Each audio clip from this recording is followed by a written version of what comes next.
The great world tree Yggdrasil stands tall, its ash trunk as wide as 100 men laid end to end, supporting the 9 interconnected worlds of Norse mythology. Its roots delve deep into the well of Erd, where 3 powerful Norns weave the fates of gods and mortals alike. The air is heavy with the scent of blooming silver birch trees in the realm of Ulfheim. What if the treacherous Midgard serpent were to break free from its bonds, encircling the world and snapping the tree's mighty trunk? What if this catastrophic event triggered a chain reaction that sent the fire giant Surtur charging towards Asgard on his blazing chariot? And what if the final battle of Ragnarok proved not just an apocalyptic reckoning, but also a cosmic reset, erasing all life in favor of something new and unimagined? If you're listening to this to fall asleep, that's exactly why I make these. Drop a comment and tell me where you are and what time it is. I read every single one.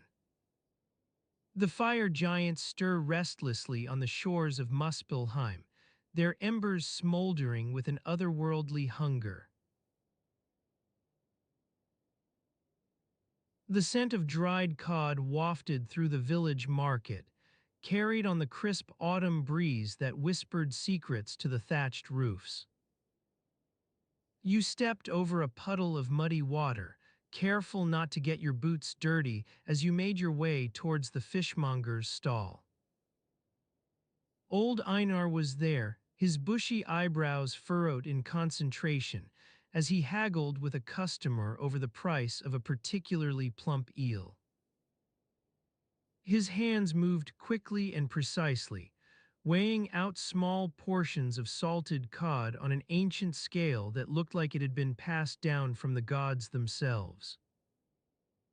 You stopped for a moment to watch, fascinated by the way Einar's eyes crinkled at the corners as he smiled at his customer.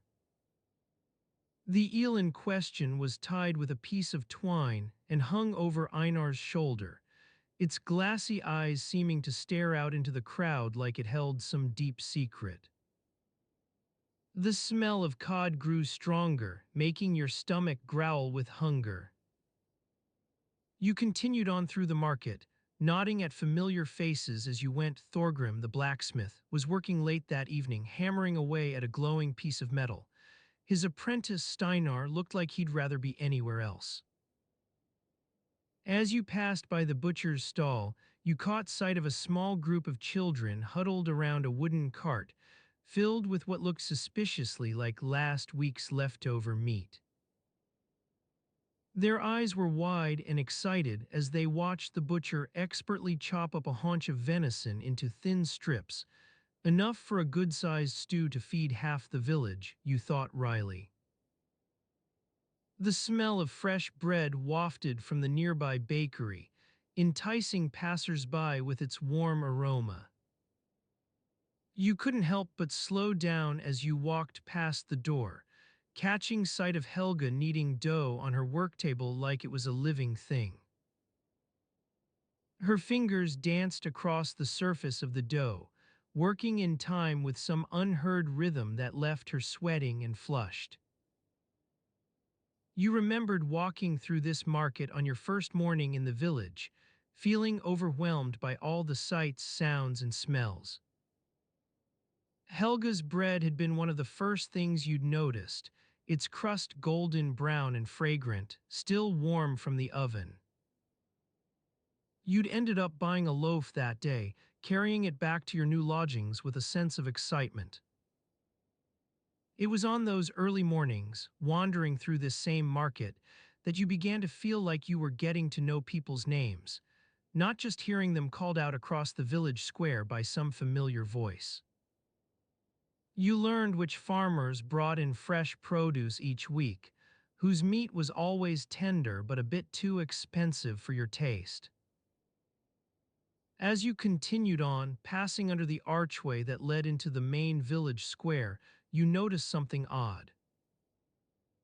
The stone pedestal at the center of the market had been cleaned recently, its intricate carvings still gleaming in the fading light of day. A small inscription read year 867, which seemed. You walked over to examine it closer, wondering if someone had misdated their own work, or whether this was some sort of odd mistake from a time long past when records were kept differently. What if the date on that stone is correct and everything else is wrong? You found yourself pondering such questions often as you settled into life in this small village. A breeze picked up, rustling leaves on nearby trees, their branches swaying with an unsettling rhythm like skeletal fingers scratching out a morbid tune on some forgotten harp. The market continued to bustle around you, people hurrying about their daily business without much concern for anything beyond the horizon of their own small lives. You paused in front of the stone pedestal again, your eyes tracing over the intricate carvings that told stories of gods and heroes from a time long past, events so removed from your everyday concerns they might as well have been myths. The date on this stone didn't seem significant at first glance, just another forgotten relic buried beneath the weight of years. As you pondered it further, you noticed an elderly man sitting nearby on one of the market benches, watching the scene with a quiet intensity that made him almost invisible in his plain tunic and cloak. His silver hair was pulled back into a simple knot at the nape of his neck, revealing ears worn thin from years of listening to stories, no doubt. This old storyteller's eyes flicked towards you for an instant, their blue depths so deep it felt like drowning in them without quite touching water.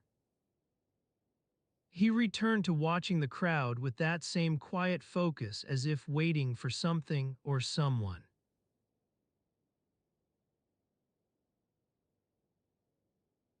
The village elder stood at the edge of Gondolier's town square, his eyes fixed on a spot where the cobblestones seemed to fade into nothingness. He returned to watching the crowd with that same quiet focus as if waiting for something or someone. You walked past him, lost in thought, your own feet carrying you towards the village market without much direction. The smell of roasting fish wafted through the air, enticing you from a distance. Your stomach growled in response. You'd skipped breakfast this morning to help with some repairs at home, and now your energy was flagging. The elder's gaze followed you for a moment before returning to its original focus. His eyes seemed to hold a secret, but his expression remained as impassive as the stone walls surrounding Gondolier. People passed him by without noticing anything out of the ordinary, except perhaps the faintest twitch in his left eyebrow when he caught sight of you. You stopped at the market stall run by old Hilda, who handed you a steaming fish sandwich wrapped in linen. You took a bite and closed your eyes to savor the flavors, smoky from the fire pit, rich with fish oil, and just slightly sweet from the berries used as garnish. Your taste buds started doing their happy dance. As you ate, a commotion at the edge of the market caught your attention. A young messenger emerged from the village entrance, holding a worn leather satchel slung over his shoulder. He looked frazzled and kept glancing around nervously, as if searching for someone or something. His eyes landed on the elder, who finally broke his focus to regard the messenger. The crowd began to part, forming an uneven semicircle around them both. The air seemed charged with anticipation, but you couldn't quite pinpoint why. Perhaps it was just old Hilda's usual speculation about the latest village gossip, or maybe something more concrete had happened in Gondolier overnight.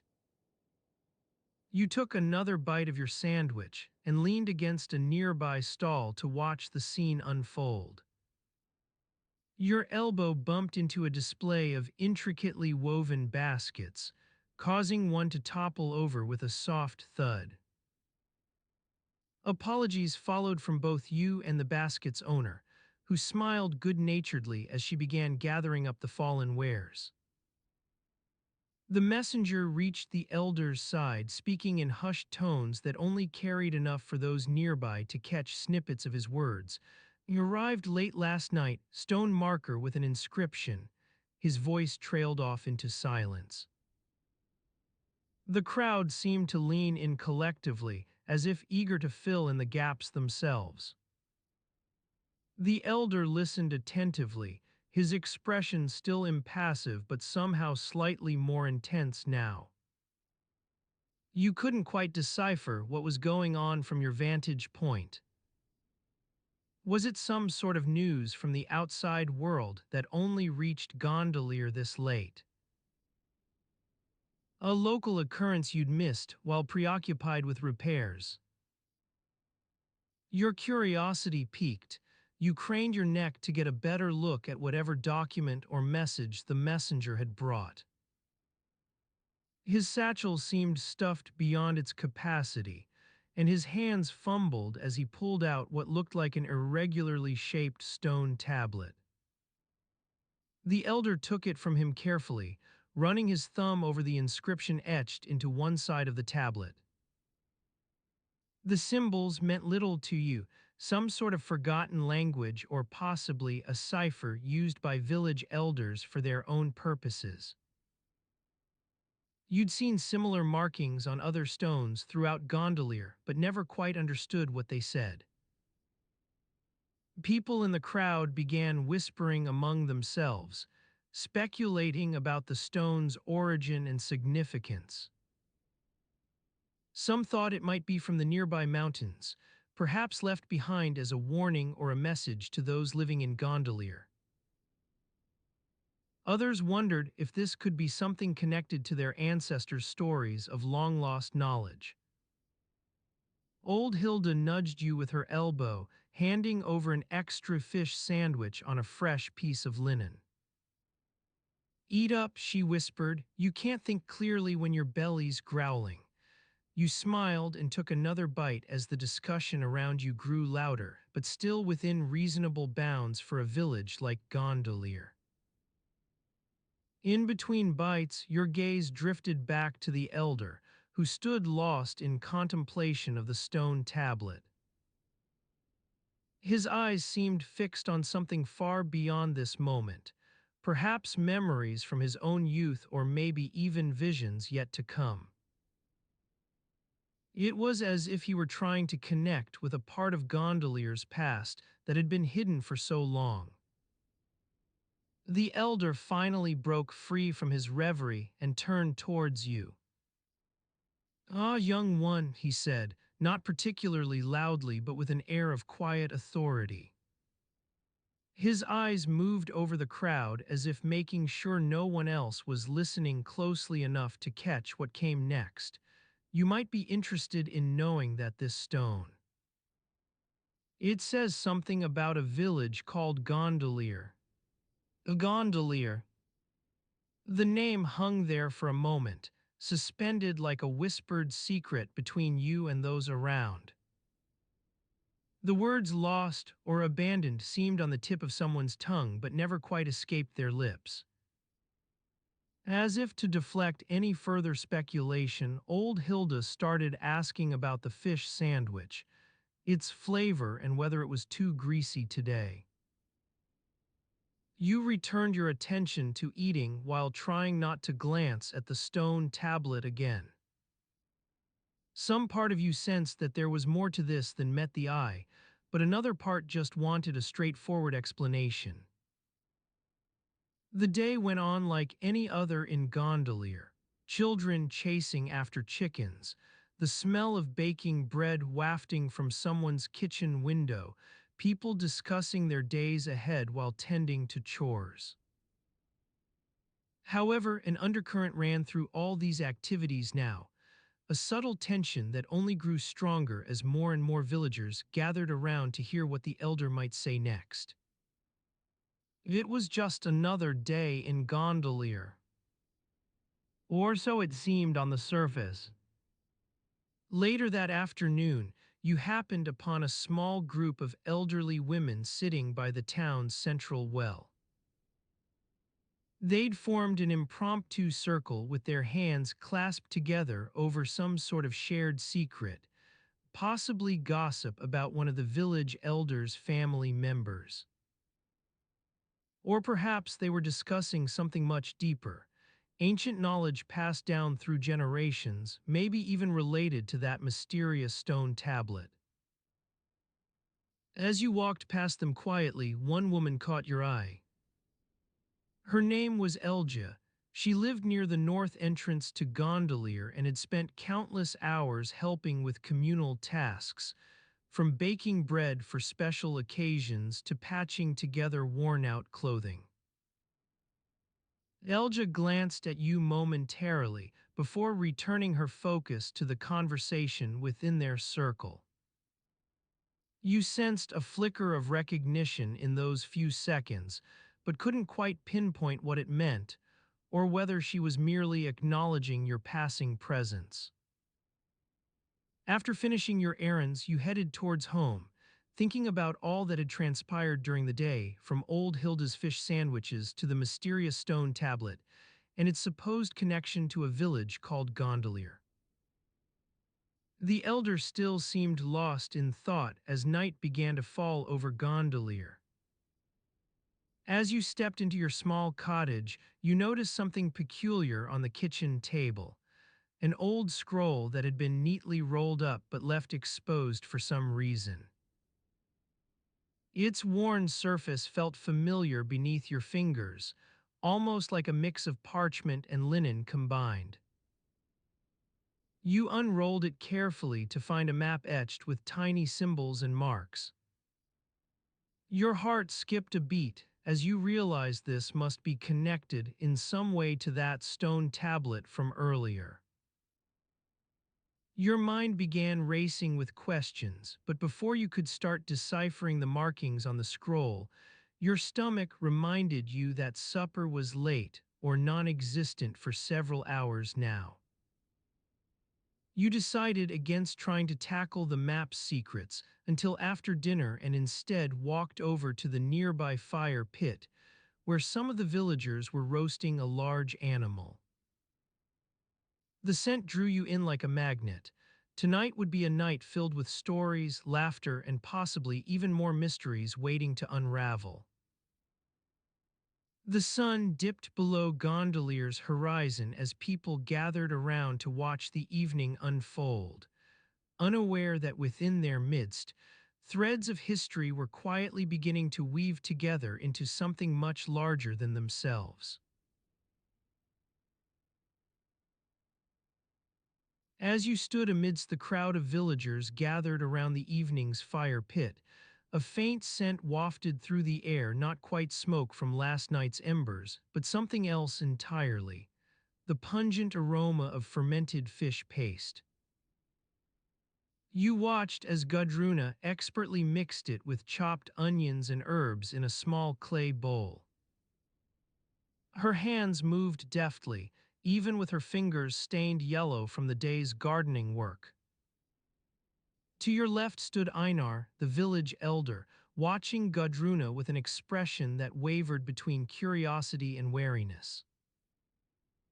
His eyes narrowed as he took another whiff of the air, his nostrils flaring in distaste, a reaction you knew well, having grown up amidst these same villagers. It was said that Einar's great-grandfather had been one of those who first introduced this peculiar condiment from across the fjord. Now it seemed to be reappearing with unsettling regularity.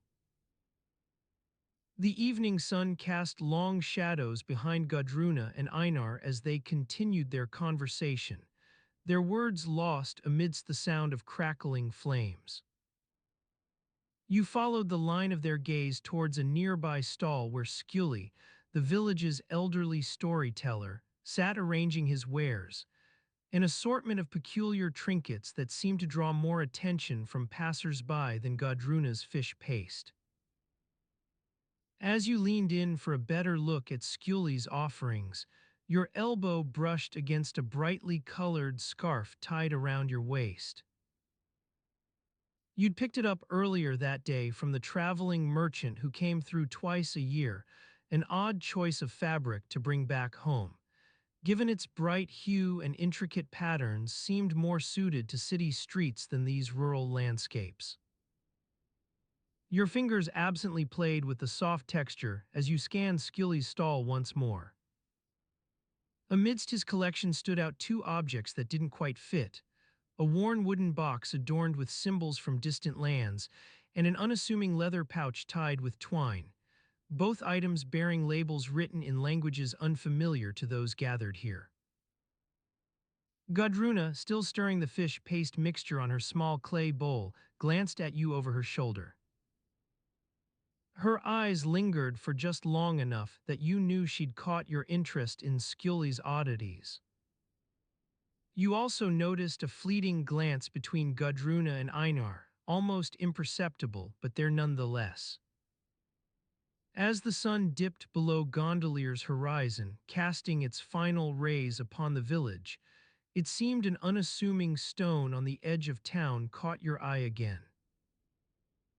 Earlier that day, you'd passed by this same spot while out exploring, a granite marker bearing what looked like, and in fact was a date etched into its surface, 873 AD. You couldn't shake off the thought now as night descended upon Gondolier's hillsides, your mind still lingering on that peculiar stone. What if, you mused to yourself, though nobody else seemed concerned, this marker wasn't just another relic from some forgotten era? Perhaps it represented more than just a simple date carved into rock. Gudruna finished mixing the fish paste mixture and set the bowl aside for now. The evening air began filling with murmurs as those gathered around the fire pit grew restless, their conversations shifting towards the topic of tonight's dinner, an event that would soon be interrupted by Skully's storytelling. As the shadows deepened and night's chill crept into the valley, Einar stood up from his seated position, his movements economical. He addressed Gudruna directly. "We've talked about this before. Remember when you discovered those old texts in the storeroom last spring?" His eyes narrowed, seeking a response. Gudruna paused for an instant before answering, though it was unclear whether she chose to respond or simply let her expression speak on its own behalf. Skilly's stall had quieted down as he began arranging his offerings once more. Nearby passers-by seemed oblivious to the exchange unfolding between Gudruna and Einar. As night claimed its full power over Gondolier, you stood closer now, almost within earshot of their conversation. Shadows from nearby trees danced across your feet, casting an uneasy pattern on the ground beneath you. It was a moment like this that made you realize just how intricately lives intertwined in these small villages. Einar's great-grandfather had brought back fish paste recipes. Skilly traveled far and wide collecting trinkets with symbols from distant lands, each individual living their life according to some hidden logic or another, unaware of the complex interplay at hand. As night deepened further still, your thoughts wandered once more towards that granite stone.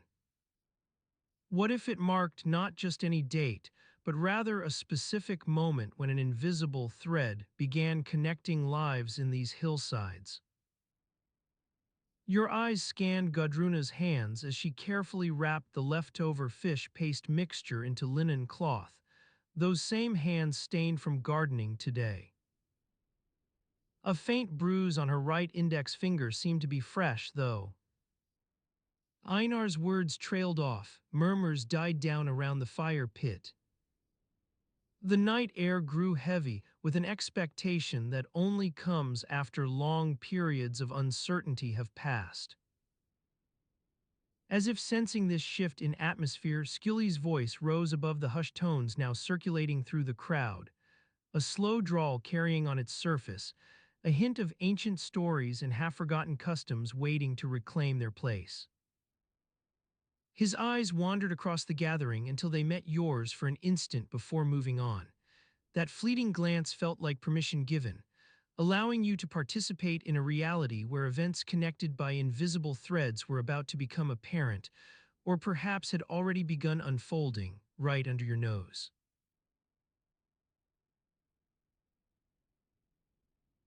You stood at the edge of the bustling marketplace, surrounded by the sounds of merchants hawking their wares and the smells of fresh bread wafting from nearby stalls. The sun beat down upon your face, warming the skin that had grown accustomed to the cooler mornings of autumn. You breathed in deeply, taking in the scents of roasting meats and spices, feeling a familiar sense of comfort wash over you. As you wandered through the crowds, a faint hum of conversation caught your attention. A group of villagers gathered near the town hall, their voices hushed but animated as they debated some local matter. One woman, her hair tied back in a neat bun, gestured emphatically with one hand while the other cradled a steaming mug of ale. You recognized her as Helga, the wife of Thorgrim, and wondered what had sparked such fervor. As you approached the group, your eyes met those of Einar, the local blacksmith, who offered a curt nod in greeting before returning to his own conversation with a burly man named Gorm. Their voices spoke of the upcoming harvest festival, no doubt debating whose turn it was to provide the entertainment this year, or possibly arguing over some more mundane concern like whose goat had wandered into whose field. Your gaze drifted back to Helga, who now held up her mug in emphasis as she made a point about something. Her words trailed off, and you caught snippets of disagreement from various members of the group before moving on to other topics. How the new harvest schedule would affect trading times for merchants, which batch of cheese had turned out particularly well this year, and what new stories had come from travelers passing through town. The conversation meandered like a lazy stream, each speaker adding their thoughts or opinions without quite resolving any great question. You listened in on several discussions that morning, finding yourself occasionally chiming in to offer your own 2 cents, not because you felt particularly knowledgeable about the topics at hand, but simply because it seemed to be expected of you as someone who'd been around for a while. As the sun climbed higher in the sky, casting long shadows across the cobblestones, Helga's group began dispersing. You watched them go with a vague sense that something important had transpired, perhaps not on its own merits, but because it represented another notch in the ongoing chronicle of village life. Your thoughts turned to breakfast as you continued through the marketplace. The smells and sounds of commerce didn't hold your attention for long, however. In particular, one vendor caught your eye, a young woman named Asta selling fresh cheeses from her family's farm on the outskirts of town. Her stall was set up in a convenient spot near the town hall, where travelers could easily stop to grab some provisions before continuing their journey. Asta smiled as you approached, expertly wrapping a small wheel of Gouda cheese for a customer while simultaneously answering another patron's question about her bread selection. You recognized Asta from church services and knew she'd recently moved back to the village after spending time with relatives in a larger city, though it seemed more than possible that she'd simply grown tired of whatever urban life had offered. As you waited your turn, an awkward silence settled over the group around you, perhaps caused by some unspoken tension between two vendors nearby. Asta took advantage of this lull to engage in conversation with a fellow market-goer who introduced himself as Kjell, a man new to these parts and clearly looking for someone to share his breakfast with. Their discussion turned out to revolve around food, what constituted the perfect breakfast, whether eggs from one's own coop really made that much difference, or how to cook something properly when you'd never had any formal training. Kjell spoke in terms of trial and error, which earned him a laugh and commiseration from Asta, though it was clear she considered herself somewhat more knowledgeable on these matters. You continued to wait your turn with Asta's stall while this exchange unfolded nearby. The atmosphere surrounding them felt almost companionable, even if their conversation didn't seem quite substantial enough for some listeners' tastes. You wondered how Kjell fit into the village social hierarchy, and whether his presence here would have any lasting impact. At last you reached the front of Asta's line, where she wrapped a neat bundle of cheeses, including that same wheel of Gouda you'd initially noticed, along with a small block of firm cheddar. The transaction itself seemed almost perfunctory, prices were known quantities, change was counted and handed over without fuss, and the items went into your bag as if predestined to be there. As you walked away from Asta's stall, some of that conversation lingered in your mind, not because it held any great significance, but simply because everyday talk like this has a tendency to stay with us. You recalled Kjell mentioning how his mother used to cook for the entire family every morning before sending them off to school or work. He'd spoken about her omelets, how they were always slightly too runny and made everyone laugh when they sat down at the table. These recollections took you back in time, reminding you of your own childhood breakfasts, perhaps not as idyllic but still familiar. You recalled standing beside a small stove with an older sibling or two nearby, occasionally bickering about whose turn it was to stir the porridge while others slept off last night's festivities. But those days were long gone now. In fact, you found yourself wondering how many years had passed since your family would gather for breakfast. Had it been 20, 25 perhaps? Time seemed to blend together as memories of your own youth dissolved into the present moment, or rather, blended with the stories and anecdotes people shared around market stalls. You walked further through the town's main square, passing beneath the shade of tall buildings which had grown familiar over years. The smell of baking bread wafted from nearby loaves cooling on wooden racks outside a baker's shop. Elsewhere, a group of children chased each other in circles around a makeshift game board, shouting as they played.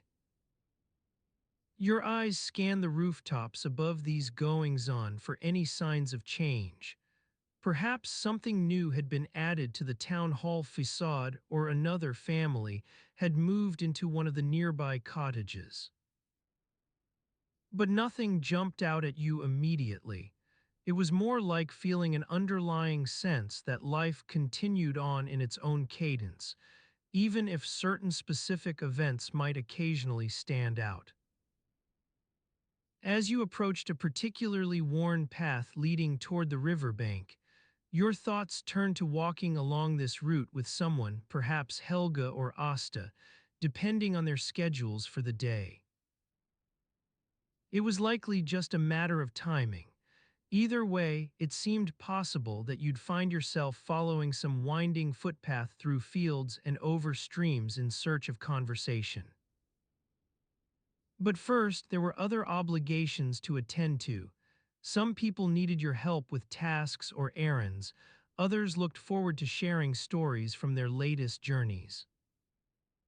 And amidst all this socializing lay a subtle awareness that the world was full of invisible connections, not just between people, but also between events and how they influenced one another.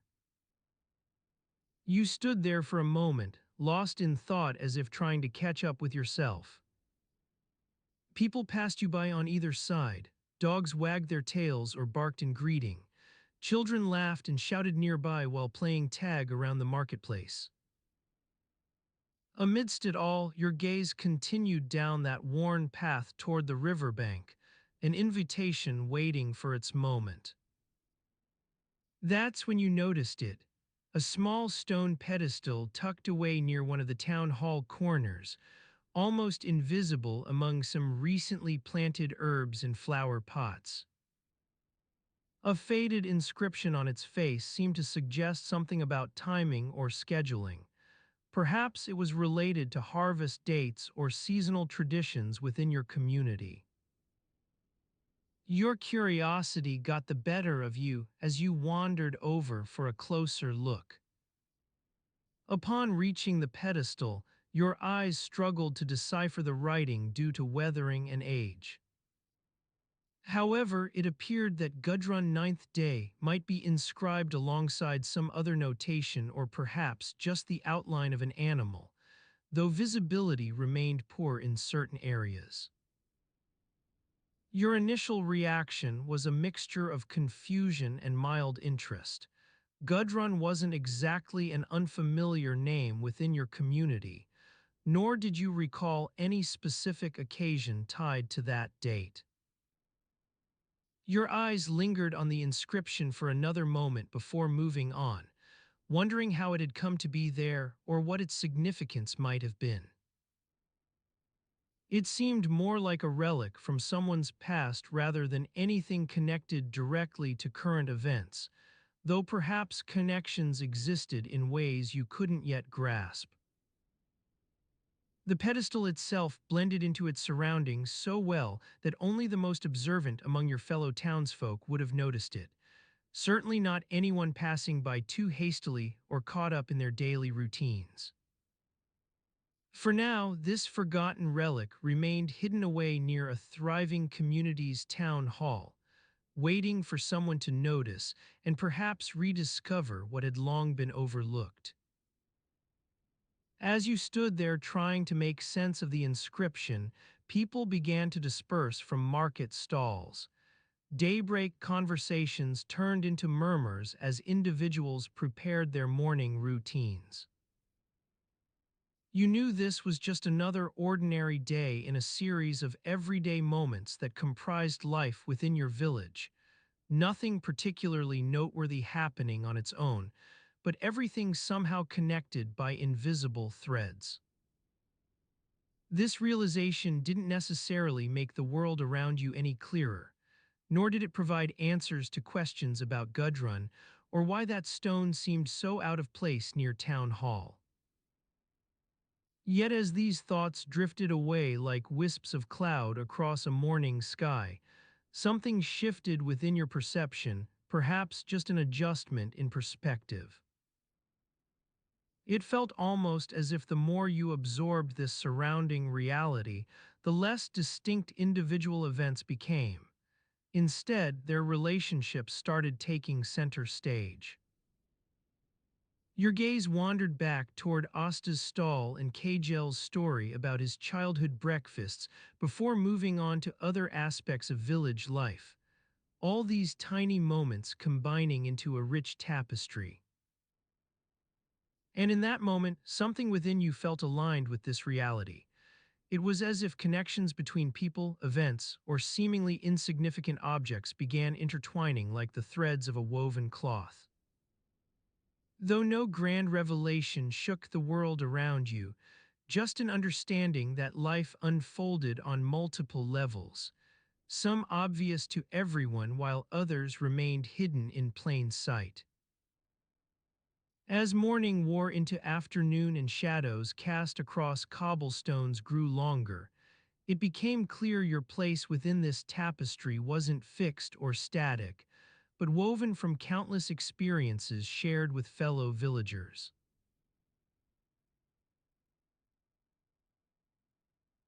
You stand outside the village bakery, breathing in the sweet scent of freshly baked bread wafting through the afternoon air. The warm sun casts a golden glow on the cobblestones beneath your feet as you wait for the baker to finish preparing your usual loaf. Inside, the sound of wooden spoons scraping against ceramic containers fills the air, accompanied by the soft murmur of conversation with the villagers gathered at the counter. As morning wore into afternoon and shadows cast across cobblestones grew longer, it became clear your place within this tapestry wasn't fixed or static, but woven from countless experiences shared with fellow villagers. You think back to yesterday's market day when a traveling merchant sold fresh fruit from Idun's orchard, apples so crisp they seemed almost otherworldly in their sweetness. Idun herself was said to tend the golden apple orchard, where she nurtured an abundance of magical fruit that granted eternal youth and vitality. But as you stand outside the bakery, savoring the aroma of baking bread, a nagging sense creeps into your mind. What if there's more to Idun's orchard than meets the eye? You take a moment to mentally reconstruct yesterday's market day in vivid detail, the merchant's cart overflowing with baskets of apples, his stories about Idun's orchard and its enchanted properties. He claimed it was hidden deep within the forest, beyond even the wisest tracker's reach. Some villagers had whispered among themselves that Idun herself guarded her orchard like a jealous mother, permitting only those deemed worthy to partake in its bounty. Ragnhild, your friend from across the square, approaches you with an armload of firewood, exchanging pleasantries as she stacks it beside the bakery door. The sound of wooden crates being rearranged and muffled conversations inside gives way to a sudden silence. The baker has finished preparing your loaf and holds out a warm, crusty roll wrapped in linen. As you take the bread from him, he hands you a small note tucked between two slices. Meet me at the old oak after sundown. I have news about Idun's orchard. The handwriting is unfamiliar, but something about it resonates with your earlier curiosity. You tuck the note into your belt and nod in appreciation for the bread. The afternoon sun continues its lazy climb across the sky as you walk through the village streets, taking note of the small yet telling details. A pot hung over an open flame near the north gate, a wooden fence sagging under the weight of ripening berries, the soft hum of bees within the garden walls. As dusk approaches, shadows grow long and golden once more.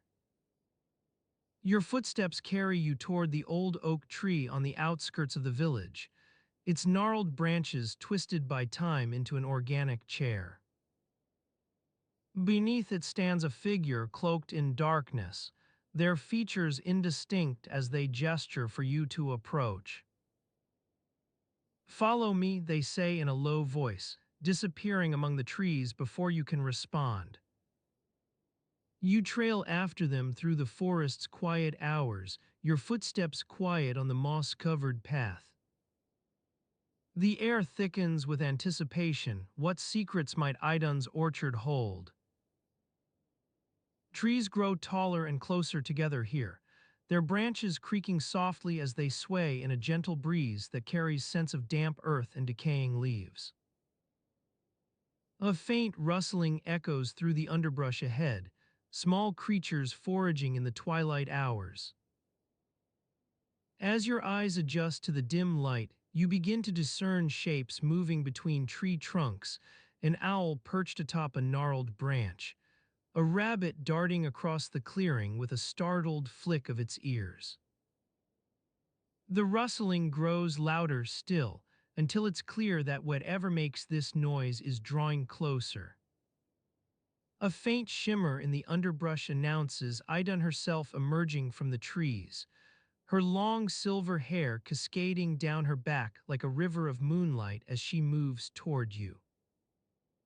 Her eyes seem to hold an ancient wisdom, as if they've witnessed countless sunrises and moonfalls over centuries past. You shouldn't have come here, Iddun says softly, her words barely above a whisper as she halts before the figure who'd summoned you into these woods. You seek answers to questions better left unasked. The air thickens with an eerie stillness, not even a leaf stirs in response to your presence. You feel a shiver run down your spine, half from fear and half from wonder. What do I need to know? You ask softly, the words barely escaping your lips as if they might awaken something long dormant within these woods. For an instant, Idun's gaze lingers upon yours, her eyes like pools of glimmering water reflecting sunbeams. Then she turns away, beckoning for you to follow without a word spoken between them.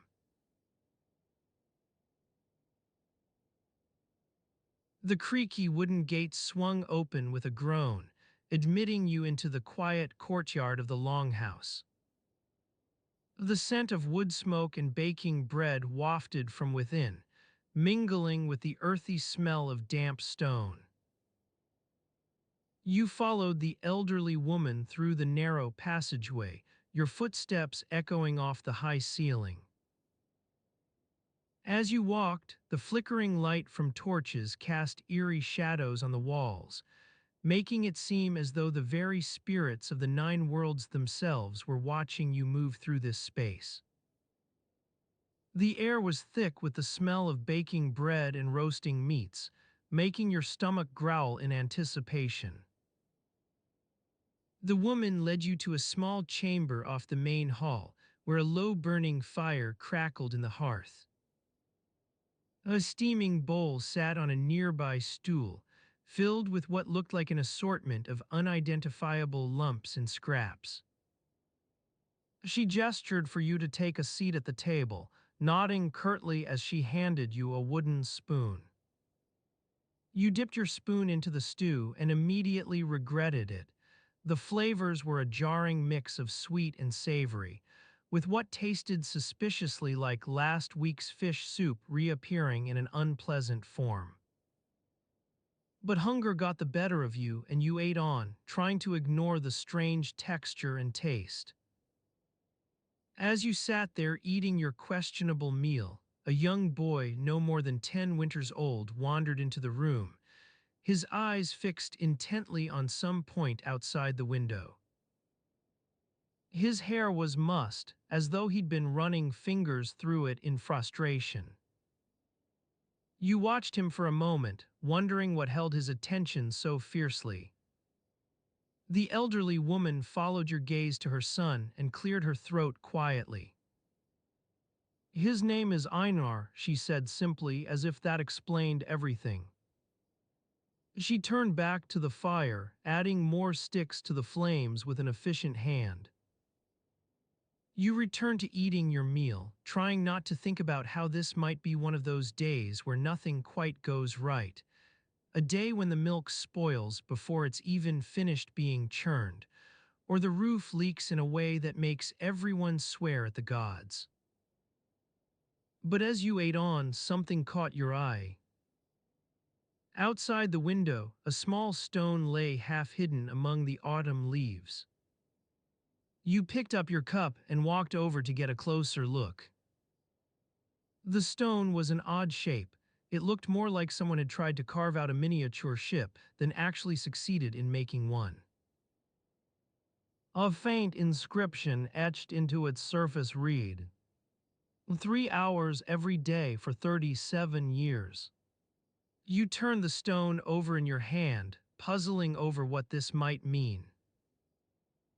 Was it some sort of warning? A joke left behind by someone else's hands? Back at the table, Einar was now staring intently at a crumpled piece of parchment on his lap, one that looked suspiciously like yesterday's leftover school lesson from the nearby village elder. His brow furrowed in concentration. Einar, you said gently, trying not to sound too curious, what are you working on? The boy hesitated for a moment before holding out the paper with an air of importance. On it was scrawled something that looked like an attempt at drawing a rabbit wearing a crown. You blinked slowly as your eyes adjusted from the light outside. His mother stood behind him, her hands resting lightly on his shoulders. He's been trying to make up for lost time, she said quietly, though what exactly he'd be making up for was unclear. You looked around at the room again, noting how it seemed quieter now than when you arrived. It must have been late in the day. A fire had been lit outside as well, casting shadows across the grass that matched those dancing on your eyes from within. Your mind began to wander. What did these people do with their days? Did they farm nearby, or perhaps collect supplies for trade further away? The question of what started creeping into other corners of your thoughts. Einar's rabbit was a reminder. Children draw in the margins between chores and lessons, but where were those gaps filled? The elderly woman turned to face you once more, her eyes tired from an afternoon spent gathering herbs, possibly. She nodded slightly as if acknowledging some unspoken understanding. You might have noticed, she said quietly, that we're not exactly flush with hours in the day. In this quiet moment, something fell into place for you, or perhaps it just seemed like a fit after trying to hold so many disparate things together. The stones outside your window were worn smooth by countless footsteps. Their inscriptions told stories of lives and seasons long past.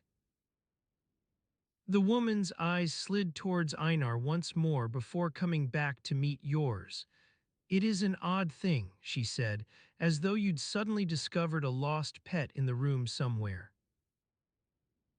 You realized then that this might be one of those moments where everyone around seemed aware of something invisible, like trying to guess which thread on a tapestry was loose without even looking at it.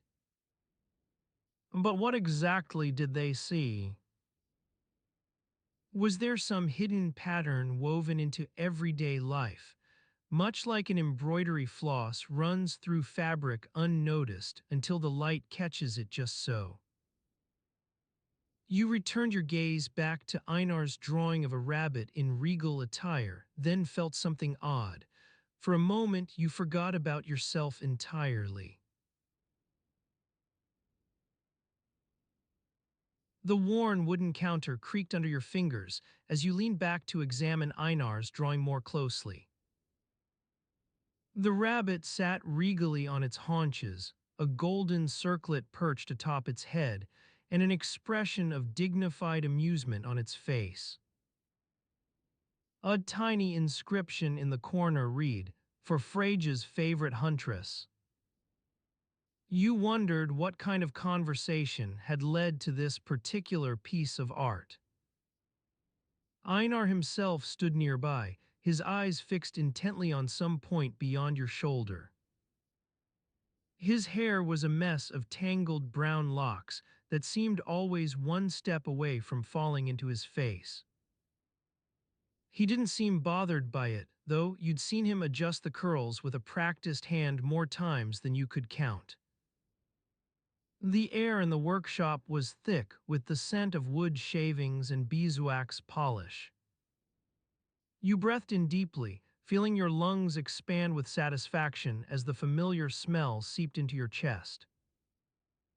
It reminded you of countless afternoons spent watching Einar work on his latest project, a wooden stool here, a beautifully crafted box there. Your gaze drifted to the array of half-finished projects scattered around the room, intricate carvings that seemed destined for some grand hall or other, delicate patterns woven into lengths of linen fabric. Every piece bore its own story and history. Einar's hands moved with an ease born from countless hours spent honing his craft, but each item told a tale in its own right, one of people, places, and times long past. In the corner, a small fire crackled away, casting shadows on the walls that seemed to dance in rhythm with the flicker of Einar's eyes. He was staring at something, his brow furrowed in concentration, but what caught your attention were the lines etched into his forehead, deep creases formed from years spent squinting through the smoke-filled air. You leaned forward, intrigued by this tiny detail and its possible stories. Was he lost in thought, puzzled over a problem with one of his projects? You weren't sure what to make of it, but something about those lines made you want to sit down beside him. Run your hand through the tangled mess that passed for his hair, not because it needed fixing, but simply because. The rabbit drawing still lay open on Einar's work table. Your fingers strayed back to the sheet of parchment, as if drawn by an invisible thread. The lines were bold and confident, with a hint of whimsy in their execution. You spotted something strange. In one corner, where the artist had left some space for future embellishments or notes, there was a tiny inscription you hadn't seen before. It read, for Freya's favorite huntress, to keep her locks shining like gold. A faint image of tangled hair seemed scrawled beneath it. Was this some sort of joke? You remembered stories about the goddess Freyja and her golden tresses, but you'd never quite connected them with Einar's artwork before. Your fingers absently stroked the edge of the parchment as your mind drifted back to other memories. Afternoons spent listening while Einar spoke softly into his own thoughts. Evenings where he regaled you with tales of everyday life in Asgard, mundane stories about food and festivals, but infused with a quiet magic that made them sparkle like stars. You returned your gaze to the workshop's far corner. A wooden tub sat there, filled with water and an assortment of what looked like herbal concoctions. Some kind of cleaning agent. Einar had mentioned something once about using these mixtures for hair care, his method for achieving a look that seemed almost effortless on him. The question hovered in your mind: how did they keep their hair clean without shampoos as you knew them? Water alone wouldn't do it, especially with all the oils and tallow used by most people. Were those herbal mixtures some sort of substitute, or merely decorative additions to an otherwise mundane routine? Your eyes drifted back down at your own fingers, which had somehow wandered into Einar's space on his work table. On the surface in front of you lay a small jar filled with what looked like crushed berries and dried herbs. A tiny label caught your eye, for the tangles that come. The date scribbled beneath it read Summer Solstice 3, Year of the Raven's Return. You wondered how many jars there were scattered throughout Asgard, perhaps hidden in every corner of each nine-world realm. Was this just one forgotten recipe among countless others, or was there something more at play here? Your thoughts trailed back to Freyja and her golden tresses. Those stories had mentioned the goddess using all sorts of concoctions for hair care. But how did regular people manage without such luxuries?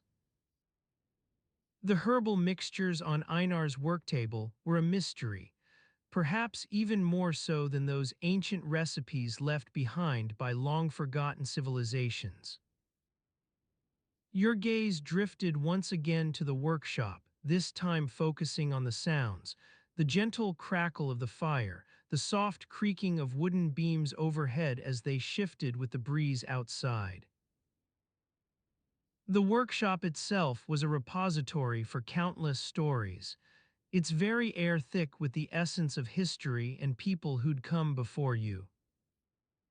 Einar's hands continued to work their magic on his current project, oblivious to your wandering thoughts. You realized that even in this seemingly mundane scene, there existed layers upon layers of hidden meaning. A rabbit drawing adorned with strange symbols might simply be art, or it could hold secrets waiting to be uncovered by someone willing to dig. You let out a soft breath as the world around you seemed to settle into place.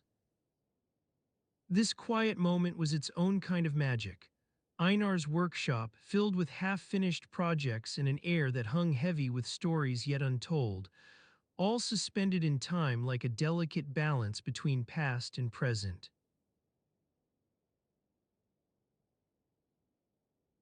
Einar's hands moved deftly over a piece of worn leather, his fingers tracing patterns and lines that would one day become a fine cloak for Freyja herself. The scent of oil and wood wafted through the air as he worked, mingling with the faint smell of yesterday's bread still lingering in the rafters above.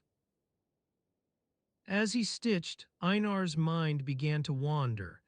It often did when his hands were occupied with something that didn't require too much concentration.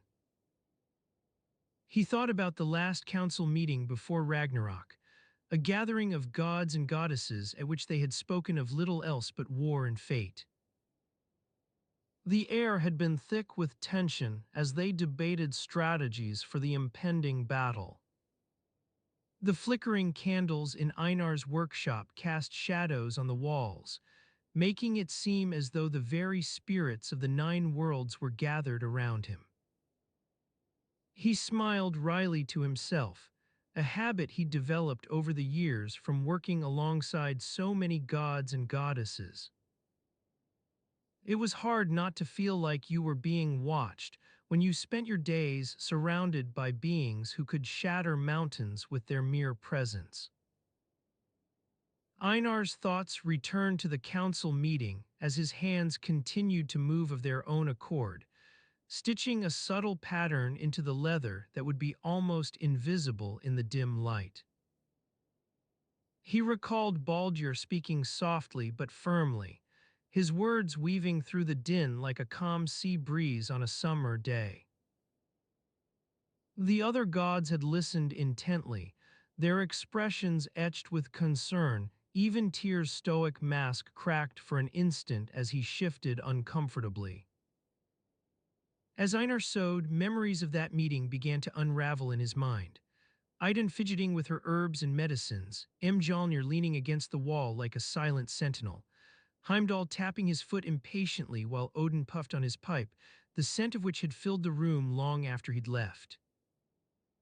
The memory was so vivid that for an instant Einar thought he could smell the acrid tang of tobacco hanging in the air. The sound of footsteps echoed outside, growing louder as someone approached the workshop door. Einar's hands stilled on his work, and he looked up to see a young Aesir goddess peering through the window, her eyes shining with an unspoken question behind her polite smile. Freyja herself stood at her shoulder, inspecting something in her hand. "May I come in?" the young goddess asked softly, tapping on the doorframe as if hesitant to intrude upon Einar's concentration. He gestured for them to enter, his hands waving absently in a gesture that sent threads flying from the sewing frame. Freyja stepped forward first, examining one of her precious golden necklaces. It lay broken and tangled amidst Einar's workbench clutter. The young goddess followed more slowly, her eyes lingering on the half-finished cloak before moving to meet Einar's gaze. "I'm so sorry," she said finally. "We didn't mean to disturb you." Einar smiled warmly as he rose from his stool, one of those slow and deliberate gestures that made it seem like time itself was unfolding in reverse. He gathered up the broken necklace threads with a gentle touch before examining Freyja's piece. This is lovely, he said softly. The embroidery here has such depth to it. Freyja nodded modestly as Einar carefully set about repairing her treasured necklace, his fingers moving over each intricate thread and knot. The air in the workshop seemed to grow even quieter, as if the very presence of these gods and goddesses had an almost hypnotic effect on time. The minutes ticked by with a slow deliberation that made it seem like hours since Einar's hands first began stitching that leather cloak. He listened patiently as Freyja spoke softly about her plans for the future, ambitions to weave more intricate patterns, perhaps even create one or two true masterpieces in their own right. The young Aesir goddess stood quietly by, observing with an expression that was both attentive and subtly critical, a mixture of curiosity and wariness that Einar recognized from years spent watching mortals at work. He made mental notes as he worked on the necklace, note the precise weave pattern she chose, see if there's anything new in her design language. Their conversation trailed off eventually, leaving only an expectant silence between Freyja and her companion, two beings whose thoughts were always bound to one another like intertwined threads of their own. Einar finished repairing the broken necklace before stepping back with a satisfied smile. "I'll have it ready for you both by tomorrow," he promised softly as they prepared to leave, "and I think I can even manage something new in the next few days." As Freyja and her companion departed into the fading light of day, Einar returned his attention to the cloak still spread across his workbench, those lines and patterns now almost complete. The flickering candles cast shadows that made it seem like he was sewing directly onto the very fabric of reality itself.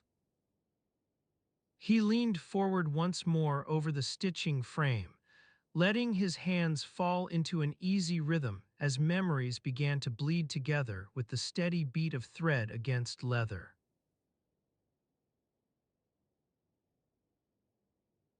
The Skald's workshop.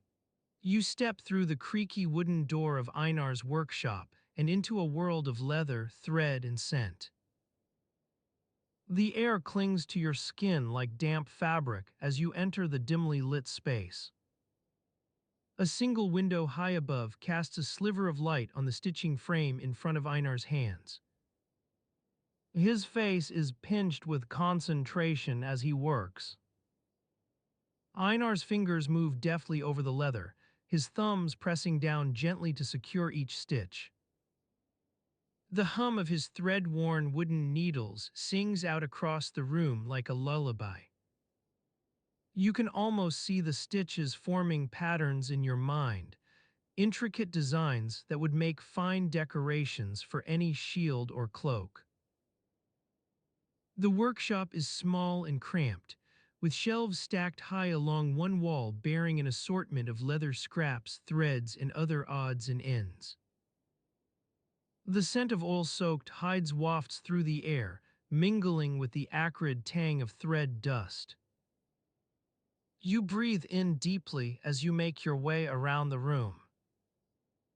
As you draw closer to Einar's stitching frame, his eyes flicker up from their focus on the leather. A faint glint of silver catches your attention, a small pendant hung about his neck, bearing an image of a mighty wolf with its jaws open wide. He must be working late into the evening to still have sunlight peeking through that one window. Einar sets aside his needle and gestures for you to approach the frame more closely. "I'm making a traveling cloak," he says quietly. His voice carries an air of detachment, as if lost in thought. The fingers on his right hand begin working once more over the leather, weaving a seam with practiced ease. You notice that each stitch bears the faintest hint of wear signs, that this has been Einar's go-to project for some time now. A series of sketches and illustrations pinned to one wall catch your eye, stylized depictions of mythical creatures and gods from Norse mythology.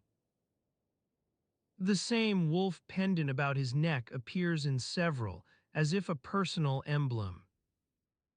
You can almost hear the faint rustle of pages turning nearby. Einar's book on skaldic poetry lies open at a particularly well-worn page, with notes scribbled around the margins in an elegant hand.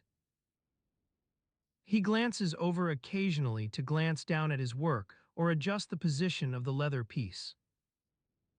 The evening air outside begins to grow thick and heavy as summer turns towards autumn. Crickets join the hum of Einar's needles, adding their own chirping melody to the background noise. A faint scent wafts through. Someone nearby is baking bread in a wood-fired oven. As you observe this quiet scene within Einar's workshop, memories begin to surface. Evenings spent around fires listening to skalds recite epic tales of gods and heroes. Afternoons watching artisans at work on intricately carved wooden masks. You recall the sound of those old stories spinning out into the night air, how poetry seemed woven so closely with everyday life. And yet, something doesn't quite fit in this snapshot. Einar's usual enthusiasm seems to be missing from his work tonight. He leans forward once more over the stitching frame, letting his hands fall into an easy rhythm as memories begin to bleed together with the steady beat of thread against leather. A faint line creases between Einar's eyebrows, a sign he's concentrating harder than necessary on this particular piece. You wonder what might be causing his distraction. Days pass without much change in your observations. Einar works late into the night, producing fine pieces that seem to carry an otherworldly quality. Some of these traveling cloaks bear intricate patterns or designs, so finely embroidered it's hard to discern where embroidery ends and leather begins. His fingers move with practiced ease over thread-worn wooden needles. As one evening wears on, Einar sets his work aside momentarily to fetch a small jug from the corner shelf above some stacked bales of wool.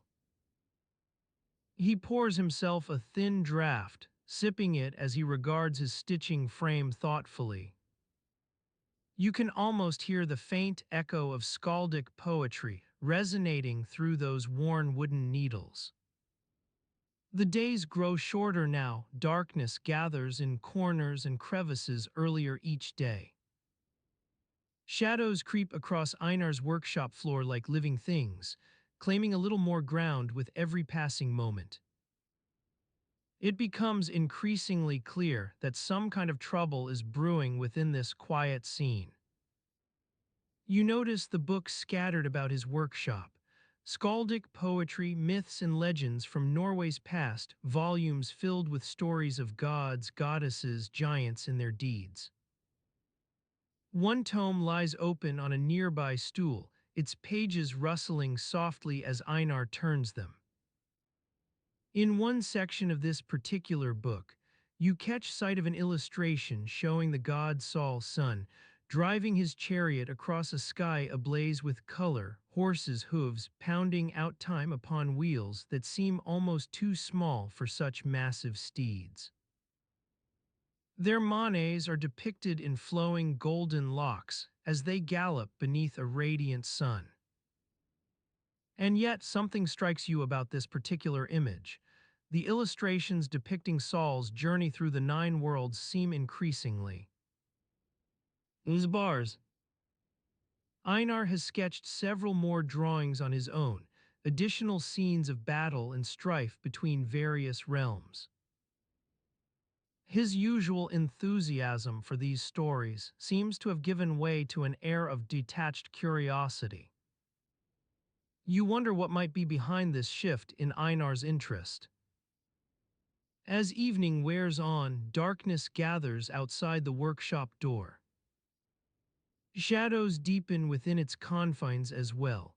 You see that some areas are now almost completely obscured by shadows cast from shelves stacked with oddments and leather scraps. The night grows darker, moonless skies above seem to amplify any noise made in Einar's workshop, so it takes a moment for your ears to adjust after stepping outside. You can feel the coolness on your skin as you pause beside the open door, taking one last look at the work laid out before him. You see that his skaldic poetry book lies shut now, though not closed, with Einar's hand resting upon its cover. His fingers seem to be thinking through some problem or other. They're pressed flat against the leather spine as if he's searching for something within.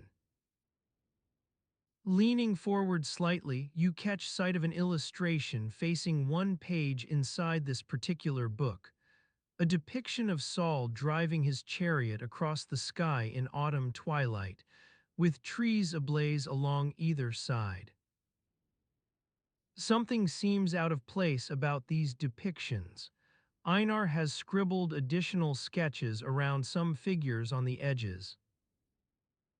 One sketch appears to show him standing atop a great mountain peak. There's something incongruous about it, possibly because his usual posture is bent over an embroidery hoop, with hands cradling delicate stitches. You remember how he leaned forward once more over that stitching frame earlier in the evening, fingers falling into easy rhythm as memories began bleeding together. And then you recall why Einar might have stopped singing songs of Saul's journey altogether, because it could be that there has been no Saul to sing about ever. You walk through the gates of Idaval, your feet carrying you on autopilot as your mind wanders to the peculiar incident that occurred earlier today. The baker, Gunhilder's daughter Gudruna, had been handing out freshly baked gluttony fruit pastries at a reduced price, a promotion she claimed was to help with the recent heat wave. You remember the look on her face when you asked if it was true that these fruits were known to be cursed. She merely shrugged and told you that's just old wives' tales. As you make your way through the crowded streets, the smell of roasting meats from the nearby food stalls wafts up, enticing your senses with promises of savory delights. You've had a long day of tending to your own garden, harvesting fresh herbs for tonight's dinner, and now all you want is a warm meal and some quiet time. Your gaze drifts toward the ancient stone monument on the outskirts of town, partially hidden behind a cluster of tall trees. The worn inscription reads, "In memory of Egil, son of Grimbolder, who perished under unknown circumstances in 945 AD.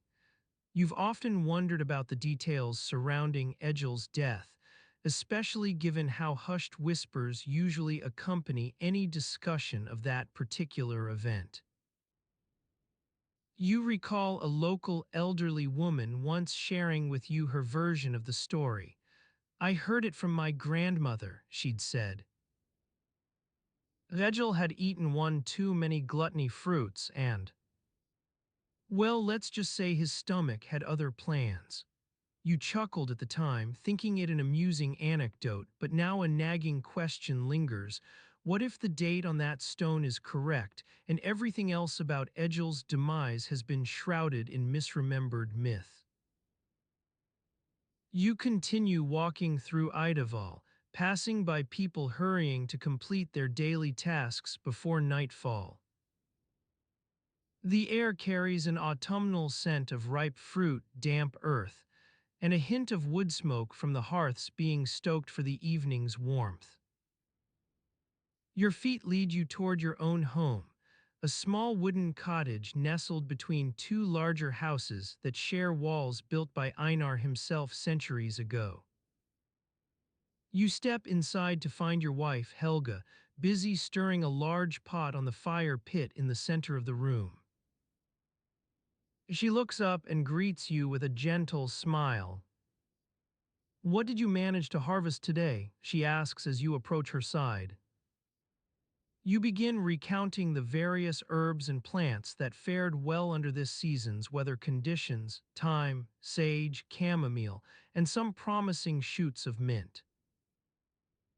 As you speak, Helga listens attentively, nodding along at times to indicate where your descriptions should focus more on flavor rather than texture.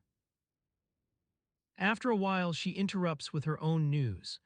I went by the market today and saw Gudruna's daughter distributing those infamous gluttony fruit pastries.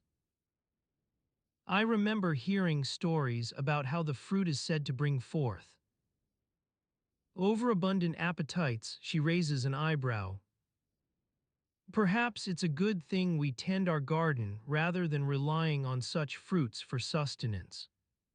The fire crackles softly, casting flickering shadows across the walls as you both continue discussing your day and sharing laughter at various misadventures that befell neighbors trying to grow their own gluttony fruits. But amidst this warm atmosphere of domestic comfort, an unresolved concern still weighs on your mind. What really happened to Egil's son of Grimbalder all those years ago? The shadows cast by the flickering flames seem to dance in a peculiar rhythm as you ponder further. It's almost as if they're trying to tell you something, but their language is one of forgotten tales and whispers of long-lost events. As Helga continues stirring her pot, adding spices to enhance its flavor, your attention drifts back to the stone monument outside Idaval, a silent guardian of secrets that have been hidden for centuries. You can almost hear the faint whisper of an old tale. What if Egil's demise wasn't just from overindulging in gluttony fruits, but something more? What if indeed?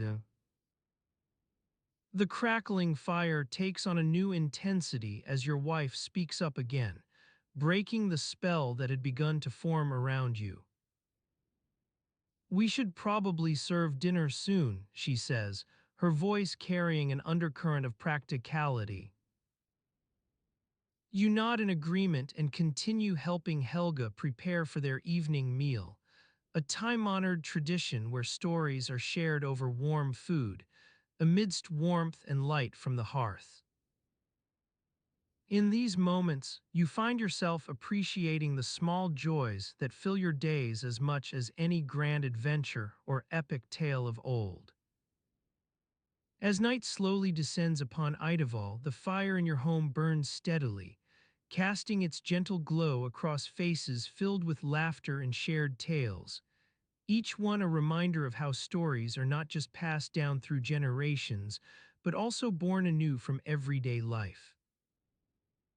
And so, as you sit amidst this warmth, listening to Helga's voice weaving together memories old and new, the mystery surrounding Egil's son of Grimbalder remains suspended between past and present, waiting for someone, perhaps another Einar or an inquisitive traveler like yourself, to uncover its truth. Time stands still for a while as your wife continues telling stories about their neighbors' escapades with gluttony fruits. The air is filled with the savory scents of roasting meats and simmering stews, mingling with whispers from the past that linger in every corner of Idaval, each one another thread in an intricate tapestry of human lives lived amidst mythic lore. Eventually, as night wears on and darkness descends, you notice a faint rustling outside your home. It's only then that you realize Gudruna herself is standing at the door, her eyes scanning the room until they land upon Helga. Her expression is laced with an unspoken message, one of unease rather than fear. You're quite welcome to join us for dinner, Helga says warmly as she invites Gudruna in. The air inside seems to shift subtly as a new presence enters, carrying the faint scent of freshly baked bread and something else you can't quite place. The fire crackles softly, its light dancing across unfamiliar shadows created by an extra chair pulled up around the table. Another piece added into this ongoing story, woven from threads both mundane and mythic. As dinner begins to be served and stories are exchanged, your mind still wanders back to that ancient stone monument outside Idaval. Perhaps tonight is a night for uncovering secrets hidden beneath layers of tradition and everyday routines.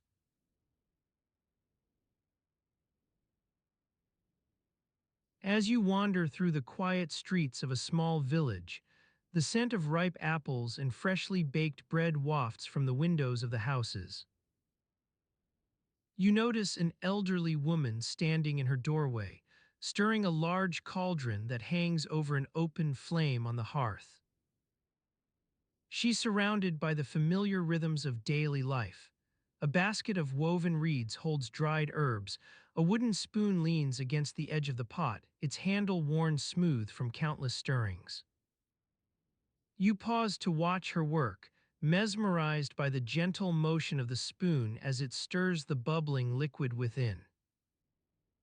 The sounds of the village filter through the night air. Hooting owls in the distance, a faint clinking of pots and pans being washed in someone's kitchen, and the soft murmur of conversation from an adjacent house. The elderly woman glances up, her eyes crinkling at the corners as she smiles.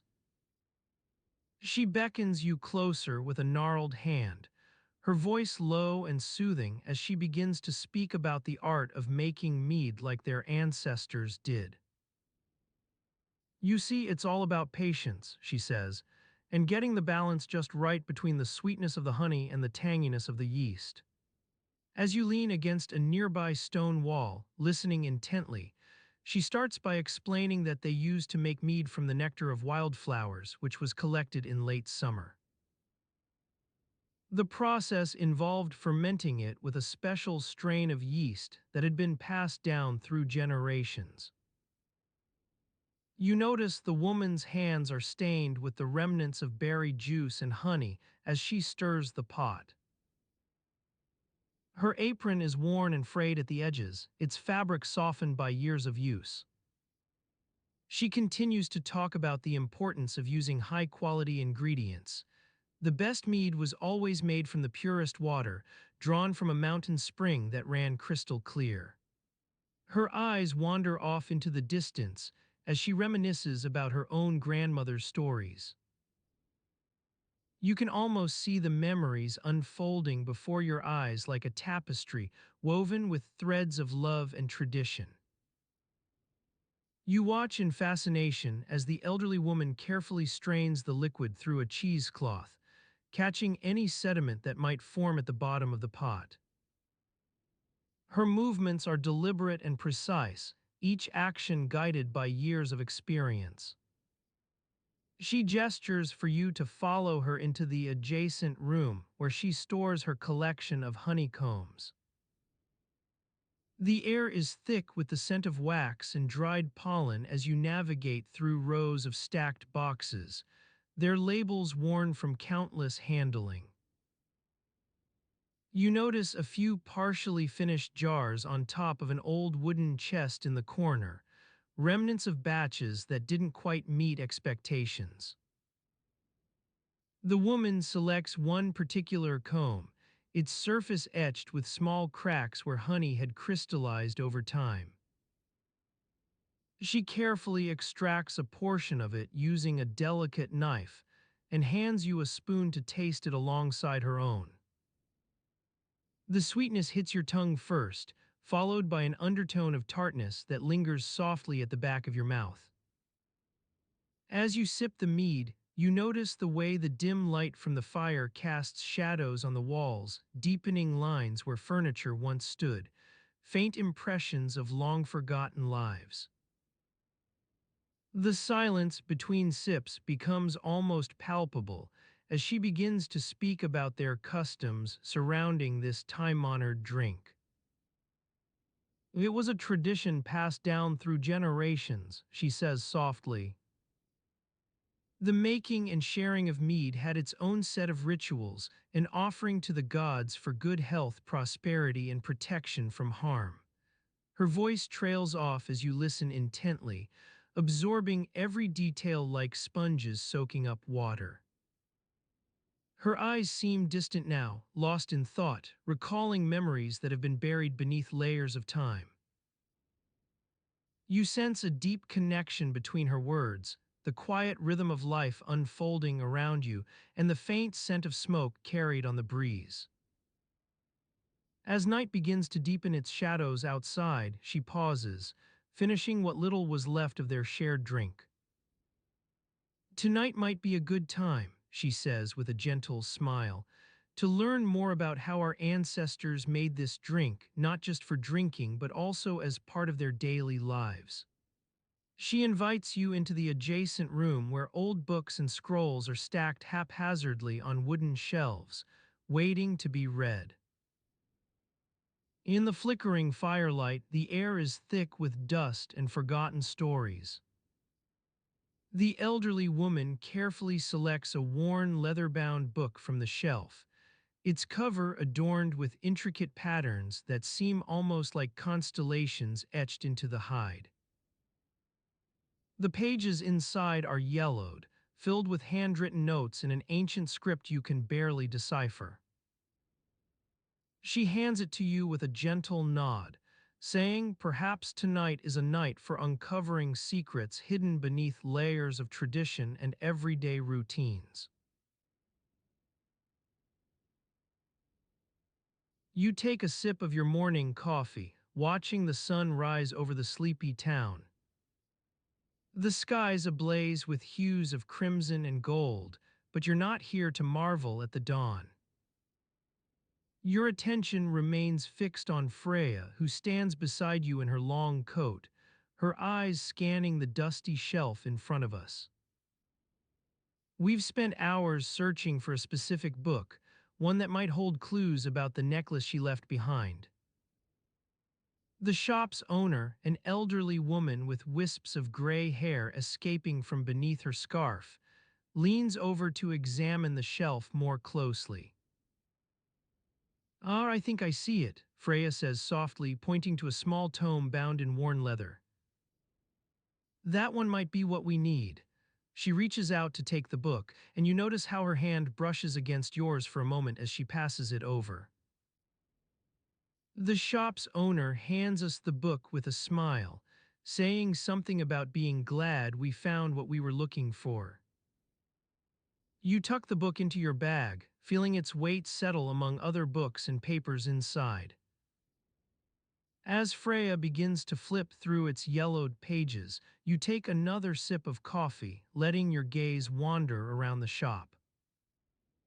The scent of old books fills the air, a mix of dust, leather, and forgotten history. You spot an antique globe on a nearby shelf, its surface cracked but still visible beneath layers of grime. The owner notices where your eyes have landed and clears her throat softly before speaking up again. "Ah, that one's been here for ages," she says with a wistful smile. "I remember my grandmother saying it once belonged to the family who lived in this house back when it was still part of the estate." Freya looks up from the book, raising an eyebrow as you continue to examine the globe's cracked surface. You wonder if any stories could be hidden within its faded lines, but that thought is soon replaced by the humdrum sensation of being stuck in a dusty old shop. The owner gestures towards a worn wooden bench against one wall, saying, "If you'd like some tea or something while I get back to work," and ambles over to her desk. Freya closes the book she's been studying, placing it on top of your bag before nodding at the offer of refreshments. You take a seat on the bench as the owner busies herself in the kitchen area behind the counter. The scent of old books gives way to something else, perhaps coffee or maybe tea leaves. but you're not quite sure what. Freya leans against the bookshelf beside you, her fingers drumming softly on the worn wood. Your eyes drift towards a nearby window as sunlight creeps in through grimy glass, casting shadows across the floorboards like dark tendrils reaching for something hidden beneath. Dust motes dance within these rays, suspended in midair as if time itself has slowed down around them. A faint creaking sound draws your attention back to Freya's side of the bookshelf, where an old-fashioned music box sits atop a stack of dusty volumes. Its delicate lid is open slightly, allowing you to see a pale blue ballerina poised on one leg inside. You're not sure if it was here before or somehow found its way onto this shelf in the past few minutes. The owner returns with steaming cups and begins pouring tea from an antique kettle as the music box's soft ticking grows louder in your ears. Freya glances over at you, her expression almost as serene as a statue on some distant hillside, which is probably exactly where she'd rather be right now, judging by how still everyone stands amidst this quiet morning scene. Time stretches out like an unfurled scroll before us all. No one seems to have anywhere else they need to be. No urgent calls waiting outside the shop's door or deadlines looming beyond these worn walls. Only Freya and perhaps you too are stuck in limbo, suspended between whatever mysteries we've stumbled into and some unknown resolution. In this quiet space, nothing much happens. Just the ticking of an old music box, the humdrum sounds of a town awakening outside, or perhaps even just your own gentle breathing filling up any empty corners where thoughts linger.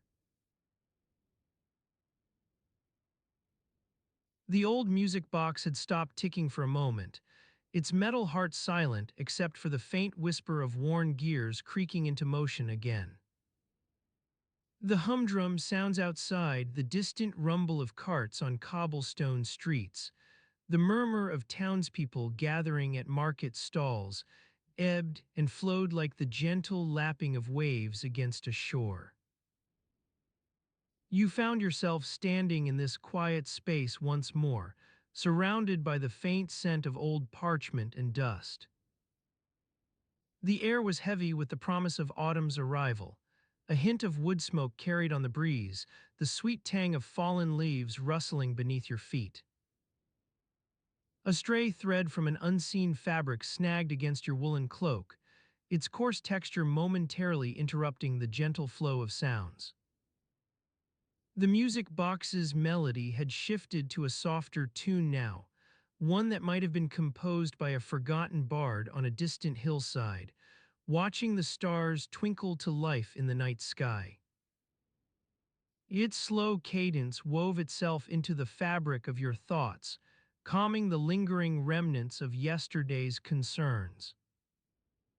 You closed your eyes and breathed deeply, allowing yourself to sink into this peaceful atmosphere.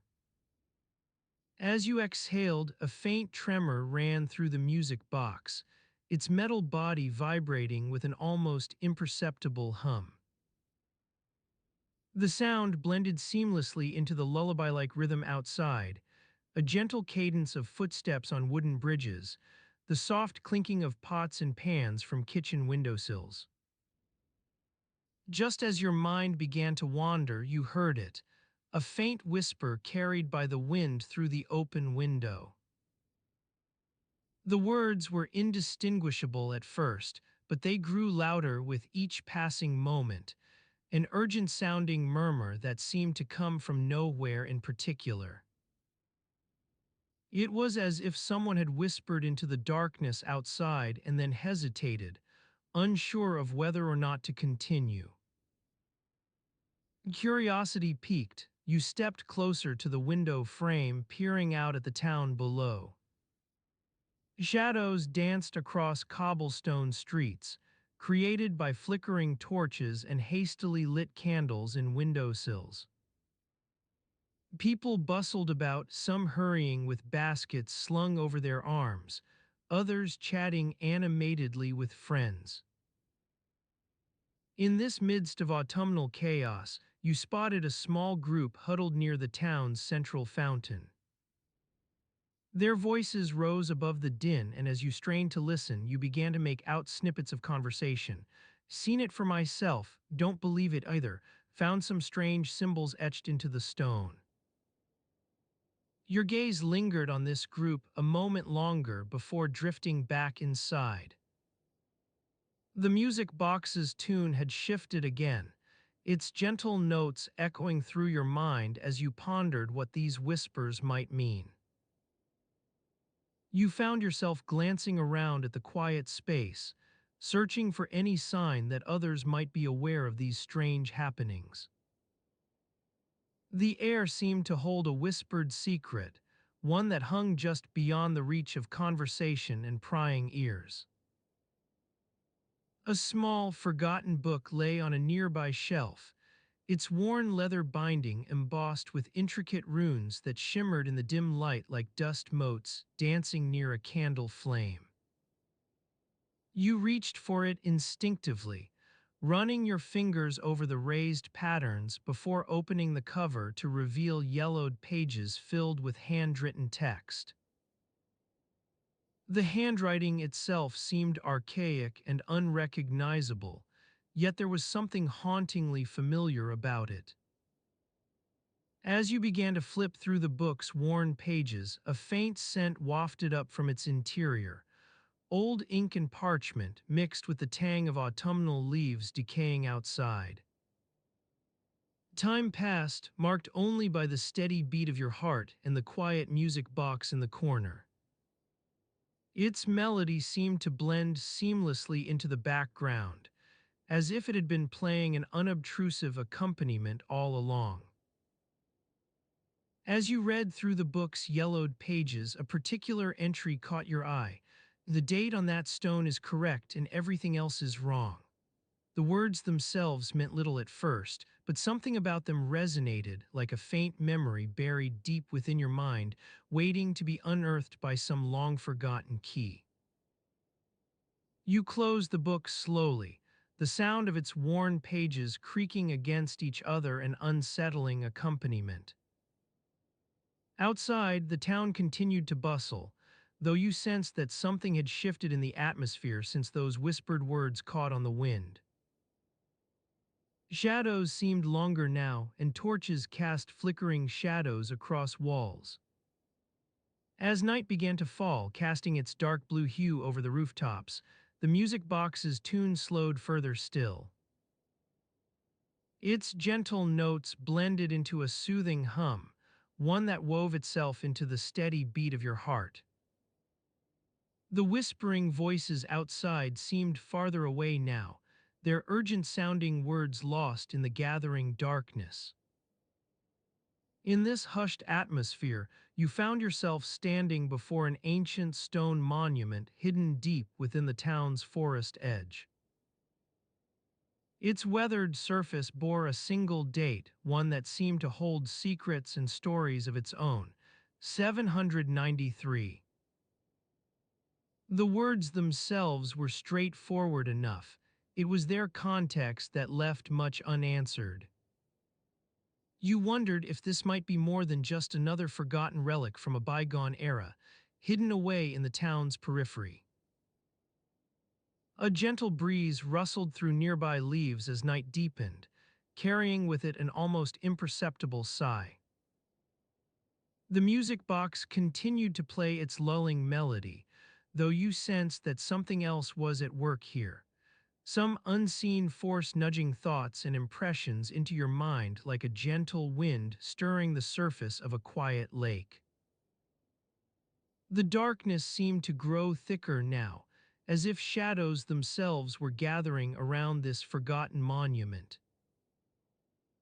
Flickering torches cast eerie silhouettes across nearby trees, their flames dancing in an almost hypnotic rhythm that echoed through your very being. Time stretched and contracted all at once.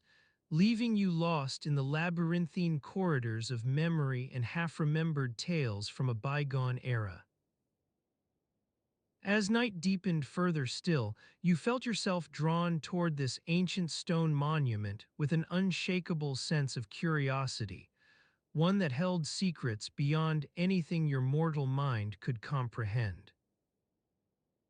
In the distance, torches continued to flicker and dance on rooftops, casting eerie shadows across walls as if trying to illuminate some long-forgotten truth hidden deep within these forgotten stones.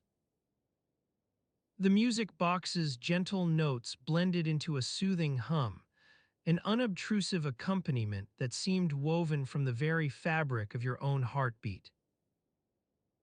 As night closed in around you like a shroud, something felt about to shift, though what exactly remained unclear, even as whispers carried by wind and darkness coaxed secrets out of forgotten stones. The last wisps of daylight danced across the horizon like a hesitant lover, reluctant to part with the fading warmth on your skin. You stood there transfixed by the gentle sway of trees, as if listening for some hidden truth in their rustling leaves. The air was heavy with an almost imperceptible scent of damp earth and decaying leaves, a reminder that even as summer's final breath escaped, nature's cycle continued to turn. Your gaze drifted toward Ire, goddess of healing who walked beside you through the twilight. Her long silver hair cascaded down her back like a river of moonlight, and the soft rustle of it seemed to whisper ancient secrets in your ear. You couldn't help but wonder if this serene atmosphere was an illusion born from Ire's presence, as though her very being calmed the world around you. As night closed in around you like a shroud, something felt about to shift, though what exactly remained unclear, even as whispers carried by wind and darkness coaxed secrets out of forgotten stones. You sensed it in every subtle change, the way shadows lengthened across walls, the quieting of crickets, or the almost imperceptible drop in temperature. Ire's hand brushed against yours, her touch light enough to be almost a caress. "We're approaching Idun's orchard," she said softly, as if sharing a treasured secret with an old friend. You glanced around at the familiar yet alien landscape. Gnarled tree trunks looming like sentinels, leaves rustling in hushed conversation, and the soft glow of luminescent plants flickering across your path. You walked beside Ire through the orchard's lush undergrowth, where ancient trees stood guard over secrets hidden within their twisted boughs. As you navigated a narrow dirt path between rows of silver-barked birch trees, Idun herself emerged from among the shadows, her face serene, as she regarded you with eyes like misty lakes at dawn. "Welcome to my home," she said softly, beckoning Ire and you closer to a small clearing surrounded by candles that cast an ethereal glow over ripening apples. "Tonight, we'll discuss something long kept hidden from the world of mortals." With those words, Idun gestured toward one of her assistants, a young woman whose name was Gudrun, who held out a delicate ceramic jar adorned with intricate patterns reminiscent of Norse knotwork. The lid came off to reveal a creamy white ointment inside, which seemed almost translucent in the candle light. "This," Ar said quietly as she reached for the jar, "is Idun's famous healing balm." As you watched her hands move deftly across the container's rim, you noticed something peculiar, an inscription etched into the ceramic. Galdralaxes, a word that sounded familiar yet remained shrouded in mystery. Idun followed your gaze toward the jar and smiled knowingly. "Ah yes," she said with a gentle nod, "you've caught on to our little secret." Gudrun stepped forward, her eyes brightening as if sharing an ancient family recipe passed down through generations of Idun's kin. We use only the finest ingredients. Powdered silver birch bark for its soothing properties, rare flowers gathered under moonlight, their petals imbued with lunar essence that accelerates healing, and a dash of honey harvested during autumnal equinoxes. You watched as Ire measured out precise amounts from each ingredient into an intricately carved wooden mortar. Every action seemed choreographed to the rhythm of the wind through leaves, or the flickering shadows on nearby tree trunks. What I find fascinating, Iden said with a wry smile that only hinted at her amusement, is how people often focus solely on grand deeds, battles fought and won, gods walking among mortals, while neglecting such quiet craftsmanship. This ointment may seem mundane compared to epic tales of heroes and monsters, but it holds the power to mend the smallest wounds in a way no battle axe ever could. As Ire finished mixing the ingredients with a gentle stirring motion that echoed through your mind like a lullaby, you felt yourself growing heavier, though not because sleepiness overcame you. It was as if you'd entered an almost weightless realm where gravity's pull softened, and time itself seemed to bend toward tranquility. Your gaze drifted from Ire's hands, now deftly spreading the ointment across a small wooden board, its surface etched with patterns similar to those on Idun's jar. As she worked, Gudrun began softly reciting an old poem that sounded ancient and forgotten. In silver birch bark lies healing, as moonflowers' petals unfold in gentle evening air. You felt the sound wash over you like a soothing balm, one woven from threads of memory, myth, and natural world. Ire's hands paused mid-motion as she regarded Idun with an almost imperceptible question, though what exactly was unclear even to her. In that instant, night deepened around you, carrying its own secrets on the wind like whispers in a foreign language.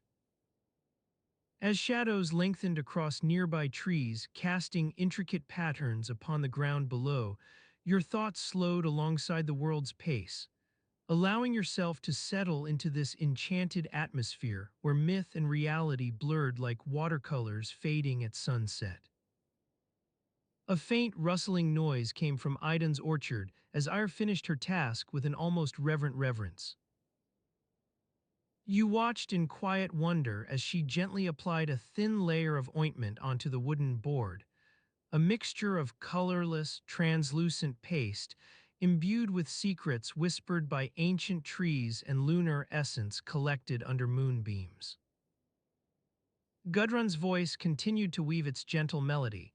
When silver birch bark meets moonflowers bloom, healing balm is born in twilight room. The wind carried Ire's soft words as she spoke the final ingredient into existence, a dash of honey harvested during autumnal equinoxes when time stood still for mortals, but not for those attuned to nature's rhythms. Your thoughts began to unfurl like petals from their tight bud, releasing quiet realizations born in the darkness. That healing lies not only within grand deeds or divine intervention, but also amidst subtle craftsmanship and natural world's hidden properties. As you watched Ire seal the jar with a delicate touch, her hands now free of the ointment, Idun smiled knowingly at some secret shared between them. Your gaze roamed across Gudrun reciting the final verse. Though earth holds wounds unseen, nature's balm brings gentle ease to every human heart. In this still, quiet moment where night and day blurred like colors merging into one another on a sunset horizon, as the three women stood around Idun's orchard in perfect harmony with their surroundings, you felt an overwhelming sense of belonging. Though your journey through Norse mythology had spanned countless realms and mythic landscapes, here was something profoundly grounding, this ointment born from natural world's own rhythms. And so, amidst whispers carried by wind and shadows dancing upon nearby trees, as the very essence of night merged with Ire's healing balm like colors blending into a new hue on a sunset horizon.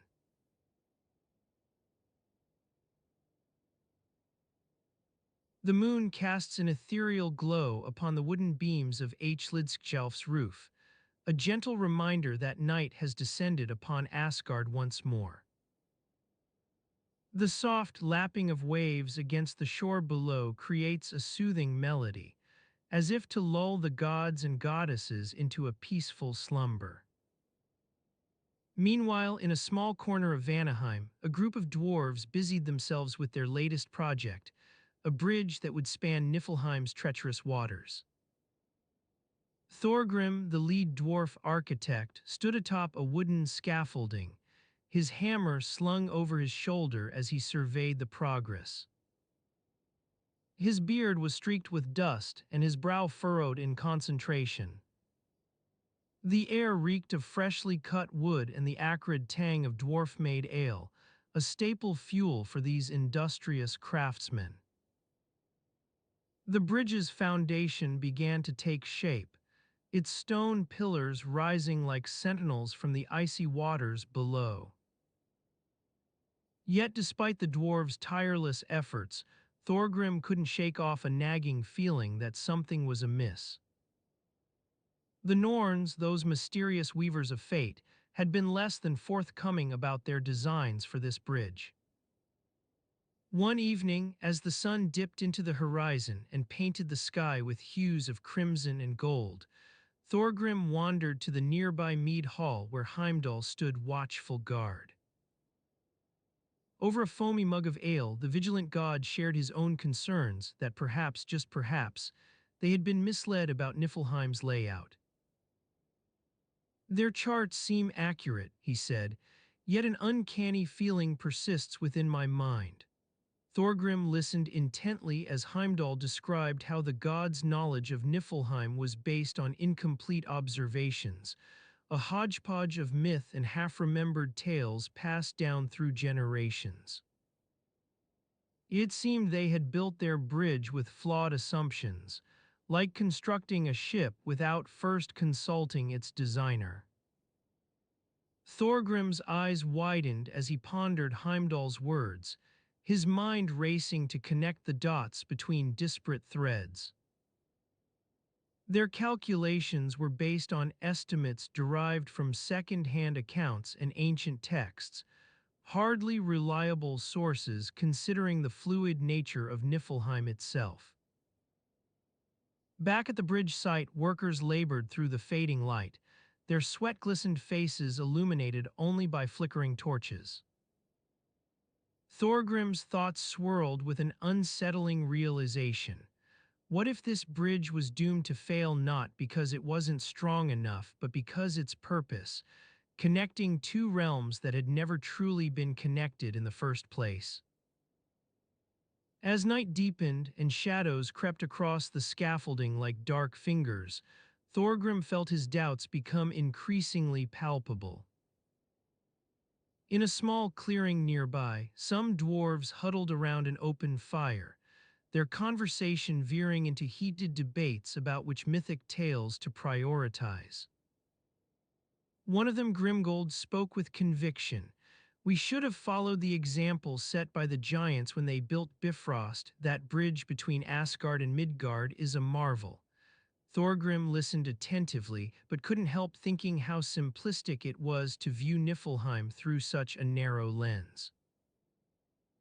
It seemed he had yet to grasp the full complexity of their endeavor. As the night wore on, with fireflies beginning to dance in the fading light, stars started to twinkle above like embers from an extinguished flame, and amidst this celestial ballet, Thorgrim felt his mind begin to unwind its tangled threads. Perhaps it was time for him to approach Njord's advisors once more, or maybe he should seek guidance from Freyja herself. Something about their design seemed fundamentally awry. A tiny flicker of doubt still lingered at the edge of his thoughts, like an unquenched spark waiting to ignite into full-blown uncertainty. Faintly in the distance, a lone owl hooted its melancholy tune, as if echoing Thorgrim's own quiet concerns about this ill-fated bridge. His eyes roved across the landscape once more before fixing upon Heimdall's imposing figure silhouetted against the sky. I must speak with him, he thought to himself, already moving in that direction like a man possessed by an unyielding idea, though what exactly it was only time would tell. As Thorgrim approached Heimdall's mead hall, his footsteps echoed through the stillness of night. The sound receded into silence as he slipped inside and took up a seat beside the watchful god. Tell me more, he asked quietly, leaning forward with an air of resolve that belied his earlier doubts. The scene unfolded like this for hours on end, each one building upon another, until their conversation had long since ceased to be about just Niflheim's geography and veered into deeper matters. What exactly lay beyond the boundaries they sought to bridge? Were there those who would not welcome an influx of travelers from other realms? In whispers, Heimdall shared with Thorgrim a legend passed down through generations. How once upon a time, Midgarders had ventured too far north in search of resources and stumbled into Niflheim's unforgiving expanse. Those unfortunate souls found no shelter nor warmth within its ice-encrusted heart. No bridge can connect what lies within, he said softly, the only sound outside their hushed tones being an occasional creaking of wooden beams as night wore on. Thorgrim sat in contemplative silence for a moment before rising to his feet. A faint breeze rustled leaves nearby and carried with it whispers from Ire's healing balm, remnants of a distant memory that seemed almost familiar yet could not quite be grasped by the sleeping mind. He turned back towards Heimdall, whose eyes held an unspoken question. Would Thorgrim join forces to unravel Niflheim's enigmas, or instead heed his own doubts and forsake this bridge altogether?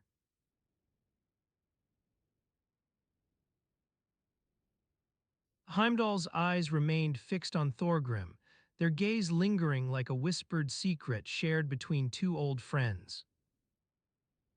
The bridge creaked softly beneath their feet as they stood there, the faint hum of the Bifrost's energy still resonating within the air.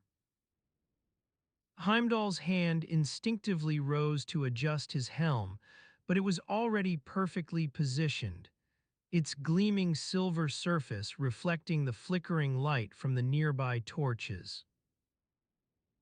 In this quiet moment, Thorgrim felt a pang of nostalgia wash over him, reminding him that even in the world of gods and giants, time waits for no one. The passing seasons had etched their mark on his face, a few wisps of gray hair scattered about his temples, fine lines creasing his eyes like the delicate patterns found in ancient runes.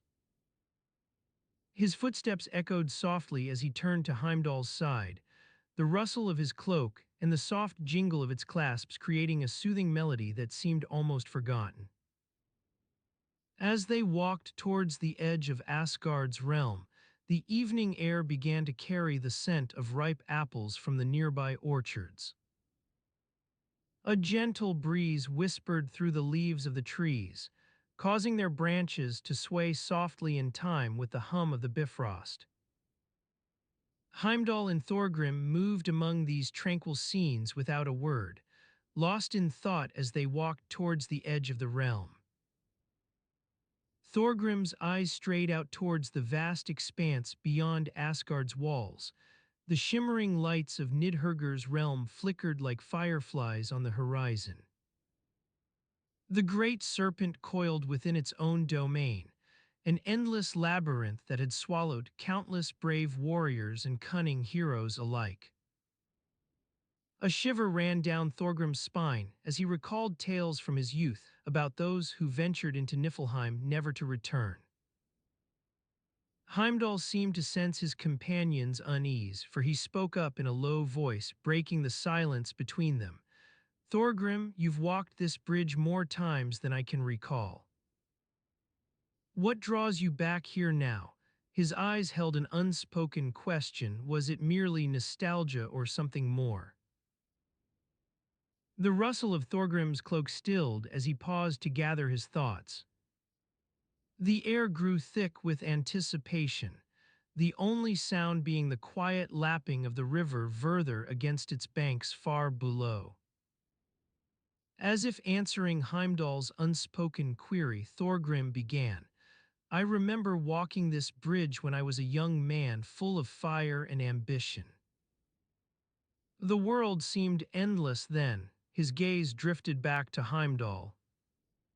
He watched as his companion nodded sympathetically, the flickering torchlight casting shadows on his face that seemed almost like age lines themselves.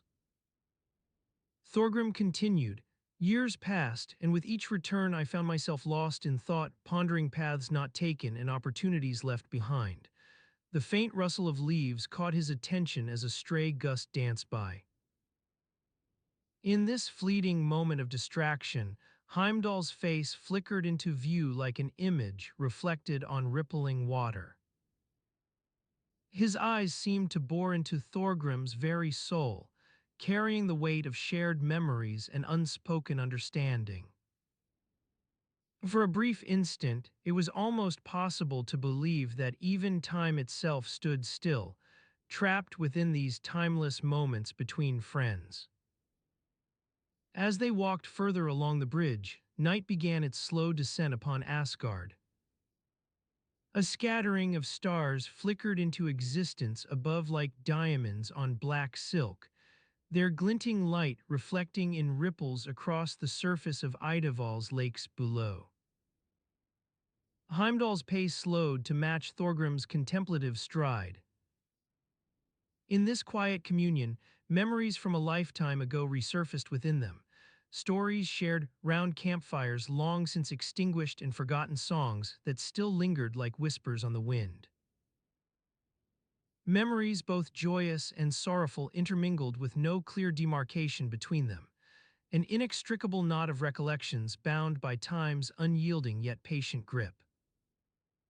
Thorgrim paused once more to glance down at the city below, its towers now lost within a veil of shadows that seemed almost impenetrable. You know as well as I, he said softly, turning back towards Heimdall with an air of quiet resolve, the memories we treasure most are those from our youth. His eyes held an introspective gaze. A small wind sprang up around them, faint at first but growing in strength, until the soft hum of its passage seemed almost like a sigh carried on the breeze. The rustle it produced against the bridge's surface formed a gentle accompaniment to Thorgrim and Heimdall as they stood there, watching nightfall descend upon Asgard with all the solemnity of an unspoken promise kept. Heimdall stepped closer to his companion, their shoulders almost brushing in the fading light. The air grew heavy with anticipation once more, each breath drawing forth memories from a past long since past but still lingering within them like echoes.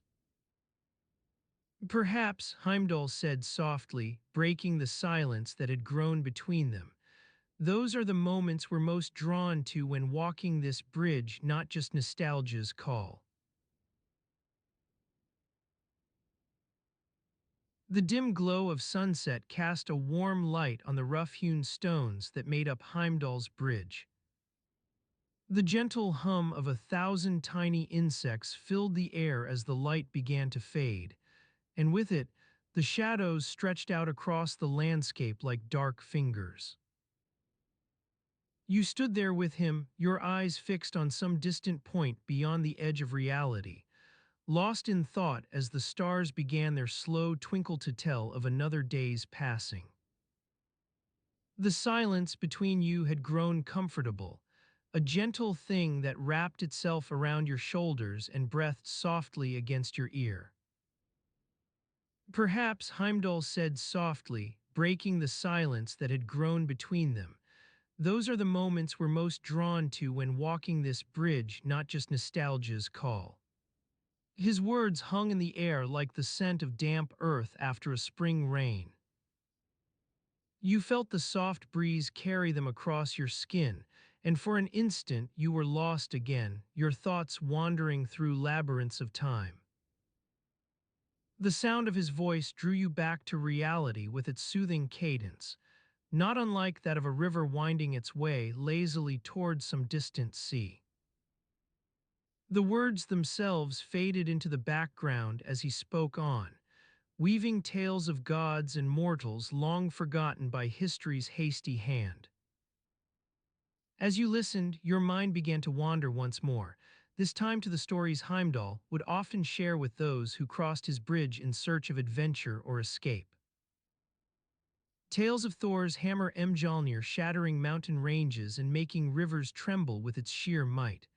Odin Allfather sitting on his throne Hlidskjalf, watching the nine worlds unfold like a great tapestry.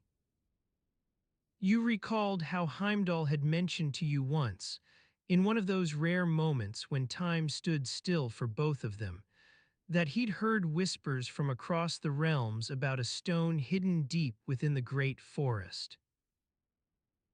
A stone etched with runes so faint they seemed almost invisible, bearing an inscription which, if interpreted correctly, would reveal something momentous.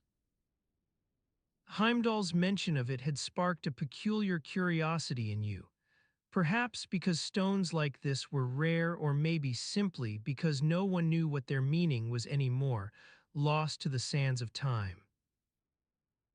You remembered thinking that even with all your knowledge and experience, there remained mysteries beyond mortal comprehension.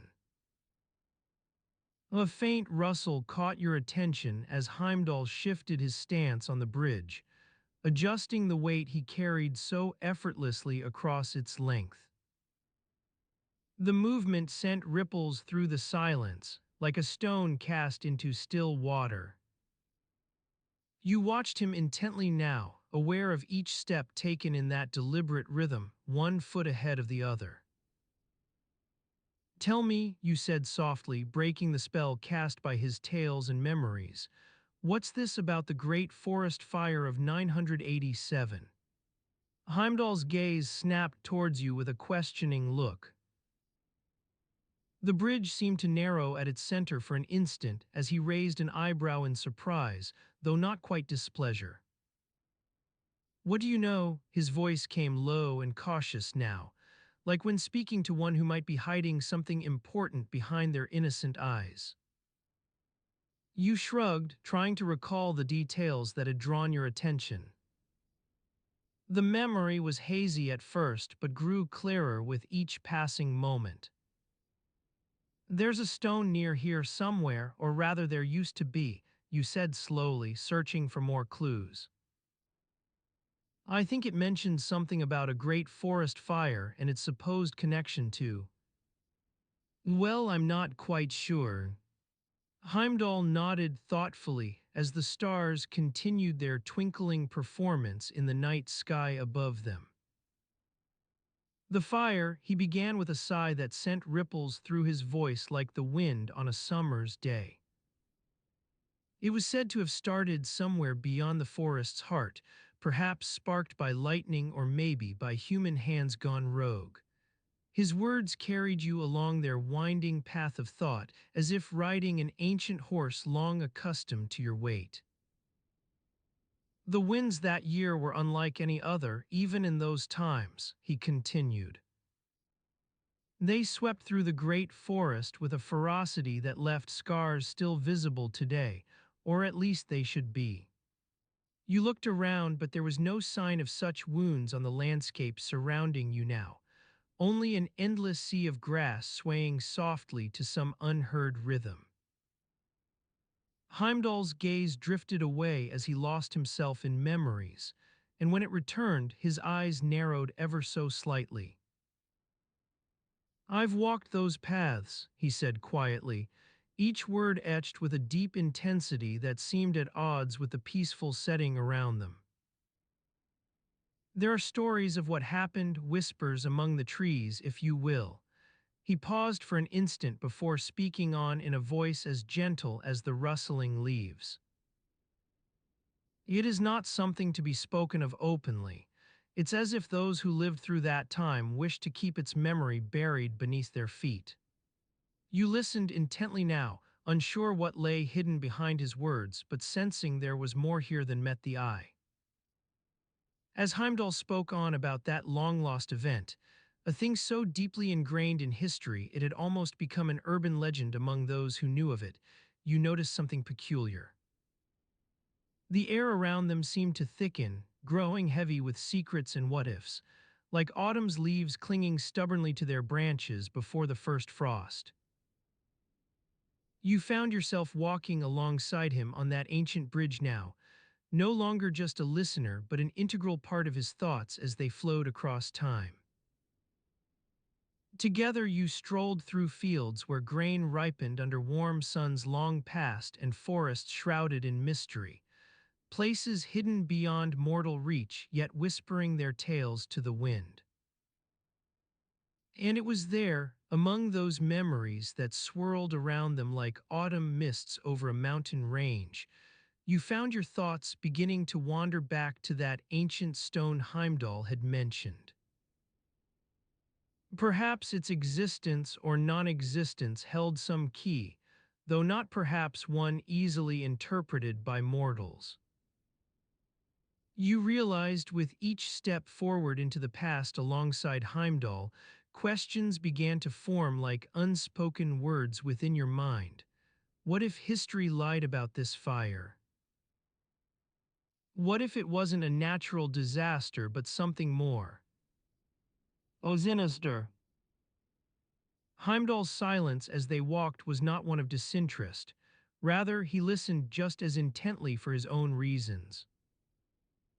His eyes seemed lost in the distance now, fixed on some point far beyond your shared horizon. You continued walking together with him across that bridge, where past and present collided like waves crashing against an unseen shore. With each step forward into time's vast expanse, memories unfolded like autumn leaves rustling softly beneath their feet, revealing fragments of a story whose complete tapestry lay hidden beyond the reach of mortal eyes.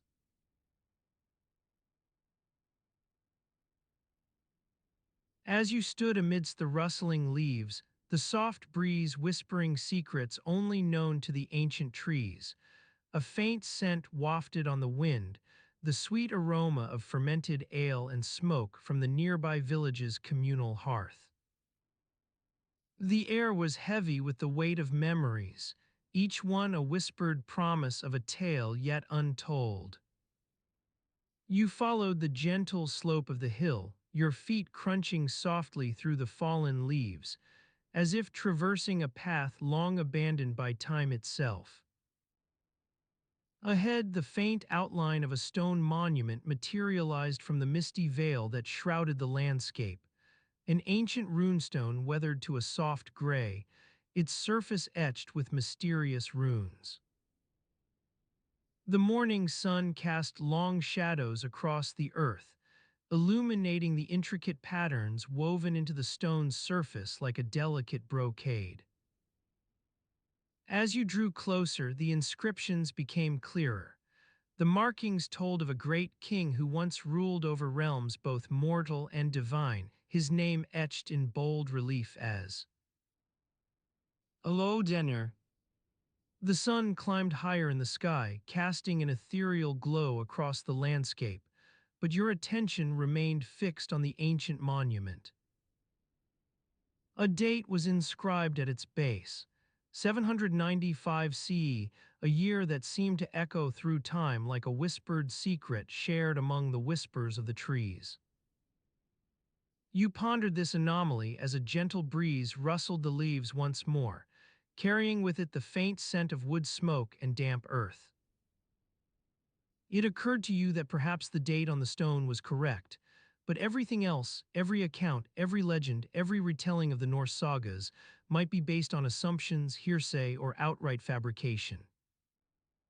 The village itself seemed to slumber in the morning haze, its inhabitants stirring slowly from their beds as if awakened by some unseen force. You watched as a young boy emerged from his family's longhouse, yawning and rubbing the sleep from his eyes.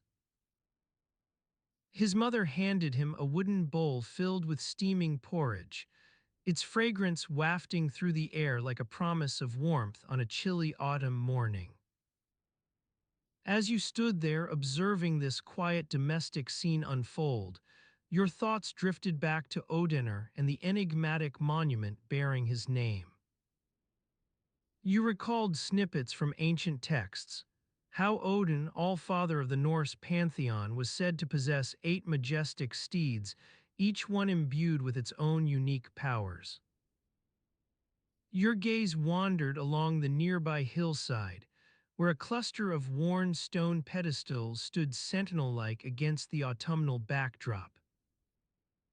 Each pedestal bore an intricately carved wooden hoof, polished to a warm sheen by countless seasons of rain and sun. The air around them seemed heavy with an almost palpable sense of reverence, as if these humble artifacts held secrets that only the wind might share. Legend had it that Odin, ever the cunning trickster, once stole his own horse's hooves in exchange for 8 magical ones, imbuing himself with powers beyond mortal comprehension. Yet another story spoke of how he bartered a single hoof for an untold treasure, one fabled to be hidden deep within the labyrinthine realms of Niflheim. As you stood there pondering these small but tantalizing anecdotes, your thoughts began to unravel like threads pulled from a well-worn tapestry. You realized that perhaps, just perhaps, Odinner's story was not as straightforward as tradition would have it. Maybe he wasn't the master weaver of fate and destiny. Maybe he was merely another figure in the intricate dance of mythic narrative. The morning sun climbed higher still, its warm rays illuminating the hillside like a benediction from above, casting long shadows that stretched across the landscape with an almost surreal slowness. The wind rustled through the leaves once more, carrying on its breath the whispers of countless generations past, their hopes and fears, triumphs and losses. As you stood there, lost in this timeless world where mythic narrative blurred into reality, a small gnarled tree caught your eye, its bark twisted by seasons' worth of wind and weather. A tiny inscription was etched into the trunk's surface, almost imperceptible to the naked eye, for Odenner. A shiver ran down your spine as you pondered this discovery, unsure whether it spoke to a forgotten era or merely reflected the human tendency to find meaning in even the smallest of details. The wind sighed softly through the leaves once more, its gentle caress carrying with it the promise of secrets yet untold. You stood there for what felt like an eternity, suspended between past and present, myth and reality, lost in the slow dance of autumnal twilight where shadows stretched across the landscape like fingers reaching out to grasp the future.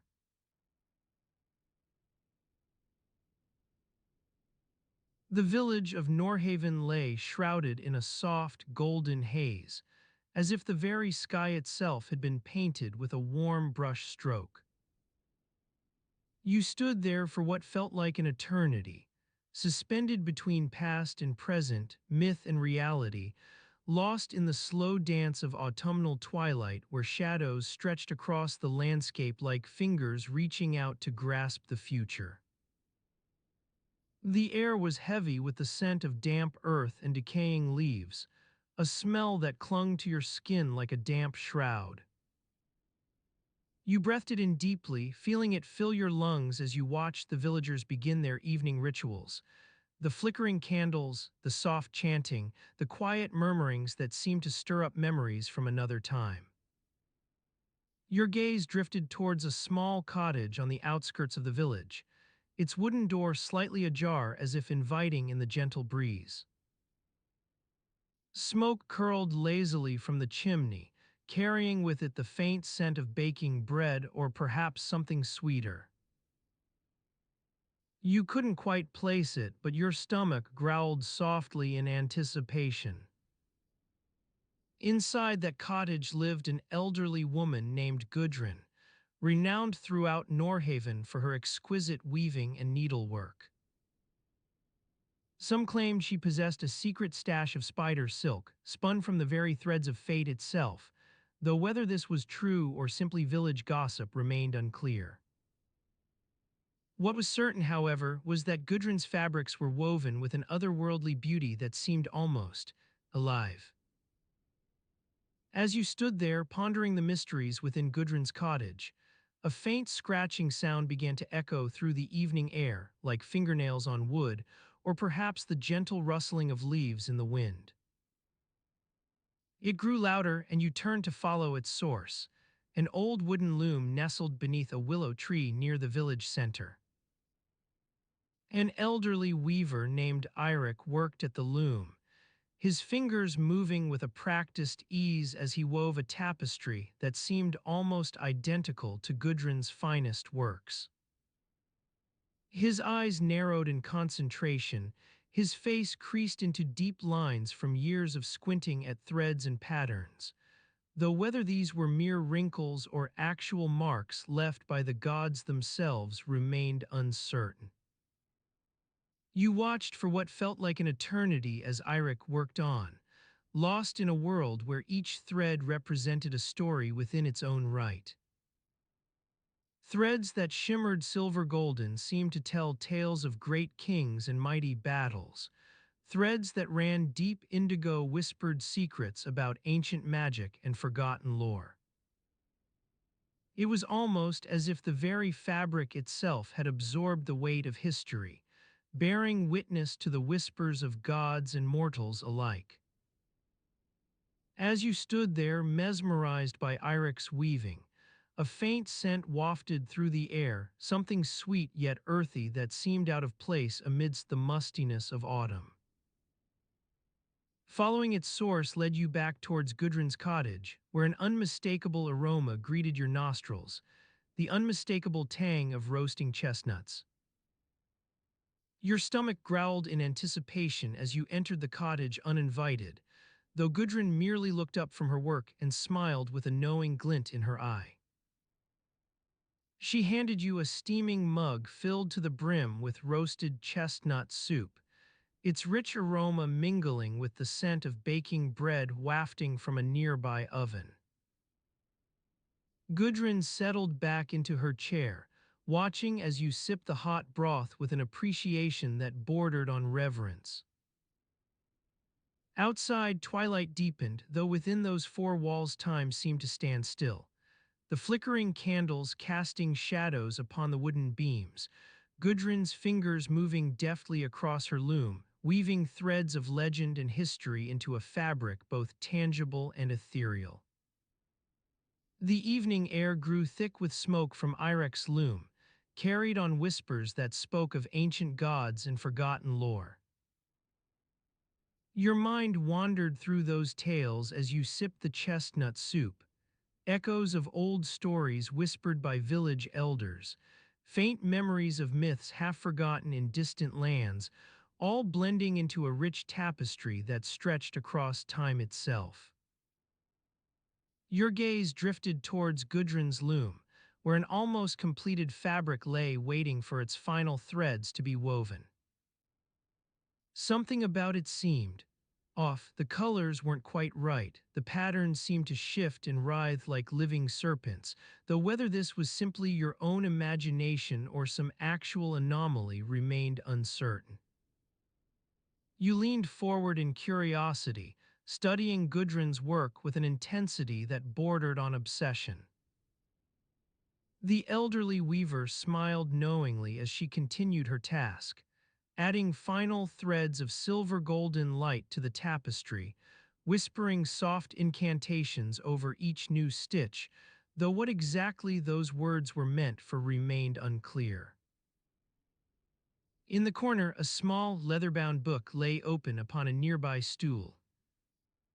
Its pages seemed filled with Gudrun's own hand, detailing secrets passed down through generations of Norhaven weavers, threads woven from spider silk, patterns that danced across fabric like forgotten memories, though what exactly those patterns signified was lost to the mists of time. Your eyes flickered between the loom and the book as you pondered Gudrun's work, searching for answers amidst a web of half-remembered stories. What lay hidden within these threads? Were they merely ornate decorations or actual keys to some deeper understanding, one that stretched across worlds themselves? As night began to fall, casting long shadows across Norhaven like skeletal fingers reaching out to grasp the stars, you stood up to leave Gudrun's cottage with a newfound sense of wonder. Outside, twilight deepened into darkness. The loom's gentle clacking grew softer as Eirik wrapped his work for the night. The chestnut trees creaked softly in the evening breeze, though what exactly they whispered remained unclear. You walked through Norhaven under star-filled skies, following a path that seemed to wind its way back towards the village center. A soft rustling echoed from nearby bushes, small animals scurrying for shelter as night descended over the village like a dark cloak. The moon hung low in the sky, a silver crescent shape that cast an ethereal glow across Norhaven's rooftops. Shadows danced upon walls and buildings, though what exactly they represented remained uncertain. The air itself grew heavy with the scent of damp earth, decaying leaves, as if autumn had become sentient and was breathing softly into your ear. As you walked through the village under star-filled skies, a question began to form within your mind. What if Gudrun's threads truly were spun from spider silk? What if Eirik's tapestry told actual tales of gods and mortals, rather than mere stories passed down through generations? You strolled past the village center where ancient stones stood as sentinels, their weathered surfaces a testament to Norhaven's own history. Your footsteps grew softer upon uneven pavement. Your breath came slower in rhythm with Eirik's weaving, which seemed to continue even after he'd stopped his work for the night. As you passed beneath an archway of twisted vines and ancient stones, where moonlight cast shadows like dark fingers reaching out to grasp eternity itself, a faint memory stirred within you. It was as if some forgotten tale whispered through your mind's ear, half forgotten yet still lingering in the fabric of Norhaven itself. What exactly it represented remained unclear, perhaps simply the accumulated weight of years and stories, maybe the residue of myths that lingered like an aftertaste on a winter morning, though what those myths were meant to signify or how they connected with Gudrun's threads was lost amidst whispers from another time. The frosty air clung to Gudrun's cloak like a damp shroud, weighing her shoulders down with each step as she made her way through the village square. The villagers were long gone for the season, but the faint scent of smoke and roasting meat still lingered in the darkness, a reminder that even the most rustic gatherings can leave behind an indelible mark on the air itself. Gudrun's own fire had burned low to embers, casting flickering shadows across the stone walls as she stirred her porridge with a wooden spoon. The silence was almost palpable outside, broken only by the occasional hoot of an owl or the soft crunch of snow beneath a stray animal's paw. She added more water from the nearby kettle and let it simmer on low, a habit formed over countless winters spent listening to stories that refused to be extinguished. As she ate her breakfast in the dim light, Gudrun couldn't help but think about the old man who'd lived just down the street, Thorgrim by name. He was known for his love of tales and songs from far-off lands, though few people remembered him fondly now that he was gone. The only reason anyone brought up his name at all was because of a peculiar stone he'd left behind, an ancient slab bearing dates in a language none could decipher. Some said Thorgrim had been a bit of a madman prone to flights of fancy, and a talent for speaking directly to the wind itself. Others claimed he was just a master weaver, stitching together half-remembered mythologies with threads that shimmered like starlight on a summer's night. Either way, his stone remained an enigma, etched with symbols nobody understood. Gudrun set her spoon down and walked over to the shelf where Thorgrim's book lay open, its yellowed pages curled at the edges from years of neglect. The title was written in ink that had long since faded, The Feast Before Winter.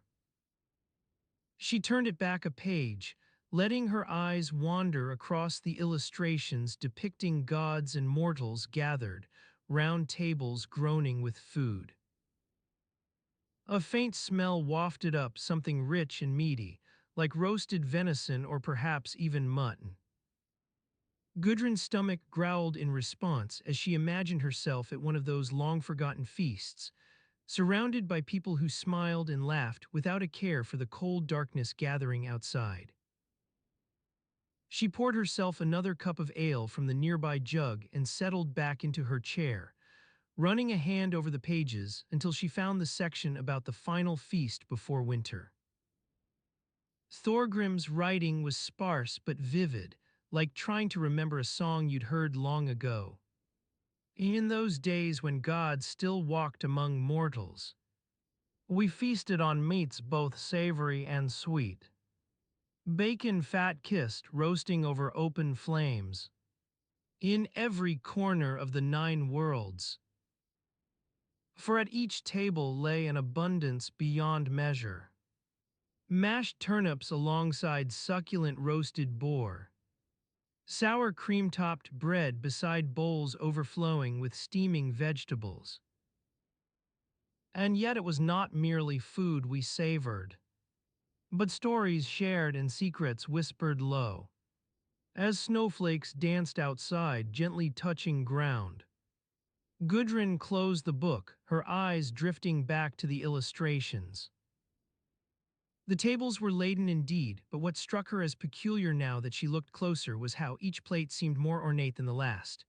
Intricate patterns carved into wooden platters, delicate lace doilies covering bowls filled with glistening berries. Even a small gold-crowned serving dish at one end of the table, its contents obscured by an elaborate arrangement of potted herbs. No wonder people remembered those feasts so fondly, for in their midst lay not just meat and drink, but also craftsmanship that rivaled the finest works of Asgard's artisans. Gudrun found herself pondering what other details she'd missed before. Perhaps it was more than just food they shared after all. The quiet hours crept by like a slow-moving fog as she sat lost in thought, her mind wandering to Thorgrim and his stone, the forgotten feast itself, even back to those days when gods walked among mortals. In such moments of reverie, Gudrun found solace not just from winter's chill but also from its darkness. Eventually, a faint light began seeping into the room through the narrow window above her head, casting long shadows across the floor as it struggled against the cold. She rose to let in more sunlight and was met by an unusual sight. Outside, on the snowy ground not 5 feet from where she stood, lay a plate of leftovers from last night's dinner. Nobody else seemed to have noticed its presence yet. Perhaps some stray animal had wandered into town overnight, drawn by the faint scent lingering in the air. Whatever the case, Gudrun couldn't help but smile wryly at this unceremonious arrival, another testament to how stories and memories themselves can seep out of their proper places like winter rain. She picked up the plate, carefully carrying it back inside as she pondered its provenance. Had someone in town really been here during the night? Or was it just a stray animal that had stumbled into the village square? The mystery itself became almost irrelevant, for all Gudrun knew now was this: whenever you least expected it, especially on quiet mornings like these when darkness and light were still finding their balance, life would surprise you with its messy, unassuming beauty. And so she went back to her porridge, the leftover plate set aside in case someone else came looking for a mid-morning snack.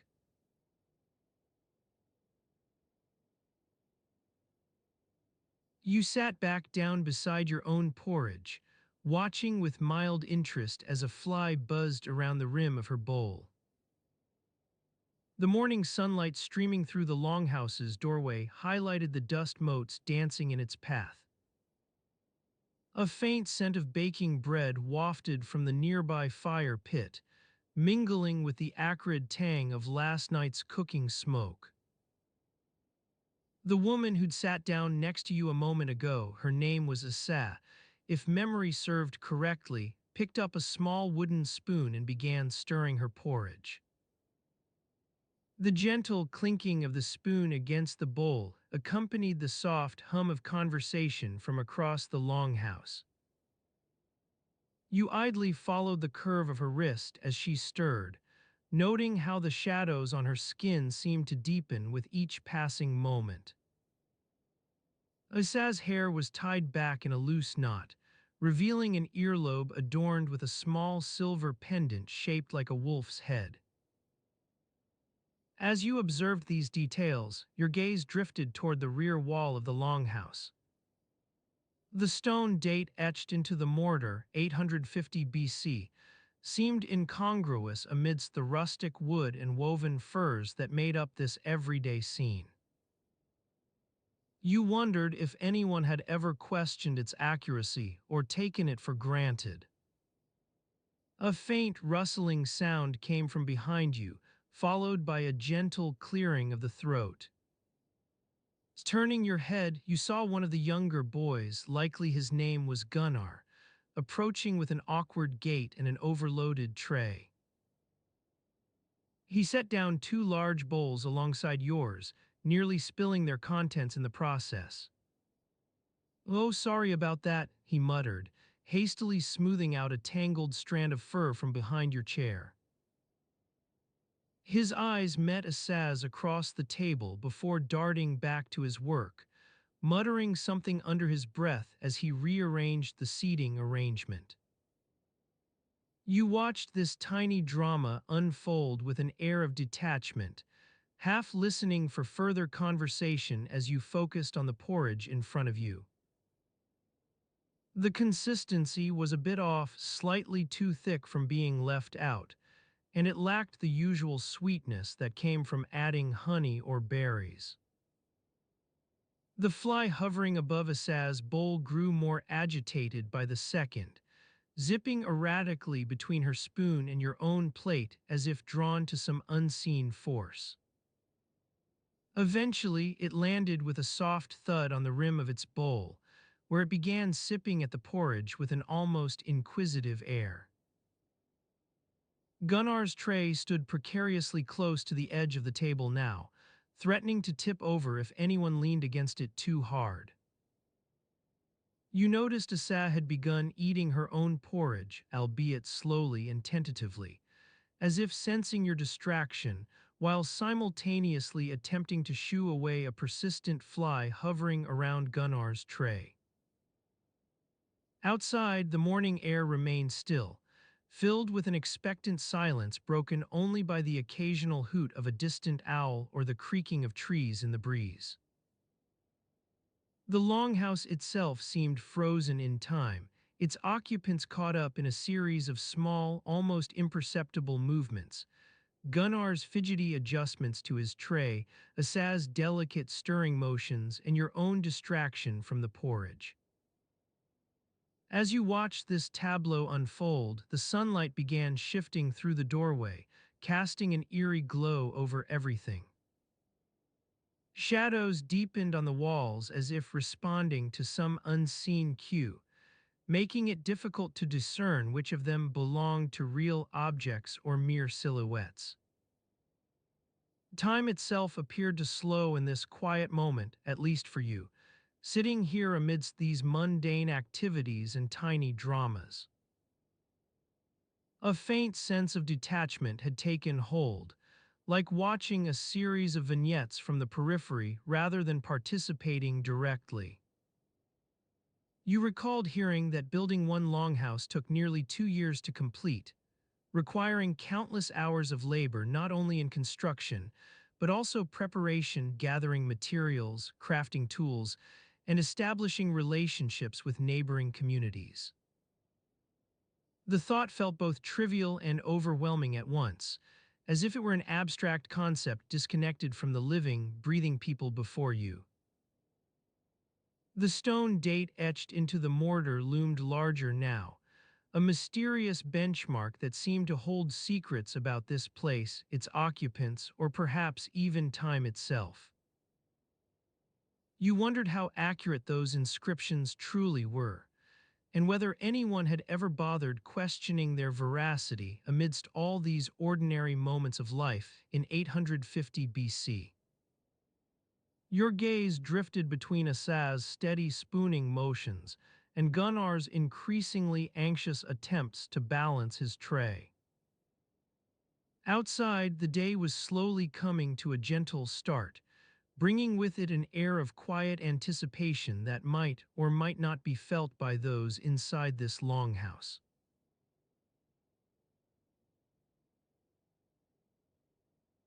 The morning light crept through the slats of the wooden shutters, casting a warm glow on the faces of those inside. The air was heavy with the scent of last night's mead and the faint tang of smoke from the fire pit. Outside, the day was slowly coming to a gentle start, bringing with it an air of quiet anticipation that might or might not be felt by those inside this longhouse. You are sitting on a low stool beside a young woman named Ira, her dark hair tied back in a neat knot as she stirs a pot of porridge over the fire. The sound of her spoon clinking against the side of the cauldron is soothing, and you find yourself drifting towards it like a leaf on a gentle stream. As the first light of dawn creeps into the longhouse, Ira glances up at the wooden beam above their heads, where a small stone carving of Thor's hammer rests. She smiles to herself, a quiet gesture that speaks volumes about her reverence for the gods. You notice that she has tied a sprig of dried mint around the neck of the cauldron, its fragrance mingling with the smoke from the fire. The smell of cooking food wafts through the longhouse, enticing those who are still sleeping to stir. Outside, the morning air is crisp and cool, carrying on it the sweet scent of ripening apples from the nearby orchard.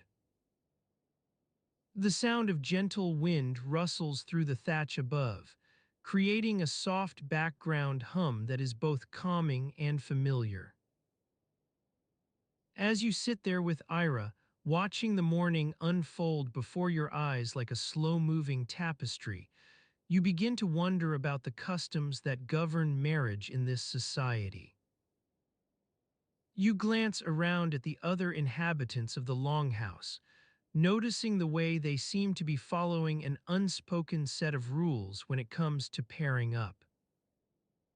One of the elderly women, a wise and kind-eyed matriarch named Helga, catches your eye as she carefully measures out grains for today's baking. She notices your curiosity and leans over to whisper something in Ira's ear. The younger woman nods thoughtfully, her brow furrowed in consideration. The conversation seems to revolve around the intricacies of kinship laws, Specifically, why nobody is allowed to marry within 3 degrees of kinship. It sounds like a complex system of rules and prohibitions that governs who can pair up with whom based on blood relationships. As you listen intently, trying to grasp the underlying logic behind these customs, you start to think about how this must have been an essential part of everyday life in ancient Scandinavia. You imagine being a young man or woman in a community where marriage and family ties were paramount, where breaking certain rules could lead to social ostracism, loss of inheritance, or even exile from the tribe. It's hard to comprehend now as you sit in this comfortable longhouse with Ira by your side, but back then it was crucial to follow these customs lest one face repercussions. Helga begins to explain that marriage within 3 degrees of kinship is prohibited because it would lead to a lack of social mobility and an uneven distribution of resources. She stresses the importance of marrying someone from outside one's immediate family circle to avoid close-knit clan politics and promote healthy gene pools, although you suspect this might be more about preventing blood feuds than ensuring genetic diversity. As Helga speaks, Ira begins to add her own thoughts on the subject, pointing out that sometimes exceptions were made for certain individuals who had a strong desire to marry someone within their kinship circle. These instances were usually marked by great ceremony and public approval from the community at large, but ultimately, it seems like there was always an element of risk involved.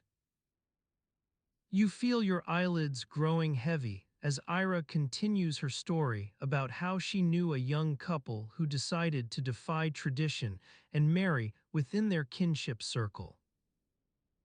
Their union ended in disaster, with both partners eventually being shunned by the community for breaking this important social taboo. The memory still haunts them, according to Ira. As you listen intently, trying not to let your attention waver despite the soothing atmosphere around you, you notice that Helga has slipped out of her seat and is now busily arranging loaves on a nearby bench. She carefully wraps each one in woven linen cloths before placing them under the coverings spread across the fire pit's surface. Outside, the morning sun casts long shadows through the slats above, creating an eerie shifting light that seems to dance upon the walls as it grows higher in the sky. It's still not quite bright enough outside for anyone to think about going out and tending to chores. This early hour belongs to quiet routines like baking bread or gathering firewood. A gentle breeze stirs through the longhouse, rustling the woven curtains that separate different areas of living space within its walls. You catch a whiff of freshly baked flatbread carried over on the wind currents coming from Helga's side of the room. Its fragrance blends tantalizingly with the smoky scent emanating from the fire. Ira glances up at you, her eyes shining softly as she smiles in anticipation of what will come next. She leans back against a wooden post supporting the sloping roof above and lets out a contented sigh that seems to match your own deepening relaxation. Together, you bask in this peaceful atmosphere of morning, a fleeting time when the world outside feels more distant and less overwhelming. The soft creaking of leather straps as Helga carefully adjusts her apron serves as a reminder that life within these longhouses continues with its daily routines despite the mythological stories told around fires at night. As you settle deeper into your seat, letting go some of the residual tension in your body from trying to follow Ira's explanations about kinship laws and marriage customs, you begin to feel like an integral part of this community. You become lost within the comforting sounds and scents surrounding you, Helga expertly kneading dough, Ira humming softly as she stirs the porridge, outside birds singing their gentle songs among budding leaves. The warm glow seeping through slats overhead seems to wrap itself around your face like a soothing blanket. With every passing moment, it becomes harder for you not to get drawn into this world of everyday life in ancient Scandinavia, where myths intertwine with mundane routines, and everyone shares stories over mead by the fire after dinner.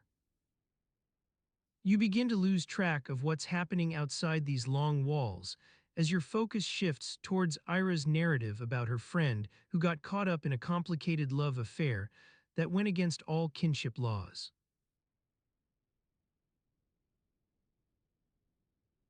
As Ira spoke of her friend's misadventures with a brother and sister from neighboring clans, you noticed how the flickering candlelight danced across the wooden beams above, casting shadows on the faces of those gathered around her.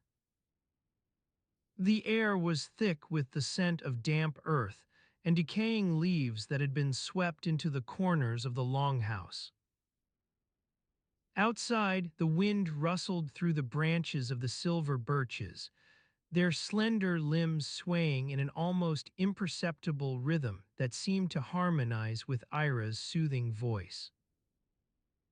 You leaned forward, your eyes fixed on her hands as she wove a gentle pattern with her fingers, pausing occasionally to emphasize a point or illustrate a detail. Her friend Helga had been a beauty, they said, wild-haired and fierce-eyed, with a spirit that matched the ferocity of the north wind. It was a trait that Ira herself possessed in spades, but one she tempered with a quiet intelligence and wit that had earned her a reputation as a skilled storyteller. As you listened, entranced by the tale, your thoughts began to wander towards other stories, fragments of myths and legends that Ira's words brought to mind. You recalled the whispers about the Norns, those mysterious beings who wove the fabric of fate with threads of destiny. Their names, Erd, Verdandi, and Skuld, seemed to echo in your mind like a gentle lapping of waves against the shore. Your gaze drifted towards Ira's friend, Gudrun, who sat quietly to her right, eyes downcast as if lost in thought. Her hair was tied back with a simple leather thong, revealing the sharp angles of her face and the determined set of her jawline. You wondered what had become of Helga, whether she'd managed to escape the entanglements of love and loyalty that had ensnared her. Ira's narrative continued, weaving in threads from other tales. The tale of Freyja, goddess of love and war. The story of Baldur, whose radiant beauty and perfect morality made him a favorite among the Aesir gods. These stories were woven into Ira's own experiences like intricate patterns on a tapestry, her voice entwining with theirs as she spoke. As you listened, your eyes began to feel heavy, weighed down by the gentle rhythm of Ira's words and the soothing cadence of the wind outside. You felt yourself becoming one with the shadows cast on the walls, blending into the darkness like a ghostly presence that only the most attentive listeners might perceive. The candle flames danced higher now, their light casting an ethereal glow across the faces around you. Ira's words continued to flow, tracing paths through the mythic landscapes of old, but your attention began to wane, drifting towards the softness of a nearby cushion or the distant thrumming of crickets in the autumnal twilight. It was then that Gudrun spoke up, her voice low and hesitant as she asked Ira about something. "What do you think became of Huldra?" she said, her eyes flicking around the room with an air of nervousness. "Do you really believe she's still trapped in those woods?" Ira paused for a moment before responding, her gaze drifting towards some invisible point beyond the shadows on the walls. Her voice grew quieter now, almost conspiratorial, as if sharing a secret that might be overheard by the wind itself. Ah, she said softly, but what if I told you there's more to Huldra's story than meets the eye? Your mind began to wander again, this time towards the dark woods themselves. The whispers about Huldra, the seductress who lured men with her enchanting song and irresistible beauty, seemed to carry a hint of melancholy in Ira's voice. You'd always thought that tale was but one among many myths meant to caution against the dangers of desire. Yet as you listened now, it occurred to you that perhaps there was more truth hidden within those woods.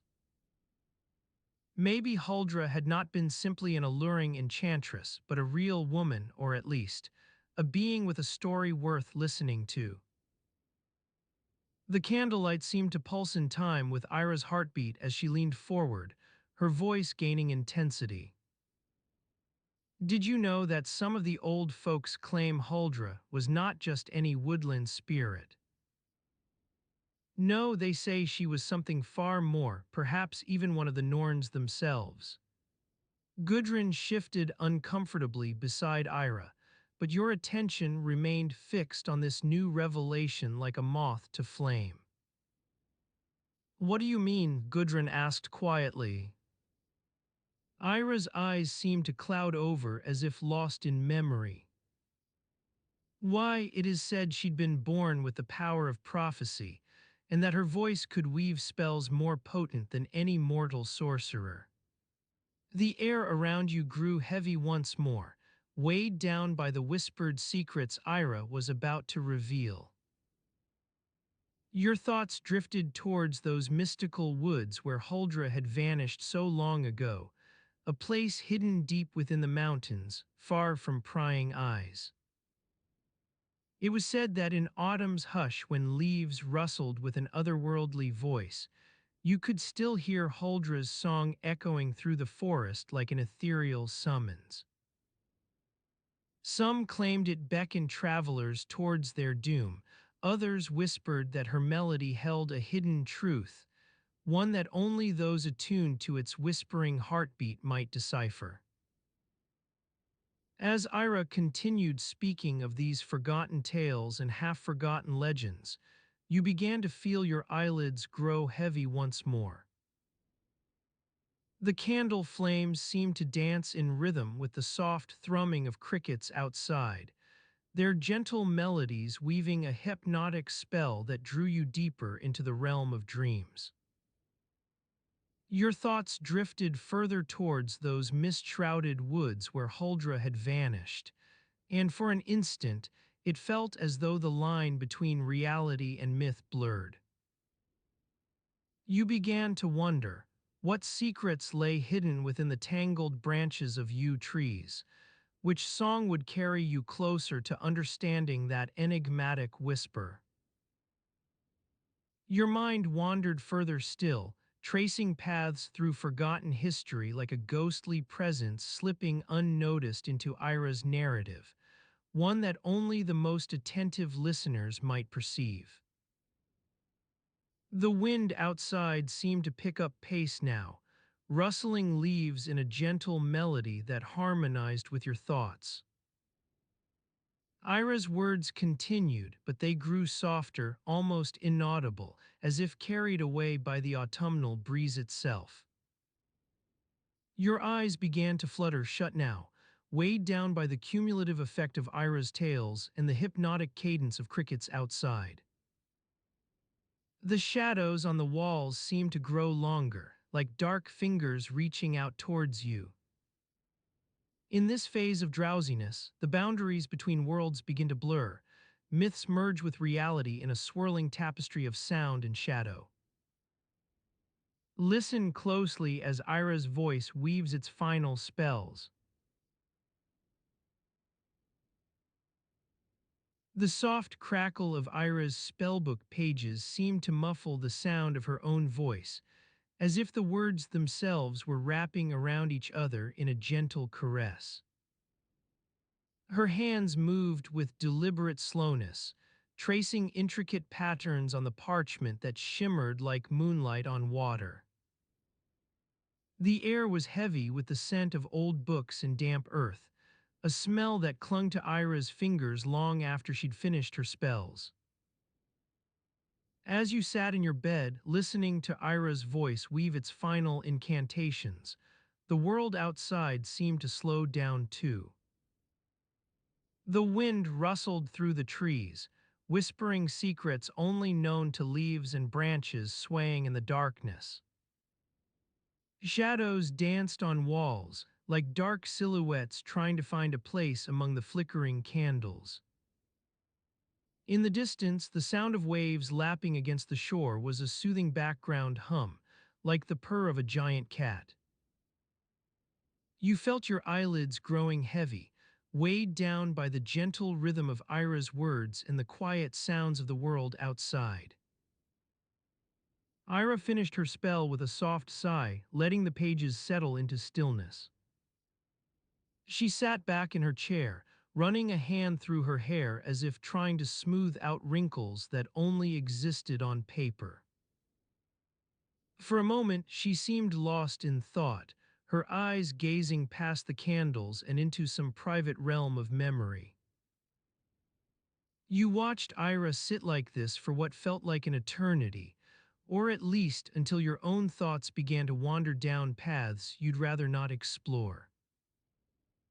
Her silence was a palpable thing, a gentle fog that rolled over the landscape of the room. You wondered if she'd ever speak again, or if her words would remain suspended in midair, lost forever among the whispers of leaves and waves. It wasn't until Ira shifted forward once more, reaching for a small pouch on the floor beside her chair, that you were jolted back to reality. Her hands moved with renewed purpose now, sorting through dried herbs and small bones like they held secrets only she could decipher. You leaned in slightly, intrigued by the quiet ritual unfolding before you. The room seemed darker than it had just a moment ago, or perhaps your own eyes were simply growing accustomed to the soft light of candles that danced on walls like fireflies. Shadows deepened, revealing hidden contours and textures. The rough bark of an old wooden chest, the intricate patterns woven into the fabric of Ira's tapestry, even the delicate lines etched onto her spellbook pages. In this dimly lit world, time itself seemed to warp and bend. Hours passed like moments, each one dissolving quietly into the next as if trying not to disturb the peaceful atmosphere. The wind outside continued its gentle whispering, a lullaby that wove together threads of past and present until they blurred beyond recognition.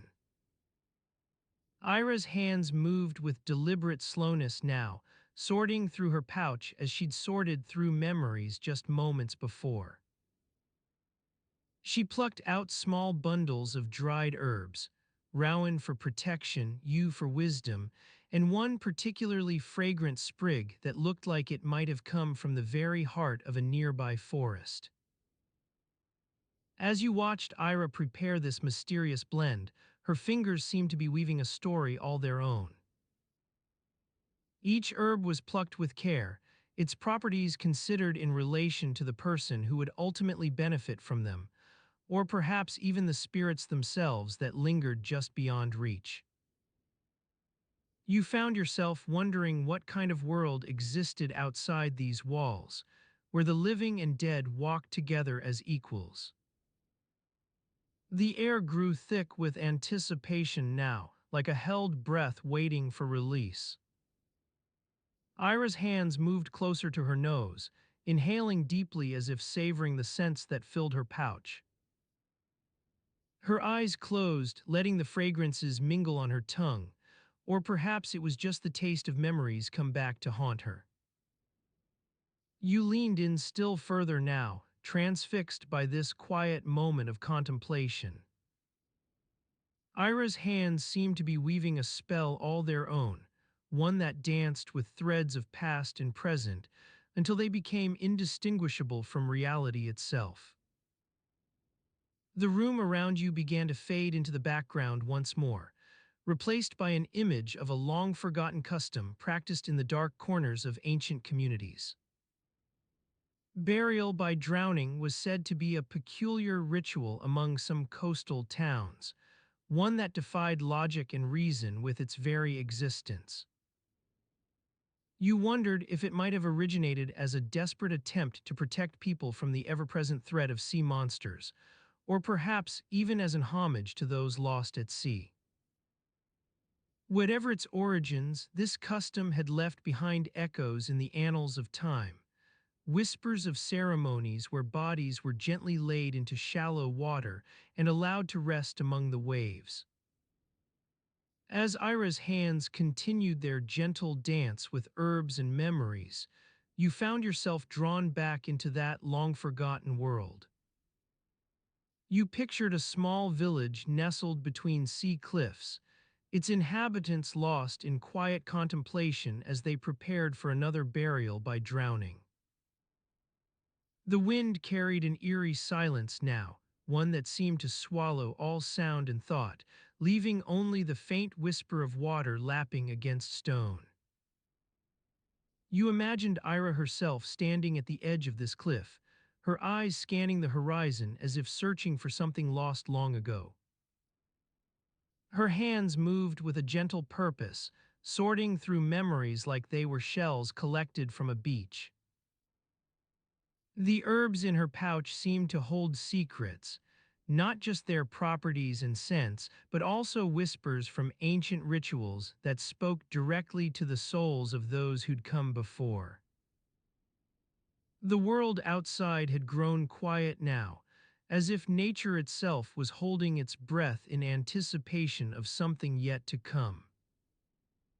You felt your own body relax into this stillness, letting go of thoughts that threatened to disrupt the peaceful atmosphere.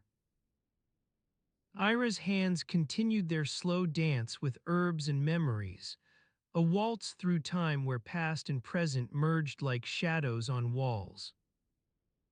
In the distance, you heard the faint sound of waves lapping against stone once more, but it was different this time. The water seemed quieter now, its surface barely rippling as if trying not to disturb the peaceful mood that had settled over everything. You leaned in closer still, letting your own thoughts merge with Ira's quiet contemplation. As one, you and she stood at the edge of a cliff, looking out onto an endless expanse where sea met sky like two great waves crashing against each other.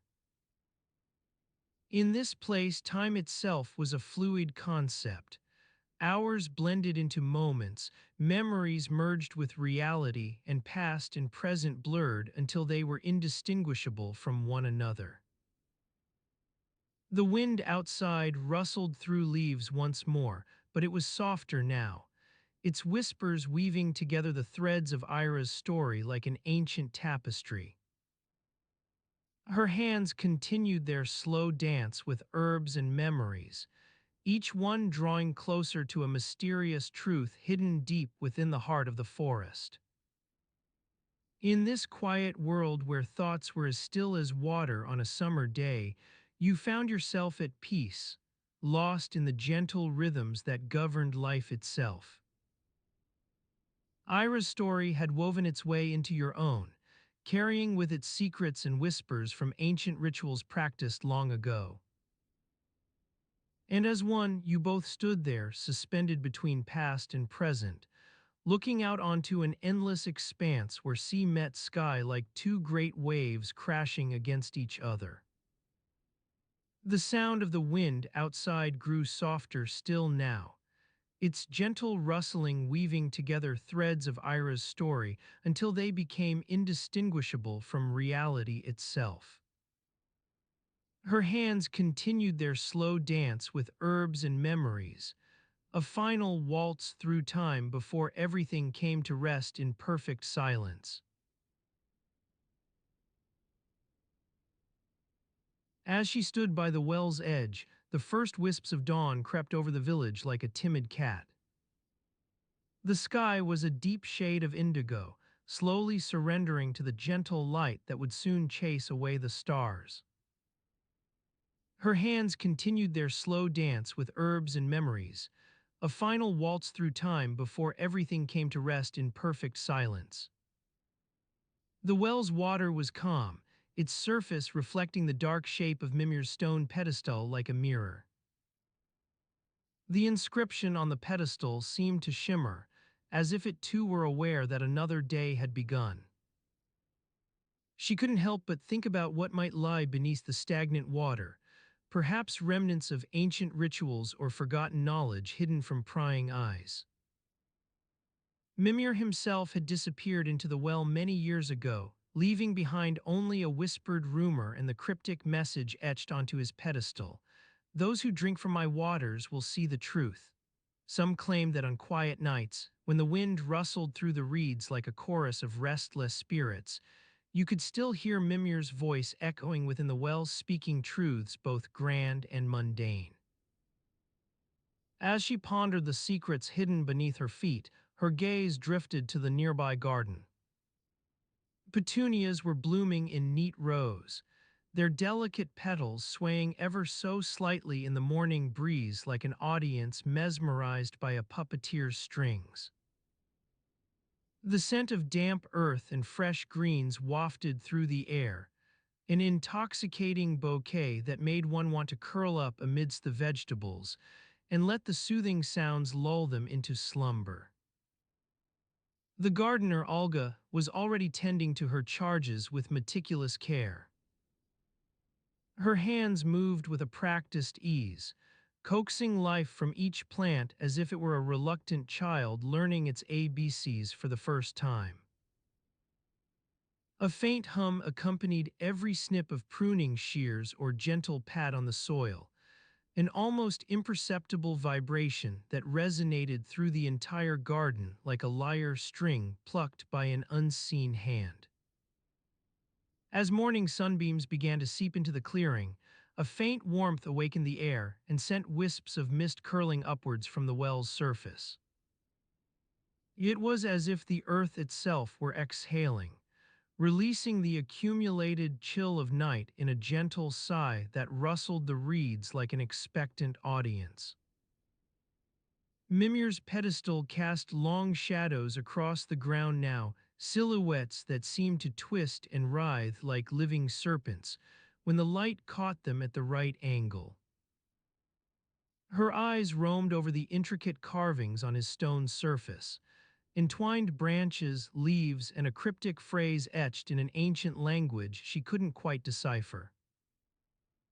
The village elder H. Jalmar was known to interpret Mimir's inscriptions with uncanny accuracy, or so it seemed. According to him, the pedestal held more than just riddles. Its surface told stories of the nine worlds' creation and fall, whispers from a time long past when God still walked among mortals. H. Jalmar often spoke about Mimir in hushed tones, as if afraid to awaken something slumbering deep within the well. Some said his interpretations came at a steep price, that after sharing Mimir's secrets with the world, he would be forever changed by what he learned from the ancient sages' whispers. Others claimed it was just an old man's tales for children around campfires. She let her mind wander back to the previous evening when she had watched H. Jalmar poring over a tattered manuscript on his lap, one of Mimir's own texts, rumored to hold secrets about the well's mysterious connection to the Norns tapestry. His brow furrowed with concentration as he read aloud from its yellowed pages. The world tree Yggdrasil holds within it all knowledge. Yet none may pluck this fruit without facing their darkest fears. A gentle breeze rustled through her hair, carrying on its wisps the whispers of village gossip and half-remembered legends.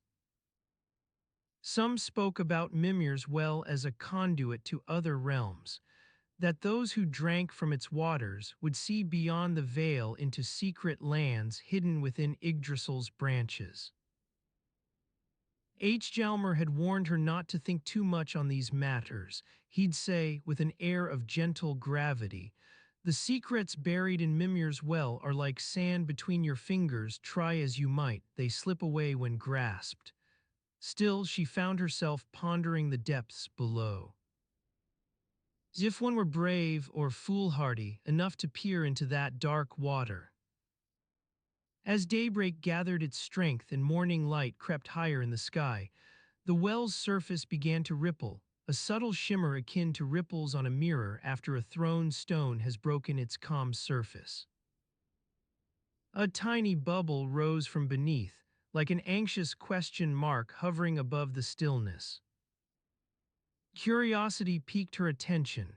She leaned forward slightly, squinting into the water as if trying to catch a glimpse of something hidden just beyond the threshold of visibility, perhaps a shadowy figure stirring in the depths below. Shadows danced across Mimir's pedestal like restless spirits summoned by some unheard melody. Olga, now absorbed in arranging delicate bunches of fresh herbs near the well's edge, raised her head and smiled warmly at the quiet scene unfolding before her. Ah, the morning sun is good for clearing minds, brings out all sorts of secrets. Her eyes twinkled with a knowing glint as she nodded toward Mimir's pedestal. A faint scent wafted from the stone surface, dry earth mixed with something akin to aged honey and old books.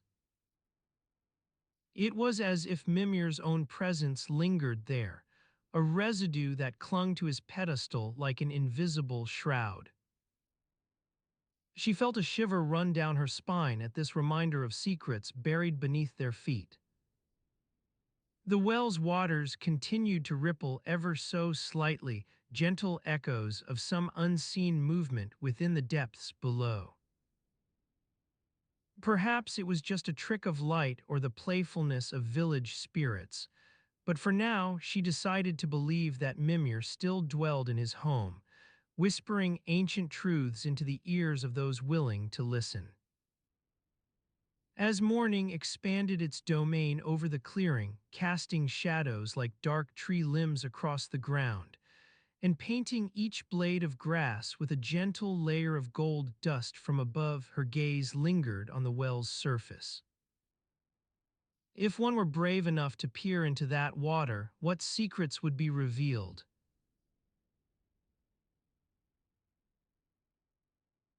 You are standing by a tranquil lake on a crisp autumn morning. The sunlight dances across the ripples of the water, casting an intricate pattern of light and shadow on the surrounding rocks. A faint mist rises from the surface, carrying with it the scent of damp earth and decaying leaves. As you breathe in deeply, the chill of the air stings your nostrils, a reminder that winter's grip is slowly tightening around the nine worlds. You can feel the weight of the seasons shifting, like a great wheel turning through the years.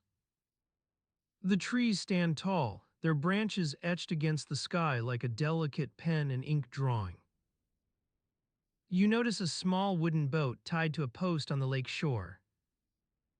It's an old vessel, its paint worn thin in places, but it looks sturdy enough for a quiet morning sail. You can almost imagine Thor himself stepping into that boat, his massive frame dwarfing the tiny craft as he sets off across the water. But you're not here to recreate epic battles or mighty deeds. You're here to notice the little things, the way the sunlight catches the ripples on the lake's surface, the soft lapping of the water against the shore, the faint scent of wood smoke carried on the breeze. As you wander along the lakeshore, you come across a small clearing. In its center stands an ancient stone pedestal, worn smooth by time and weather. Carved into one side is a date, 935 CE. You've seen this inscription before, but it's only now that you're paying attention to the tiny details etched into the stone. What if the date on that pedestal is correct? What if everything else we thought we knew about Thor and his hammer Mjolnir was wrong?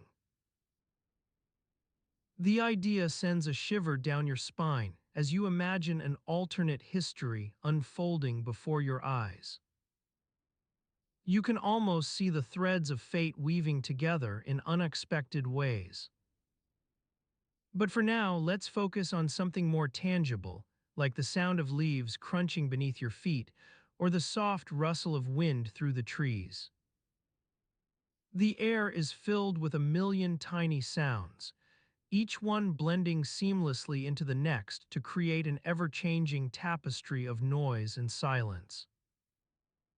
You follow a narrow path that winds its way along the lake's edge, passing by clusters of tall reeds swaying gently in the breeze. Every now and then you catch sight of a fish breaking the surface or a water bird rising from its morning bath. The atmosphere is peaceful, almost serene, as if the very world itself was holding its breath. As you walk, the silence begins to seep into your bones, like cold settling deep within your skin. You feel your eyelids growing heavy, and for a moment, everything around you comes into sharp focus before blurring softly away. It's an odd sensation, as if you're simultaneously awake and asleep at once. The path opens up onto a small beach, where a few scattered fishing nets lie tangled on the sand. They look like they've been there since the dawn of time itself, dusty, worn out, but somehow still functional. A figure stands among them, dressed in simple leather tunic and leggings. It's Heimdall, the watchful guardian of the Bifrost Bridge. He seems lost in thought as he examines one of the nets with a mixture of curiosity and disdain. You can almost see his mind racing through the calculations. How many hours would it take to mend this particular net? How much time could be saved by reweaving the entire thing from scratch? You watch Heimdall work for a while, mesmerized by the intricate dance between his fingers and the web of threads before him. It's almost meditative, like watching a skilled artisan at work on an ancient loom. After what feels like hours, though you're not quite sure, Heimdall notices your presence.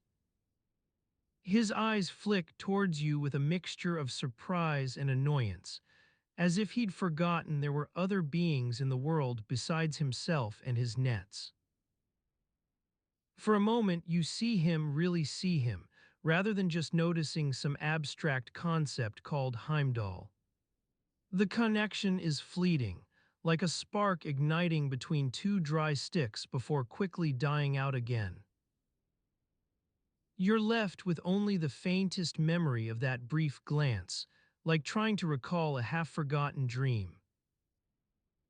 As you continue along your way, though what direction your way might be isn't entirely clear, you find yourself back in a familiar place, walking through the streets of Asgard's capital city. The buildings seem taller now, their intricate carvings and ornate facades standing out like tiny masterpieces against the backdrop of blue sky. You're not alone here. People move about on all sides of you, busy merchants calling out prices for goods on display, laughing groups of friends strolling hand in hand towards some distant gathering place. The air is thick with scents, roasting meats from street vendors, baking bread from local ovens, the acrid tang of metalworking carried on the breeze. You make your way through this bustling crowd without really noticing it as such. Instead, you're focusing on a specific destination in mind. There's something that caught your eye back by the lake, an ancient stone pedestal with a strange inscription. Your footsteps carry you towards the city square, where Thor himself stands at the center of attention. He's dressed for battle, his massive hammer Mjolnir slung over one shoulder as he addresses a large crowd gathered before him. At first glance, it seems like any other day in Asgard, just another assembly called to discuss matters of state and safety, perhaps. But something about Thor's demeanor hints that this gathering might be different. His voice is raised slightly above the murmur of the crowd, his words dripping with an air of pride and self-assurance. "And I tell you all," he says, "that my hammer will not falter in battle. It will shatter every shield, break every chain, no opponent can stand against its power." The crowd roars in approval at this declaration, as if Thor's words have just ignited a fire within them. You watch the proceedings unfold from a distance, mesmerized by the sight of all these people united in their admiration for the mighty Thor. But something seems off. Thor himself doesn't seem entirely certain about what he's saying. His voice wavers ever so slightly as he speaks. His eyes dart back and forth across the crowd, searching for reassurance from those around him. As you continue to observe, you can feel yourself becoming increasingly detached from this scene. It dawns on you that Thor has lost something precious in his zeal for self-admiration, Mjolnir itself. He's standing right there talking confidently about its prowess, but the hammer is nowhere to be seen. It was probably left somewhere during all the commotion. The crowd remains oblivious to this oversight. They continue cheering and chanting Thor's name as if he were an unstoppable force of nature. And for a moment, just one fleeting instant, you wonder how long it will take before reality catches up with his grandiose claims. You lose yourself in thought then, allowing the quiet rustle of leaves or distant sounds from within Asgard to seep into your consciousness.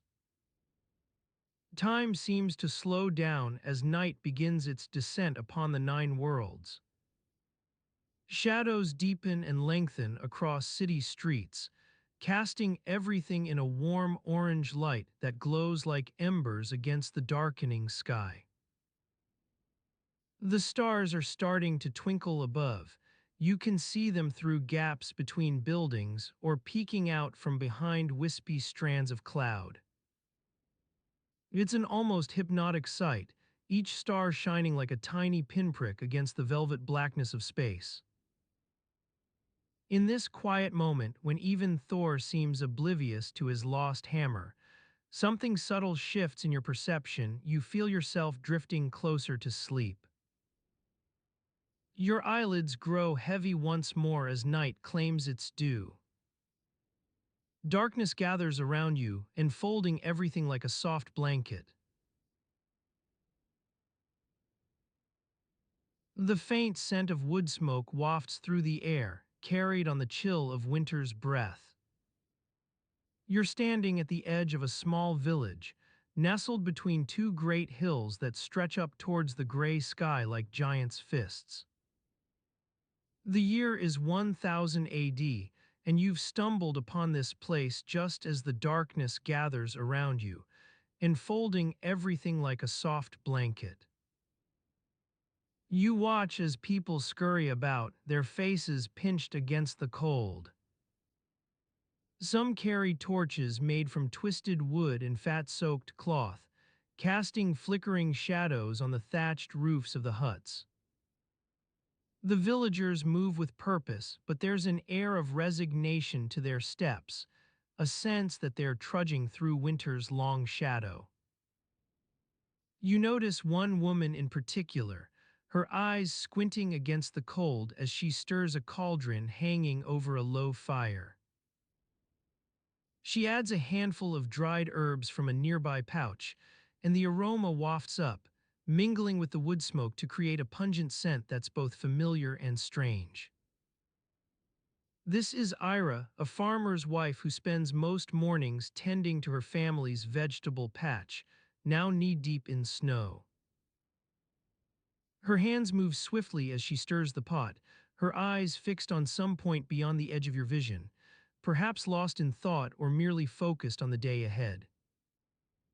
As you observe Ira, a young boy darts past her side, his breath misting in the cold air like an errant spirit. He's carrying a basket filled with what looks to be freshly gathered eggs from their own chicken coop, at least 2 dozen of them, carefully nestled into straw-lined compartments. Ira glances up as you watch, and for a moment her gaze meets yours across the distance between your worlds. Her expression remains steady, yet there's something in those eyes that hints at curiosity, perhaps even recognition. But before either of you can fully process this fleeting connection, she returns to stirring the pot with an intent focus. The fire crackles softly behind Ira, casting a warm glow on the snow-dusted ground outside. The air is heavy with moisture from last night's rain, and the earthy scent of winter's sleep hangs over everything, almost palpable in its stillness. As you stand there observing this scene unfold before your eyes, a gentle breeze stirs up, rustling the straw on top of Ira's nearby hut. The sound is soft at first, but grows louder as more wind whips through the village, threatening to extinguish the torches and plunge everything into darkness once more. Yet for now, the flames flicker, casting an eerie light across the hut's thatched roofs, like a score of tiny lanterns scattered about. People scurry to secure their homes against the coming storm, checking door latches and closing windows with careful hands.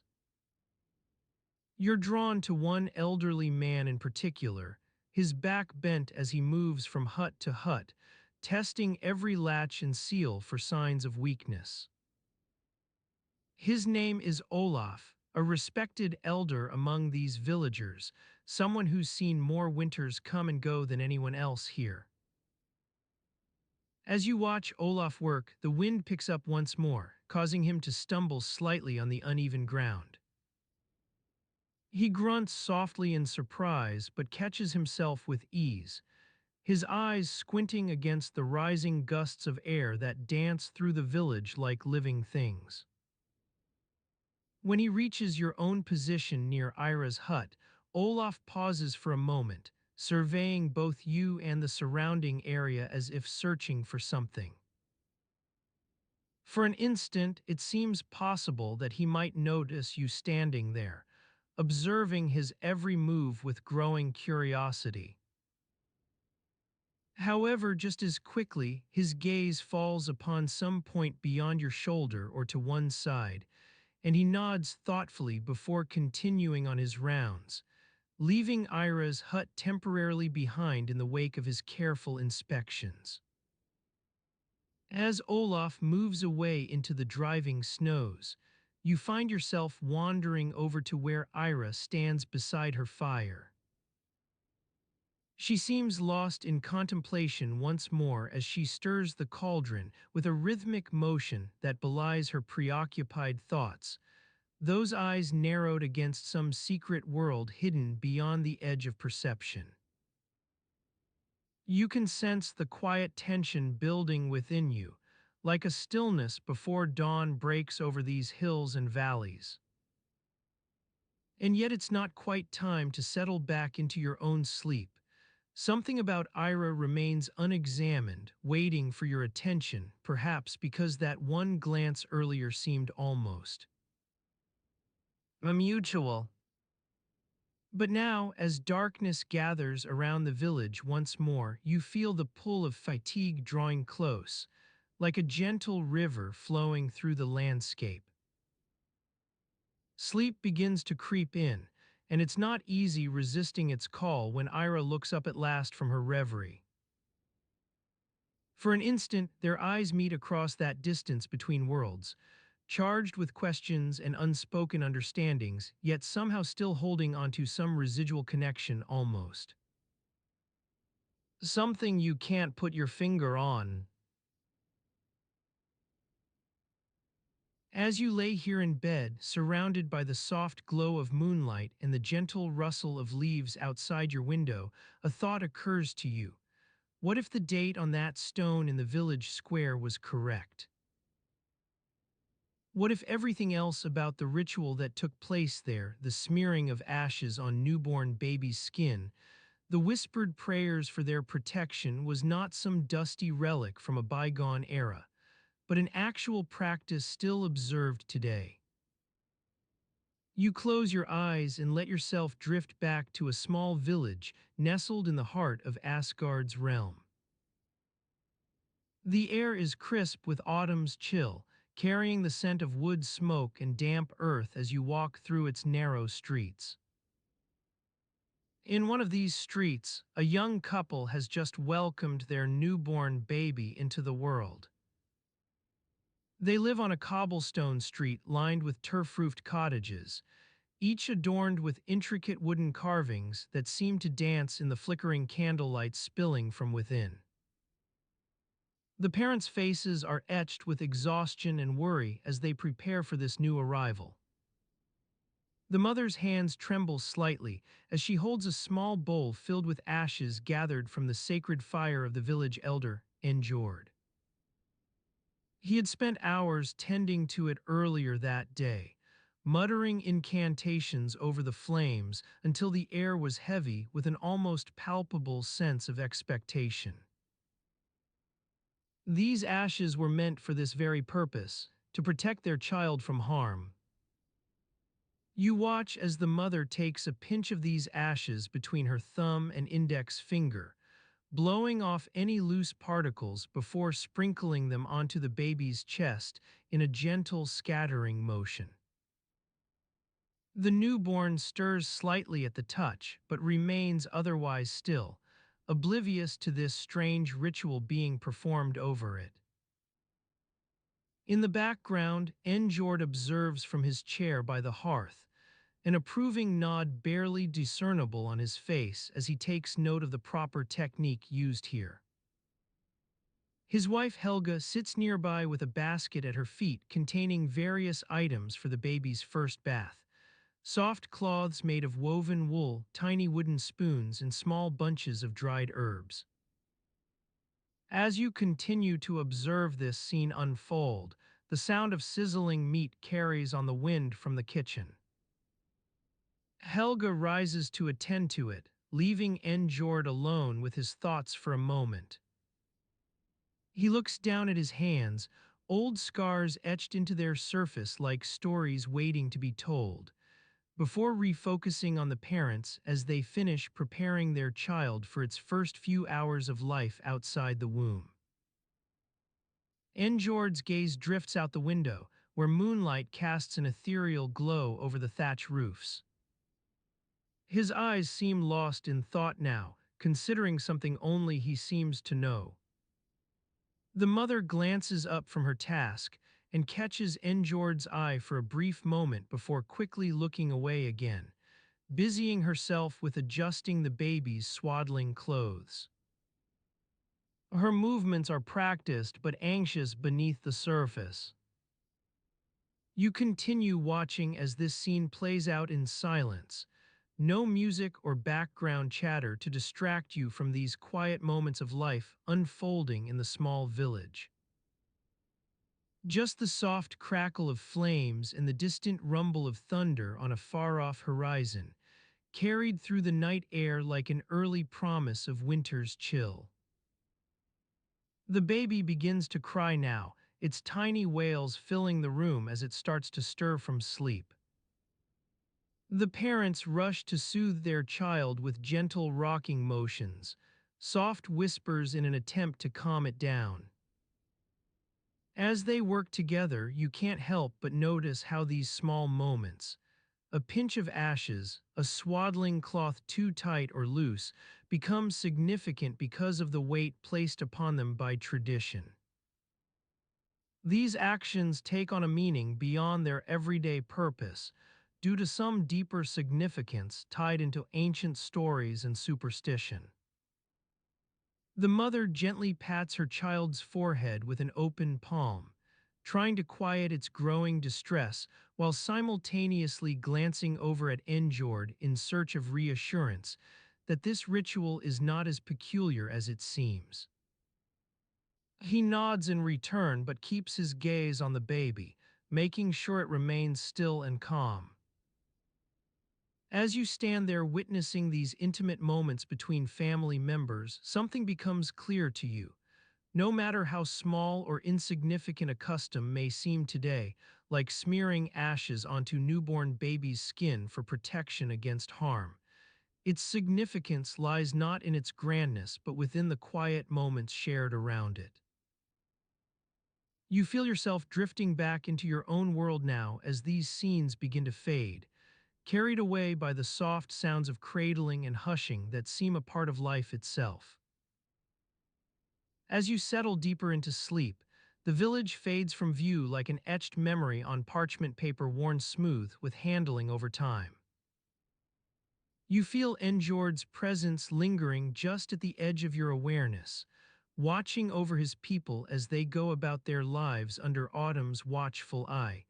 These simple acts weaving together in a tapestry that will eventually become lost to future generations.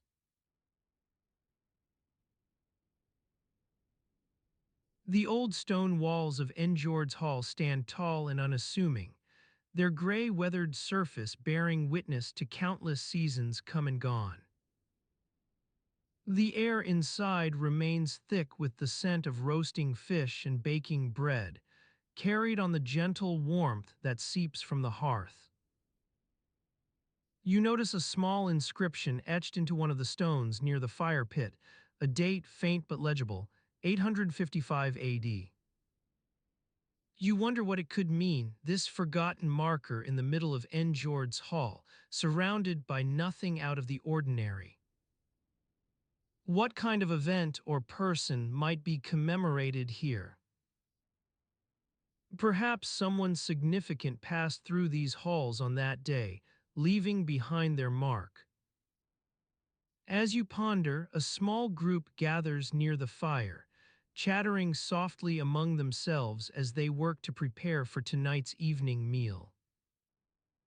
The smell of fresh bread and steaming vegetables wafts up from the cauldron suspended over the flames. You catch snippets of conversation, plans for hunting trips with Njord tomorrow, gossip about who's seen what in the nearby villages. One young woman stands out as she busies herself around the fire pit, expertly flipping a pan of fish to cook evenly on both sides. Her dark hair is tied back beneath a woolen cap, and her hands move with practiced ease as she works. You notice that one of her fingers bears an injury, a small gash above the knuckle, scabbed over but still tender-looking.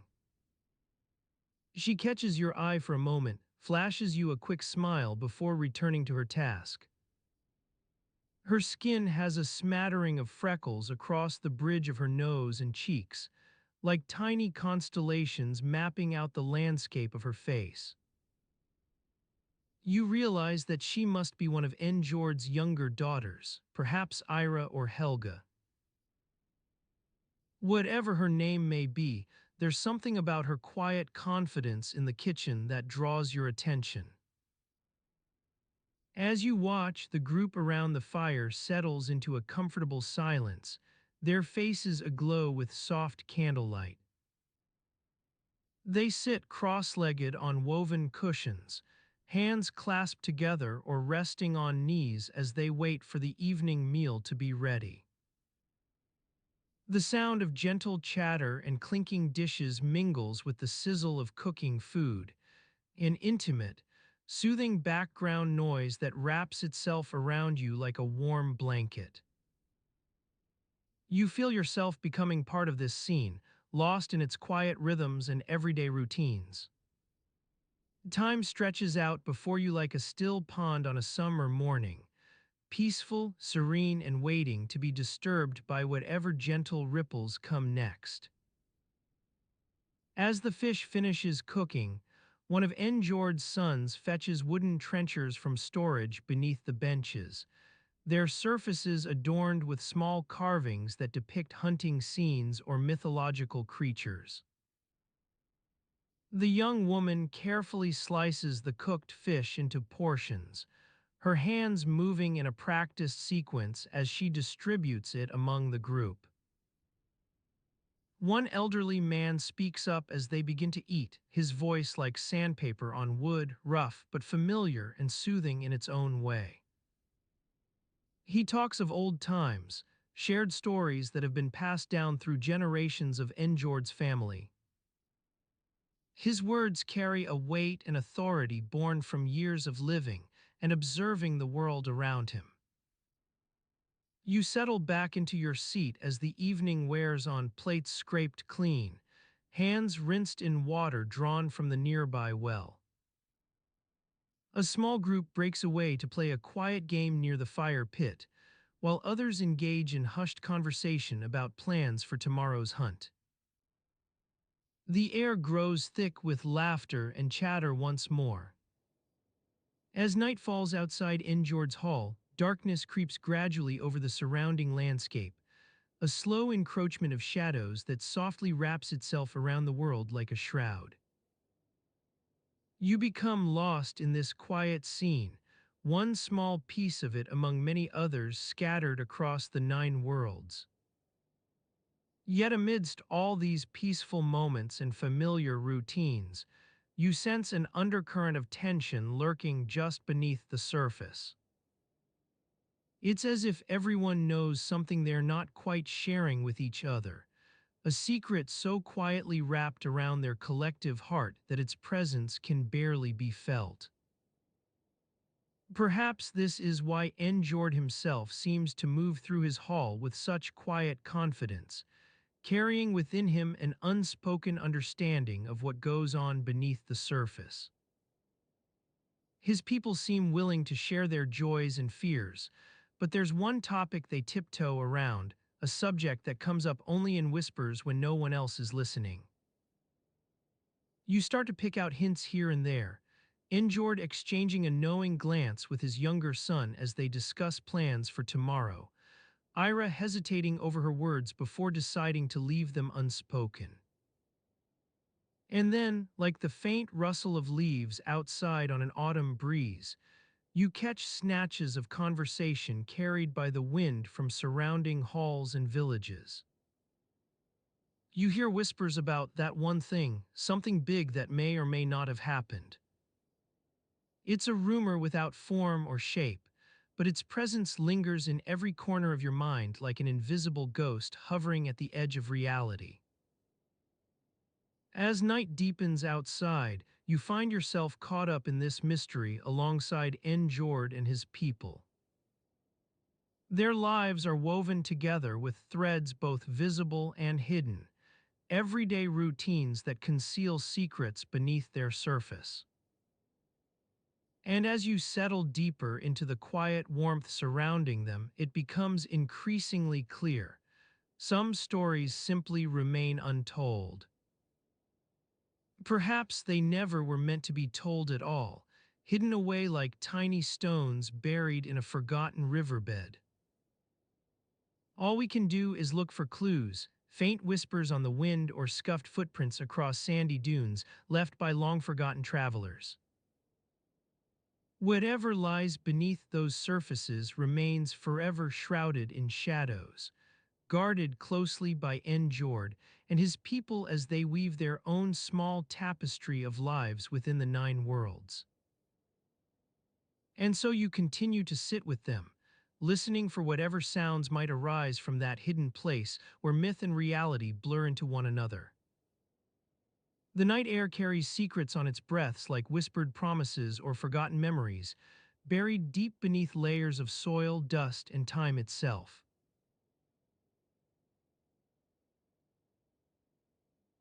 The old wooden door creaked open with a soft groan, admitting a sliver of moonlight to illuminate the cramped study. The shelves lining the walls were packed tightly with dusty leather-bound books and yellowing scrolls, their parchment edges frayed from years of handling. Professor Gunnarsson's fingers danced across the spines as he scanned for the correct volume. The scent of old paper and stale air wafted up to greet him, a familiar companion on late-night research marathons. His eyes squinted slightly as he settled into his worn leather chair, adjusting the reading lamp to cast a warm glow over the pages. He'd been poring over these ancient texts for weeks now, searching for any hint of explanation about the anomaly that had caught his attention. A faded stone pedestal stood at the edge of the room, its surface inscribed with what looked like an astronomical chart, but not just any astronomical chart. The markings depicted a peculiar alignment of celestial bodies dated to a specific night, the night of the Northern Lights Festival. Gunnarsson's eyes lingered on the date etched into the stone, 13th February 1030 CE. He'd initially dismissed it as an error, attributing the discrepancy to poor record-keeping or inaccurate translations. Yet every time he revisited the pedestal, a nagging doubt crept in. What if this wasn't just some obscure historical note? What if this was a genuine astronomical event, documented by someone who actually witnessed it? Gunnarsson leaned back into his chair as his mind wandered to that fateful night so many centuries ago. Perhaps the air had been crisp and cool, carrying on its gentle breeze hints of snowmelt from distant mountains. He imagined families gathered around roaring fires, children huddled close for warmth, their faces aglow with excitement. But then what? The image shifted as he returned to his study. The old wooden door creaked open once more, this time admitting a shaft of pale morning light that sliced across the room like an invisible blade. It was early, too early, and Gunnarsson's stomach growled in protest at being woken before dawn. He yawned, feeling a slight stiffness in his neck from hours spent hunched over books. The silence between pages grew thick as he rose to stretch his arms above the chair back. His fingers brushed against the wooden frame, releasing a faint whisper of dust that danced in the morning light like tiny ghosts. He let out a soft sigh and began to tidy up the room, gathering scattered papers into neat stacks. Packing away his thoughts for another day meant letting go of questions he couldn't answer, at least not yet. Perhaps tomorrow would bring new insights or hidden clues buried within these dusty texts. For now, the mystery remained shrouded in silence, a gentle reminder that there was more to uncover. Gunnarsson's footsteps echoed through the empty halls as he made his way back to bed. The shadows cast by flickering candles on walls seemed to move and twist with each step, creating an otherworldly dance of light and darkness. He paused at his bedroom door, feeling a strange sense of disconnection from this life. As if in counterpoint, the sound of his own breathing grew louder, drowning out the subtle hums that usually accompanied him through sleepless nights. His eyelids drooped slowly as he slipped into bed, surrounded by the warm scent of wool and wood smoke carried on whispers of night air. He let himself drift, his thoughts dissolving like mist in morning sunlight. You're lying now, surrounded by shadows cast from candles or dim streetlights outside your window. The world beyond is dark yet vibrant with secrets waiting to be unearthed, tiny sparks that can ignite 1,000 questions and half-forgotten memories buried deep within the layers of time itself. Your breath slow, heavy eyelids sinking into an almost sleep as you feel yourself drifting further away from the present moment. The room fades around you, leaving only the creaking wooden door standing sentinel in your mind's eye. It's grown a gentle heartbeat reminding you that there are things hidden beyond reach, whispers of forgotten nights etched on stones waiting to be deciphered. Professor Gunnarsson settles back into his study chair once more, though this time it is not he who sits but rather the reader, now lost in the pages of ancient texts and celestial charts. The room remains dark yet quiet, only the sound of turning pages breaking the stillness as you delve. Wait, no.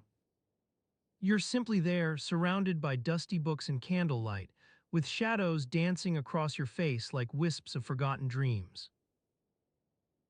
The scent of old paper carries on its breath whispers of memories buried beneath layers of dust and time itself, echoing secrets only revealed to those willing to listen closely in the hushed tones of an autumn night. You breathe slowly, eyes drooping as you feel yourself being drawn back into a dream world where ancient myths unfold. A low growl rumbles outside your window. Perhaps it's just a cat prowling for scraps, or maybe something more elusive stirs in the darkness beyond your reach. Whatever it is doesn't matter. What matters now are the lines of text etched across parchment pages, speaking directly to you with language both familiar and yet so long forgotten. Your eyelids grow heavier still as shadows deepen into night itself, silhouettes cast by flickering candles weaving together in a tapestry that holds the essence of countless stories hidden deep within its intricate folds. You breathe once more, this time letting yourself surrender completely.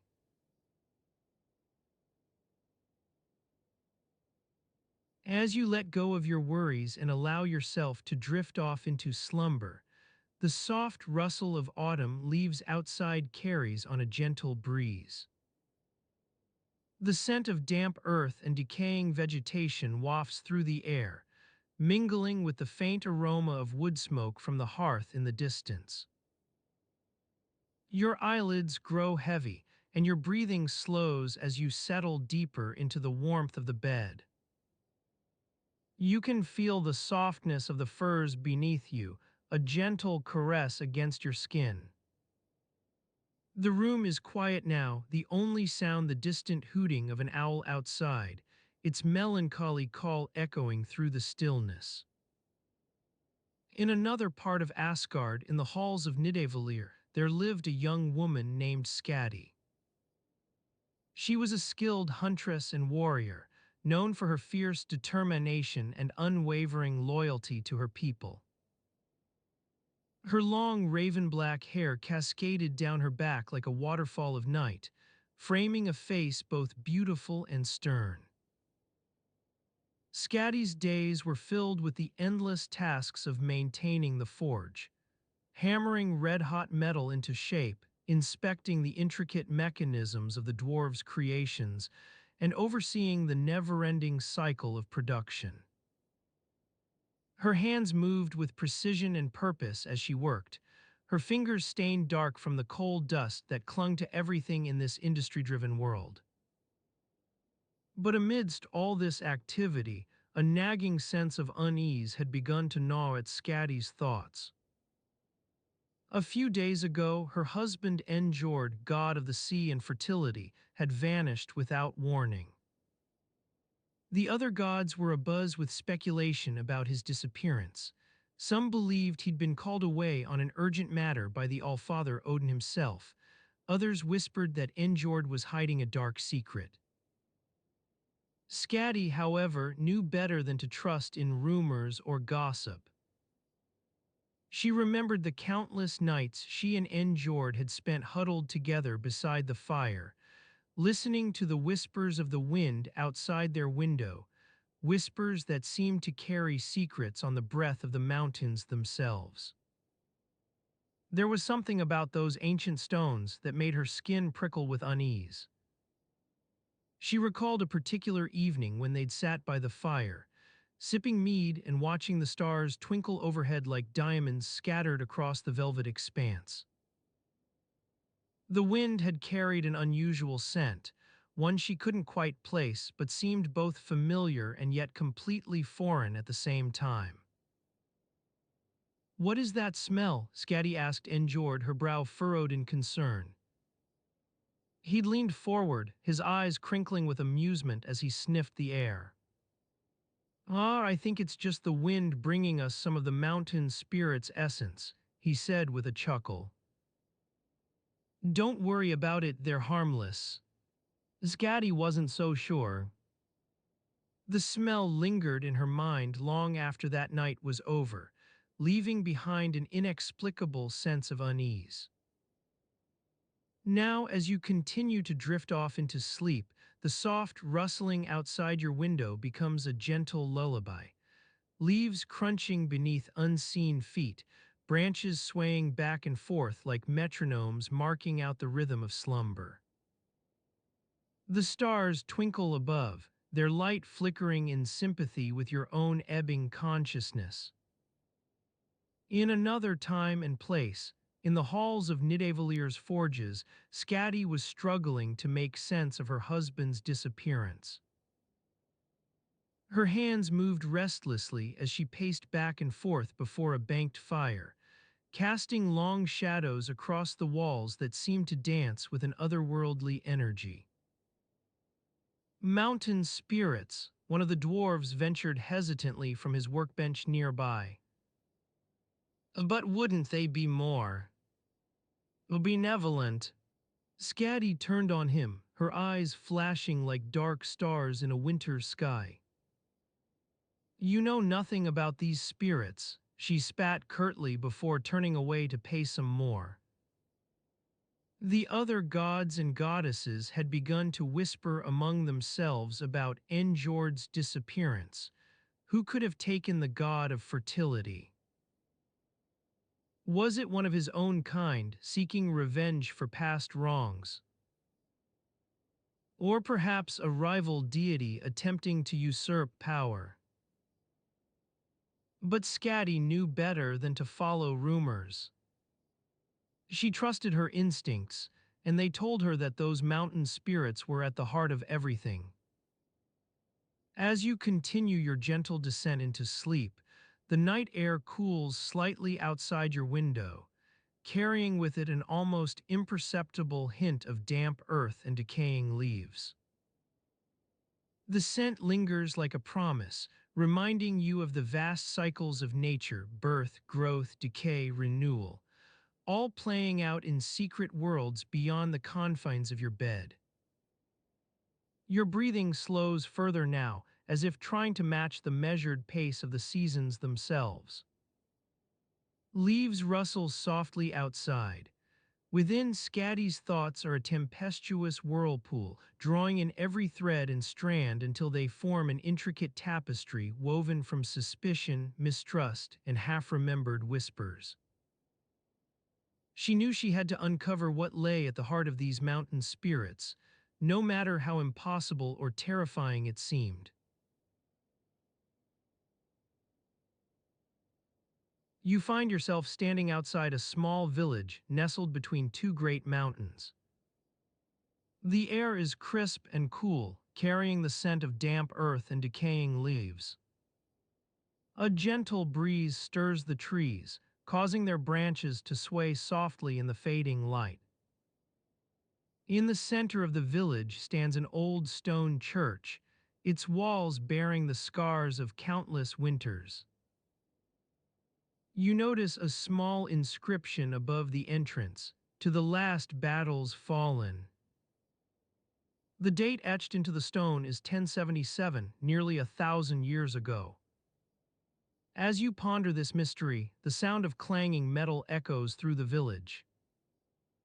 An old blacksmith tends to his forge, hammering away at a glowing piece of metal.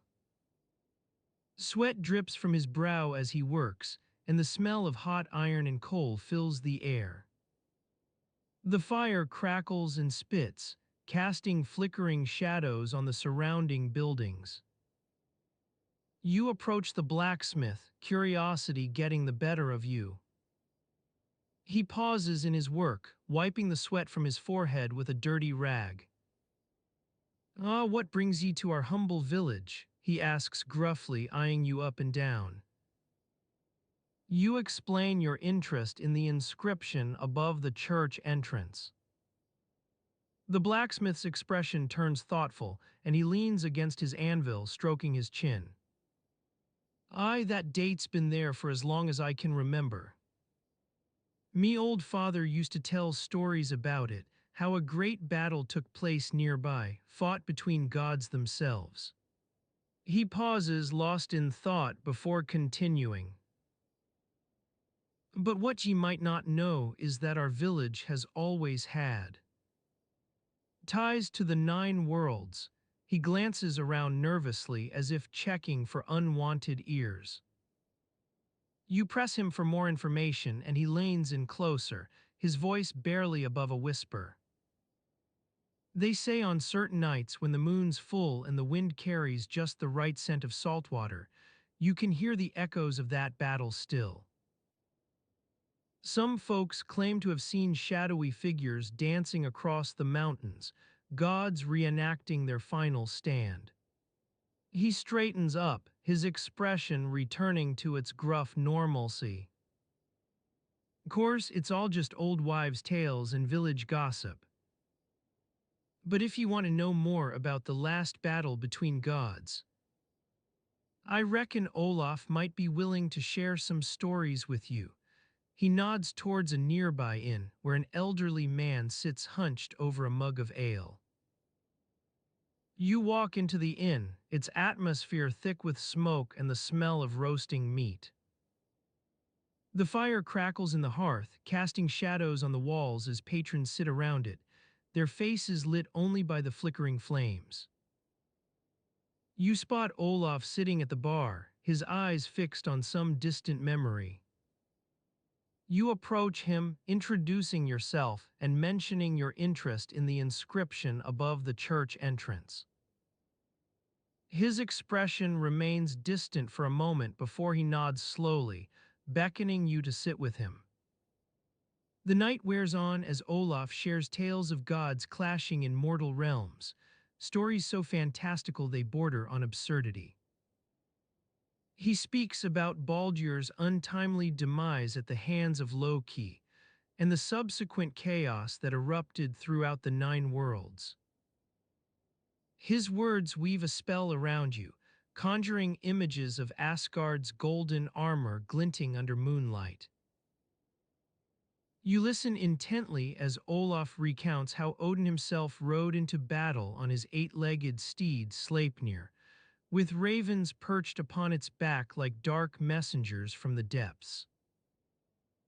He speaks about Thor's mighty hammer Mjolnir shattering mountainsides and striking down giants with lightning speed. His stories paint vivid pictures in your mind, gods walking among mortals as if they were merely another tribe, their battles raging across landscapes both familiar and foreign, forests of golden apples, shimmering rivers of crystal water, the great ash Yggdrasil standing sentinel over it all. As you listen, you begin to see these events not just as historical tales, but as echoes that still reverberate through time. Olaf's words lose their lulling quality for a moment when he speaks about his own grandfather, how the old man claimed to have seen one of the gods walking among mortals on an ordinary day. He described him as tall, with eyes like dark lakes and skin like polished stone. This god walked calmly through village streets, surrounded by people who barely noticed him. His story ends abruptly, leaving you wondering what became of this mysterious visitor, whether he was a harbinger or merely one of the many lost souls wandering between worlds. As Olaf takes another sip from his mug, the fire crackles softly in the hearth behind him, casting flickering shadows on the walls. The silence that follows is warm and comforting, as if it's been there all along, waiting to wrap itself around you like a gentle blanket. You let your gaze drift toward the flames dancing across the room, feeling their hypnotic rhythm wash over you. In this quiet atmosphere, memories of long-forgotten stories begin to resurface in Olaf's eyes. He looks away from the fire for a moment and tells you about his grandfather, how he'd wander into the nearby forest at dawn each day, carrying nothing but an empty sack slung over one shoulder. Some said he collected lost souls, while others claimed he gathered rare herbs with healing properties. His words trail off as he stares into some forgotten distance, where memories linger like wisps of fog on a summer morning. You sense that there's more to the story, threads left unspoken or half hidden behind the folds of his worn cloak. The night wears on and you find yourself lost in Olaf's tales, the echoes of battles past blending with whispers from forgotten lives. His stories have taken root within your mind like seeds sown in fertile earth. They grow quietly at first but soon swell into vibrant forests that whisper truths to those who listen closely. You feel a gentle yawn creeping up, and as you settle back against your chair, Olaf's voice trails off. The room grows quieter still, the fire crackling softly now like an old friend keeping warm in the silence of the night. Your thoughts meander through memories and tales of battles fought long ago, carried on whispers that dance across time. As darkness claims the sky outside, you let your gaze wander to Olaf's hunched form sitting beside you.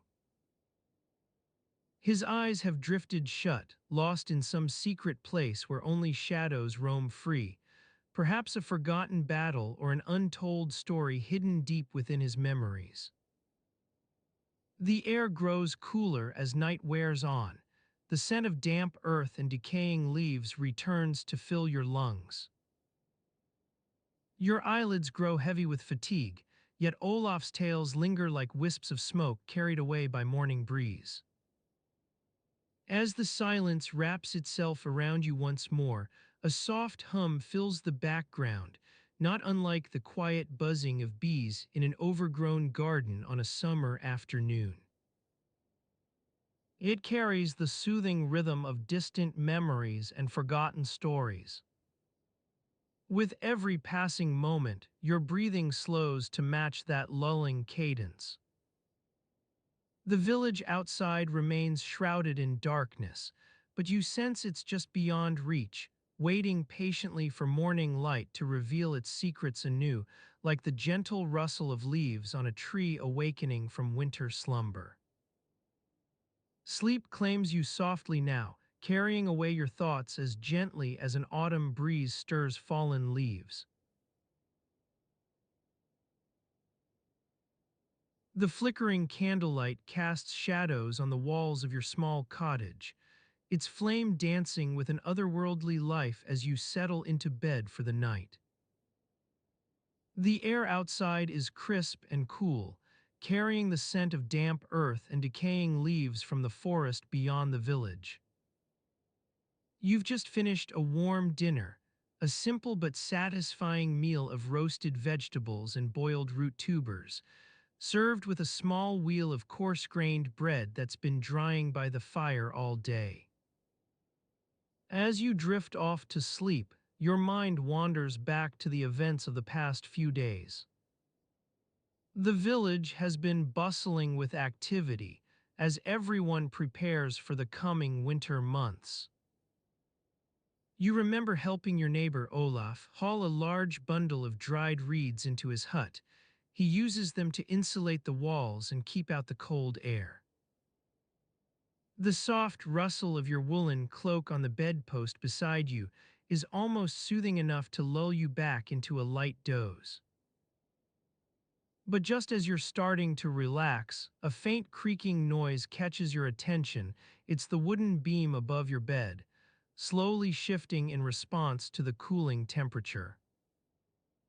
You toss and turn slightly, trying to find a comfortable position amidst the tangle of furs and woven blankets that cover your mattress. It's not much, but you're grateful for every layer of warmth as winter tightens its grip on the world outside. A faint memory stirs, a story told by one of the village elders about how their ancestors survived without fireplaces or even proper bedding. It seems a small, elderly woman named Gudrun had lived in these very woods not far from your current home. She'd passed away long ago, but her descendants still shared stories and legends about her resourcefulness during those harsh winter months. Your thoughts wander back to the tales of how she kept warm, or at least relatively warm. Gudrun was known for using various strategies to stay comfortable in the cold. One method involved a peculiar contraption made from dried grasses and straw, which she'd place under her bed frame to trap warm air near the floor. Another technique used an old wooden tub as a makeshift hot water bottle, filling it with boiling water from the village's communal cauldron before placing it beside her bed. These innovations may seem quaint or even laughable by today's standards, but in Gudrun's time, they represented genuine ingenuity and survival skills passed down through generations. The villagers would often speak of how she'd take long winter naps with a small pile of heated stones wrapped tightly in cloth beneath the blankets, not to keep warm per se, but more as an exercise in patience. Now, as you settle deeper into your own bed, you're beginning to feel like Gudrun herself. Your eyelids grow heavy, and the weight of the furs above you seems almost luxurious compared to her makeshift bedding arrangements. You start to imagine yourself curled up beside a small fire pit within one of these ancient dwellings, listening as Gudrun's descendants shared their stories around the flickering flames. The memories are hazy now, but your mind recalls how they'd speak about how she used the cold winter months for introspection and contemplation. They said that in her old age, Gudrun spent most of her time sitting by the fire with an almost endless supply of woven woolen socks, knitting new ones as fast as possible while also repairing those already worn from years of use. This must have been some sort of ritual or pastime for her during these quiet times. It brings to mind a similar scene you witnessed in your own village just last week. The elderly woman, Astrid, quietly knitting by an early morning fire, each stitch carefully placed as she worked through her daily routine without seeming to rush. As the darkness closes around you once more, your attention drifts back to Gudrun's humble dwelling. The cold winter air presses in from outside, yet inside, it seems almost cozy with every element precisely balanced against its counterpart: warmth and chill, comfort and hardship. In those days before fireplaces became common throughout the village, people learned how to make do with what little they had, taking advantage of natural insulation like thick stone walls or simply using layered furs for bedding. And even though Gudrun's own dwelling is long gone now, her memory remains as a testament to resourcefulness and the passing down of skills through generations. Your eyelids grow heavier still, weighed by the very stories you've been following, stories that blend seamlessly into your present reality until it becomes impossible to distinguish between past and current. You're becoming almost one with these long-forgotten traditions, using firelight as an excuse for storytelling sessions around the hearth or taking time each day to inspect any small damage from last night's frost. Your mind wanders, lost in a jumbled tapestry of sounds. Water dripping into the cauldron outside your hut, wind whispers through frozen reeds, and the soft crunching of gravel beneath passing footsteps. Yet even these everyday noises become part of an enchantment that transports you deeper into sleep, further from Gudrun's simple dwelling to something almost primal. Now it feels like time itself is slowing down, each moment becoming heavy with anticipation, much as a winter sunset lingers on the horizon long after day has given way to night. Your body relaxes completely, weighed down by an unseen force that gently draws you back toward slumber's soothing silence.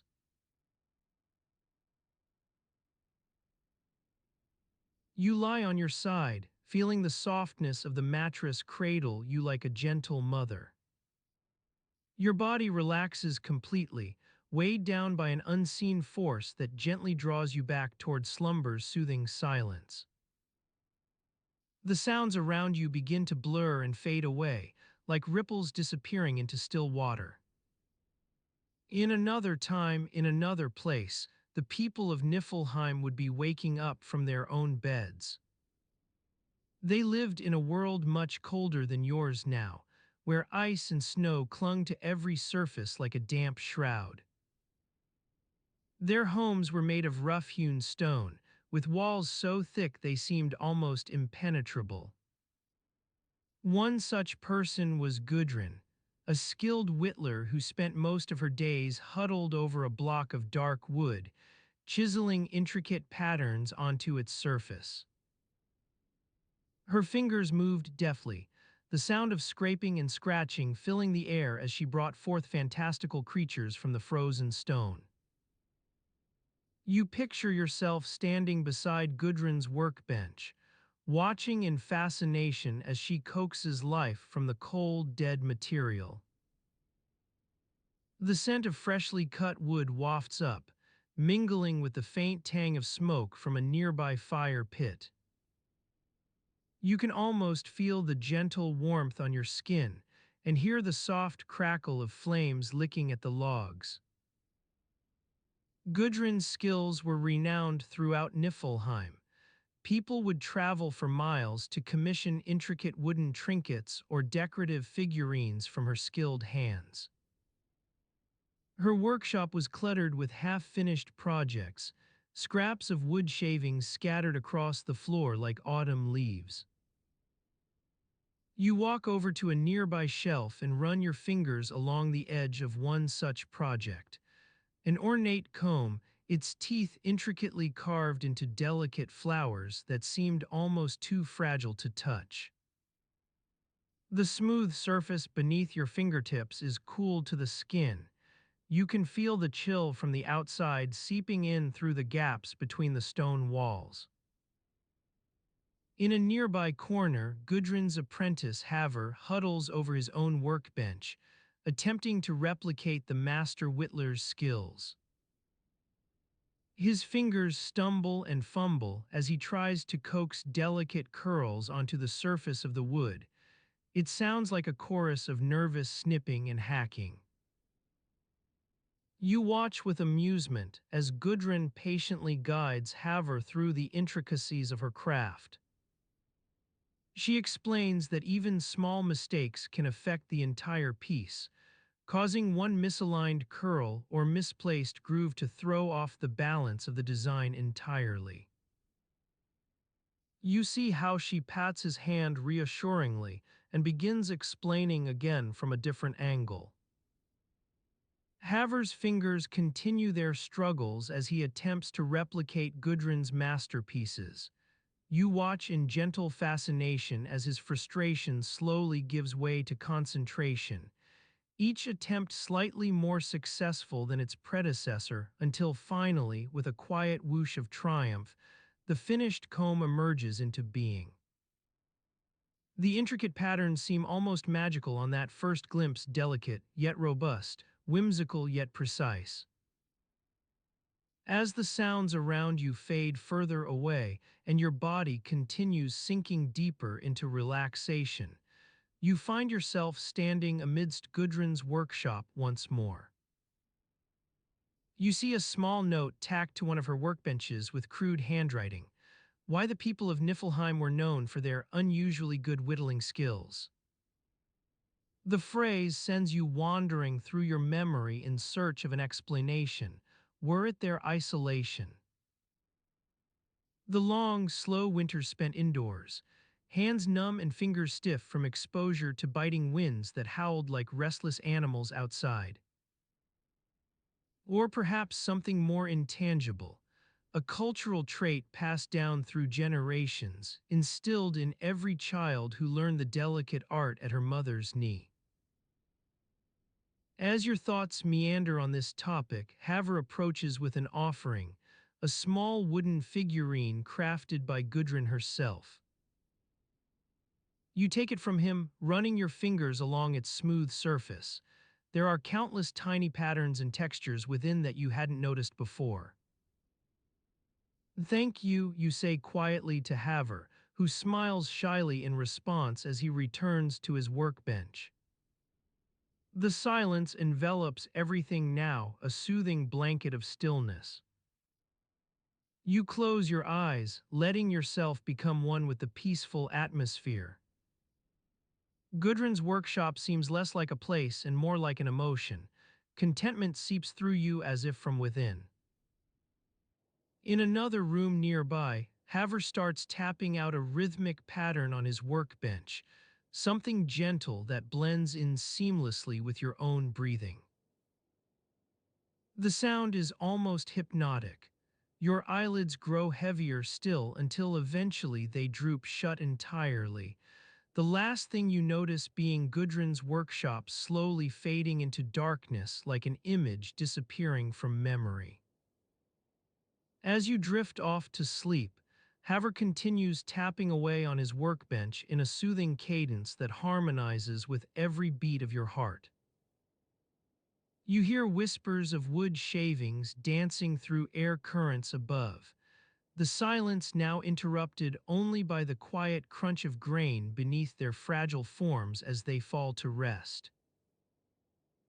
You are suspended in slumber, lost within Gudrun's workshop where Havre still hammers away at a block of dark wood with steady patience. His rhythmic pattern echoes outwards into the vast emptiness beyond, each beat punctuated by an almost imperceptible shiver that carries whispers through frost-kissed stone like tiny fingers tracing patterns on window panes. With every passing moment, your breathing slows further still until you are no longer aware of it at all. You have become Gudrun's workshop. Shadows dance across walls as darkness seeps between the gaps in rough-hewn stones. Wood shavings flutter through air currents with a gentle persistence that seems almost otherworldly. And when you finally rest completely, Havre places his final tap upon the wooden surface before falling silent, lost within the silence where Gudrun's workshop blends seamlessly into nothingness.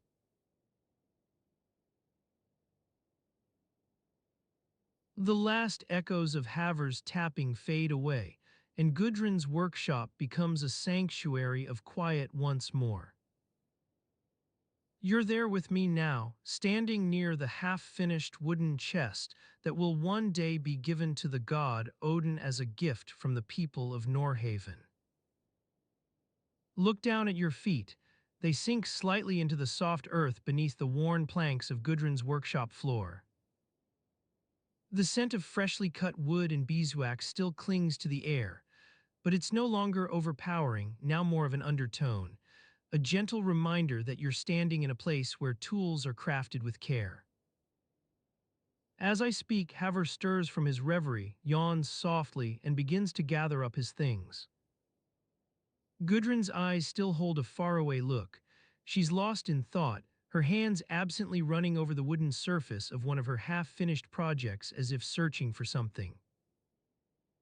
Havre approaches you now, placing a hand on your arm, or is it just an illusion? His touch is warm and gentle, but his eyes seem distant. If I remember correctly, he says, his voice low and soothing, Odin's journey to the edge of the world was not without its distractions. You nod, though Haver can't see you. He continues as if speaking to himself. Rumor has it Odin rode through forests that shimmered with leaves like gold dust in autumn sunlight. No, wait, I think it was the opposite season altogether. His brow furrows slightly and he pauses, his gaze drifting into the distance. You glance over at Gudrun, she's still lost in thought. Her fingers move across the surface of a nearby workbench, as if tracing patterns only visible to her. Or perhaps they're just dust motes dancing in a sunbeam that streams through the workshop window. Haver takes up his tools once more and begins to clean them, his movements economical and practiced. His eyes never leave yours. He's talking directly to you now. What if I told you there were whispers among the gods about an unseen companion who rode alongside Odin on those final stretches of his journey? You raise an eyebrow, or do you? It feels like a gesture in the dark, but Haver's still speaking as if addressing you directly. His words trail off and he falls silent for a moment before continuing. Some claimed it was Loki, though that would have been uncharacteristic behavior from him at that point. Haver pauses again to wipe his tools clean with a soft cloth. The motion is soothing, almost hypnotic in its rhythm. As I speak, Gudrun stirs and begins to clear away her half-finished projects. Her hands move deliberately, yet with an air of detachment. It's as if she's performing tasks learned long ago but no longer quite remembered. You feel a pang of familiarity for the sensation. We've all been there at some point or another. Haver looks around the workshop once more before speaking again. But what if I told you that one account places Odin's companion not among his familiar allies, nor an enemy to be feared, but instead a rather unlikely figure? The words trail off as Haver glances in Gudrun's direction.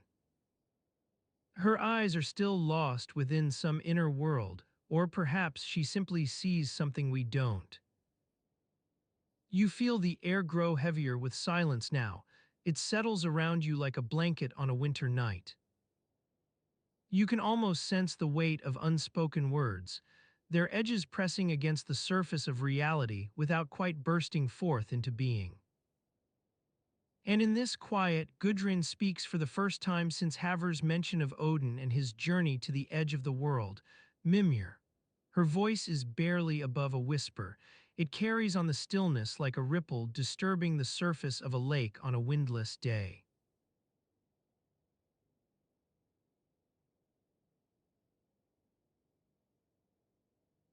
Tonight you've traveled through the misty veil of forgotten villages, where shadows whispered secrets beneath the withering trees of Gondolier's lost home. The scent of dried cod wafted like a lonely breeze across the fjords, carrying tales of long-forgotten feasts and gods who once roamed breakfast tables now forbidden to them. Like tides going out, memories ebbed from the shores of Midgard as you strolled through orchards once bursting with golden apples that had vanished into the mists. In distant lands, echoes still lingered where skalds sang of a sun now lost in time. And as you wandered through realms both familiar and unknown, whispers spoke of lives long past, one whose gluttony proved fatal from eating too many gluttony fruits. Through it all, like an undercurrent running beneath the surface of thought, lies the greater thread that even amidst chaos and upheaval patterns emerge. The delicate balance between fate's caprice and mortal choices is woven into every tale spun by the Norns' looms.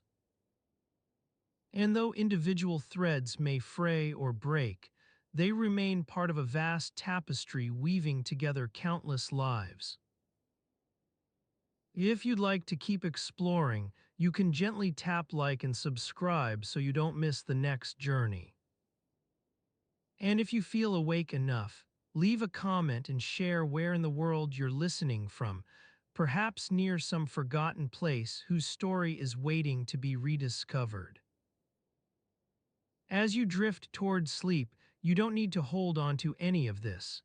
Let it slip beneath the surface of thought like autumn leaves drifting on an icy river. The quiet takes over, and with each breath, the world grows darker and more still. Your thoughts become a distant murmur, fading into silence as night's patient slumber envelops you. And in that quiet darkness, memory remains a testament to lives lived long ago, time itself unwinding like a thread pulled from a tapestry worn by countless seasons.